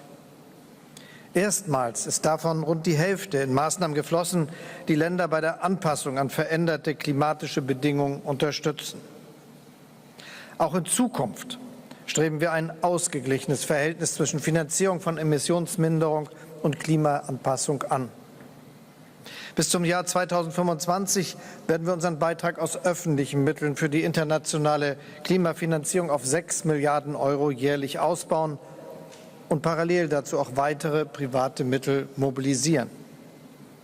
Zudem werden wir die vom Klimawandel am schwersten betroffenen Länder gezielt im Umgang mit Verlusten und Schäden unterstützen. Als G7-Präsidentschaft wollen wir gemeinsam mit den Vulnerable 20 einen globalen Schutzschirm gegen Klimarisiken aufspannen. Für diesen Schutzschirm und die Klimarisikofinanzierung stellt Deutschland 170 Millionen Euro zur Verfügung. Wichtig ist, die Klima- und Biodiversitätskrise gemeinsam anzugehen. Deshalb werden wir unseren Beitrag zum Schutz der Biodiversität im Rahmen der internationalen Klimafinanzierung bis 2025 auf 1,5 Milliarden Euro im Jahr erhöhen. Drittens. Wir stehen fest zu unseren nationalen Klimazielen. Bis 2045 wird Deutschland als eines der ersten Industrieländer klimaneutral werden. In der Europäischen Union wollen wir das bis 2050 erreichen. Wir werden aus den fossilen Brennstoffen aussteigen, ohne Wenn und Aber. Es darf keine weltweite Renaissance der fossilen Energien geben. Und für Deutschland sage ich, es wird sie auch nicht geben. Ja, Russlands brutaler Angriffskrieg auf die Ukraine zwingt uns dazu, für kurze Zeit notgedrungen auch wieder Kohlekraftwerke ans Netz zu nehmen. Aber wir stehen fest zum Kohleausstieg. Erst vor wenigen Tagen haben wir daher beschlossen, dass ein Teil unserer Kohlekraftwerke noch früher stillgelegt wird als ursprünglich geplant. Für uns ist klarer denn je, die Zukunft führt Windkraft, Solarenergie und grünem Wasserstoff. Auf dem Weg dorthin bietet Ihnen Deutschland seine Partnerschaft an. Das ist mein 4. und letzter Punkt. Indem wir zum Beispiel die Technologien entwickeln und in die Breite tragen, die es Bürgerinnen und Bürgern dann auch weltweit ermöglichen, in Wohlstand zu leben, ohne dem Klima zu schaden. Dieses Ziel einer weltweiten Zusammenarbeit bei der Transformation unserer Industrien liegt auch der Idee eines offenen und kooperativen Klimaclubs zugrunde. Den Grundstein dafür haben wir im G7-Kreis gelegt. Der Klimaclub steht aber allen offen, die gemeinsam mit uns beim klimaneutralen Umbau unserer Volkswirtschaften und insbesondere unserer Industrien vorankommen wollen. Meine Damen und Herren, nicht weniger, sondern mehr Tempo, mehr Ehrgeiz, mehr Zusammenarbeit beim Umstieg auf erneuerbare Energien lautet das Gebot unserer Zeit. Unseren entschlossenen Bekenntnissen zum Klimaschutz müssen ebenso entschlossene Taten folgen. Daran werden wir gemessen. Darum geht es hier in Sharm el-Sheikh. Schönen Dank.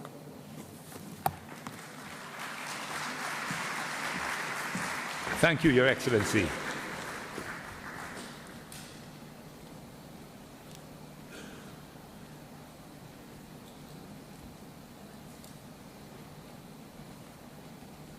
It is my pleasure to welcome His Excellency Mr. Mark Rutte, Prime Minister of Netherlands.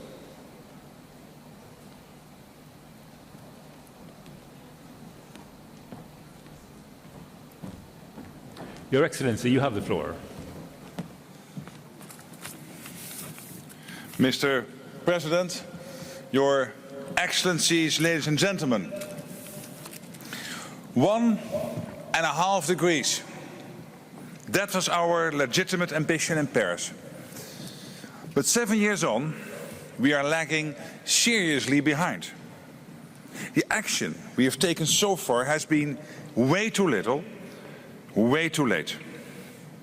We are far beyond the point of new ambitions and promises. We need to step up and rapidly deliver on the promises we have made. The Netherlands is taking its responsibility. My country will reduce its carbon emissions by 55 to 60% in this decade. This will not be easy, and we still have a great deal of work to make it happen. But we must do it. So we are investing significantly in renewable energy resources, such as hydrogen and offshore wind, both at home and abroad. And at the same time, we are helping others. Vulnerable countries are rightly concerned about loss and damage caused by other countries' emissions. That's certainly the reality for our African friends and partners. To them I say, I hear your call for greater solidarity. The African continent is on the front line of a climate emergency it did not create. An emergency that has fueled food insecurity this year, made even worse by Russia's unprovoked aggression against Ukraine. For the sake of Africa and for the whole world, we need to do more to deal with the lasting effects of climate change. Those effects can't be undone, even with our best efforts. To boost our resilience, we need to adapt now. Of course, all this requires money. So the Netherlands will increase its annual contribution to the $100 billion pledge to 1.8 billion euros by 2025. And as part of this increase, we will double our public finance for climate adaptation, including 100 million euros for the Africa Adaptation Acceleration Programme. All this money needs to go to those hit hardest by climate change. Ladies and gentlemen, the Kingdom of the Netherlands consists of a low-lying delta country on the North Sea and several small island states in the Caribbean. We know from long experience that water, whether too much, too little or too polluted, is the factor linking the great challenges of our time. What's more, 90% of all climate disasters manifest themselves through water, via flooding, drought or pollution. That's why the UN 2023 Water Conference next March is so important. This conference, which we are co-hosting with Tajikistan, will be all about water action. I urge you all to be there. And I urge you to deliver on every climate action promise you have made.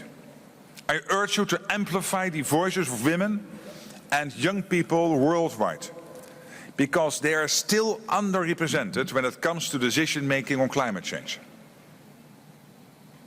We still have a long way to go. But I promise you this: you can count on the Netherlands, just as we are counting on you. Thank you. Thank you, Your Excellency.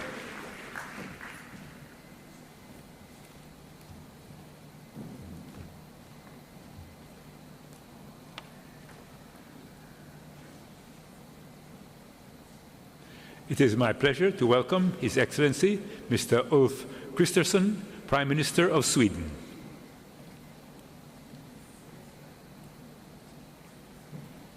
Your Excellency, you have the floor.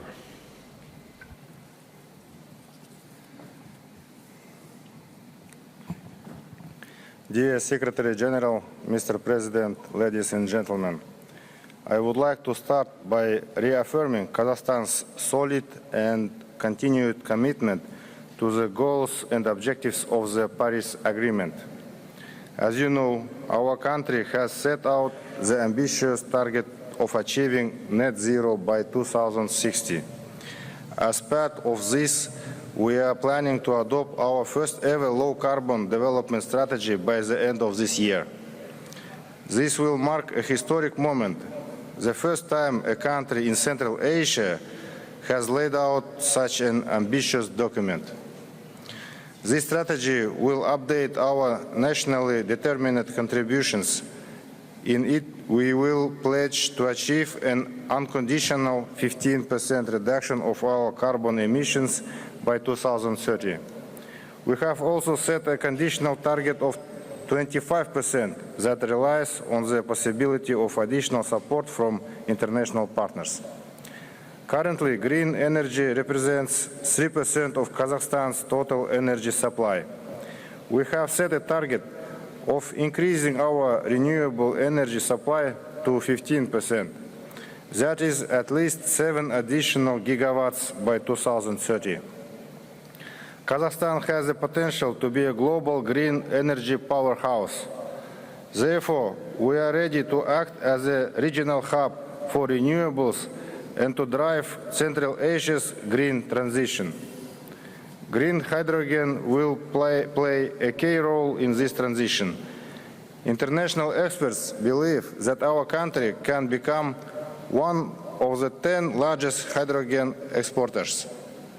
In addition, Kazakhstan has a unique role to play in the global energy transition thanks to its significant reserves of critical raw materials and elements.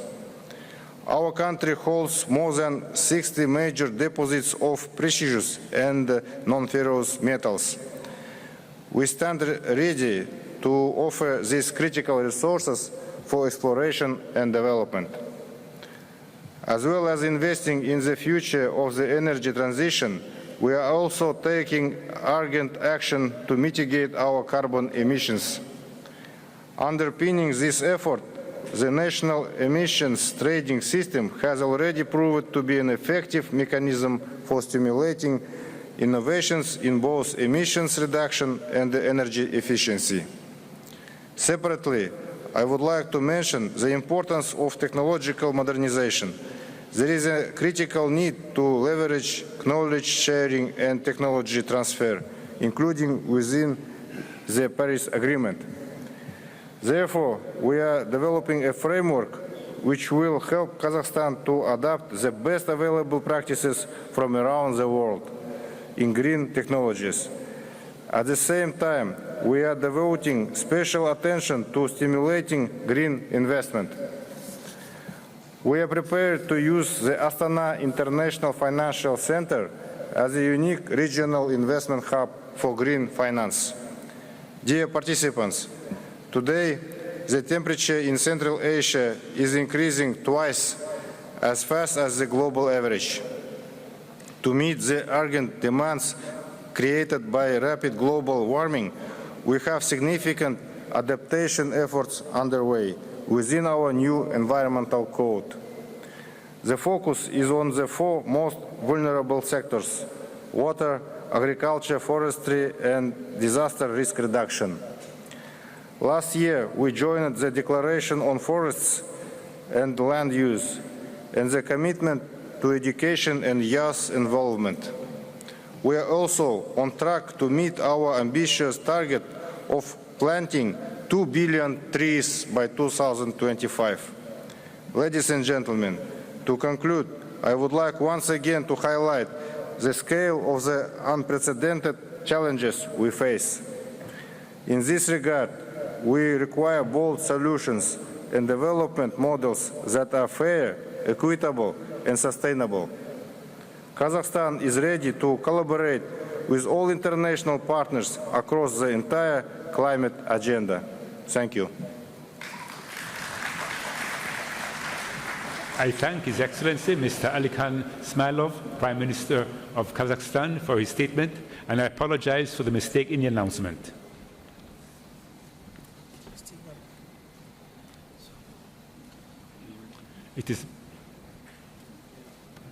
It is my pleasure to welcome Her Excellency Ms. Sanna Marin, Prime Minister of Finland. Your Excellency, you have the floor.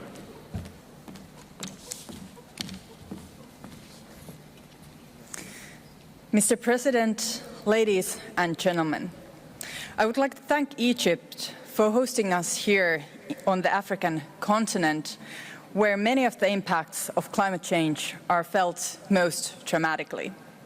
While all of us suffer the consequences of climate change, it is the poorest and most vulnerable who suffer the most. I assure you that we are determined to find joint solutions. The science is clear. If we do not act now, this is only a preview of what is to come. This is the critical decade. Each year and each action count. Climate change is the biggest global security challenge we face. However, ongoing wars and violence in different parts of the world are magnifying its impacts. Also in Europe, we are witnessing grave violations of international law and the UN Charter, which undermine international security and stability and endure our capacity to work together to find solutions to persisting global problems. Russia's attack on Ukraine is a serious breach of the UN Nation Charter. Russia's illegal war affects not only Ukraine, but also the entire rule-based international order, right when we should be acting together against the great challenges of our times. It is Russia's war of aggression that has caused the global food and energy crisis. Now more than ever, we need multilateralism to take quick and effective action against climate change and to assure food and energy security. A green energy transition away from fossil fuels is not only an answer to climate change, but also to energy security. We must make sure this transition happens in a just way, creating new jobs and better opportunities for people everywhere. I also want to stress that we cannot implement the goals of the Paris Agreement without a joint effort from both public and private finance. Therefore, this issue too deserves its place on the agenda.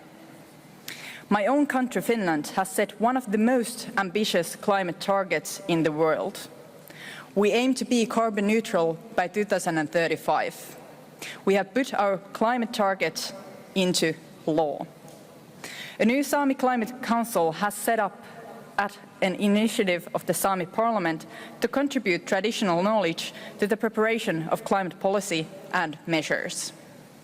Finland has also been vocal in involving women and youth in climate policy making. It is crucial that all groups, including people with disabilities, are able to participate equally in the international climate fora. Finland and the European Union are doing their part to deliver climate finance. Finland is particularly doubling its climate finance for developing countries and taking concrete steps as part of the Champion Group on Adaptation Finance to double the share of global adaptation financing. As a co-chair of the Coalition of Finance Ministers for Climate Action, we have promoted the integration of finance and biodiversity action into national budgeting. Mr. President, we all agree that what we need to do now is implementation. The longer we wait, the more it will cost. So let us ensure together that this COP is one that delivers real progress in all areas. A COP that keeps the 1.5-degree target alive. Thank you so much.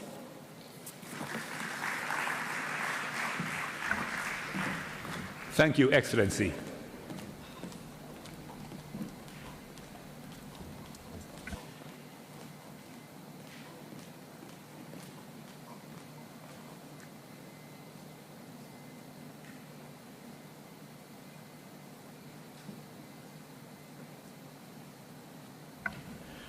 Distinguished heads of state and government, delegates, honored guests, this brings us to the end of our national statements for today. We will continue with the delivery of national statements tomorrow at 10:30 hours in this plenary. With this, I declare this joint meeting of the COP, CMP and the CMA adjourned.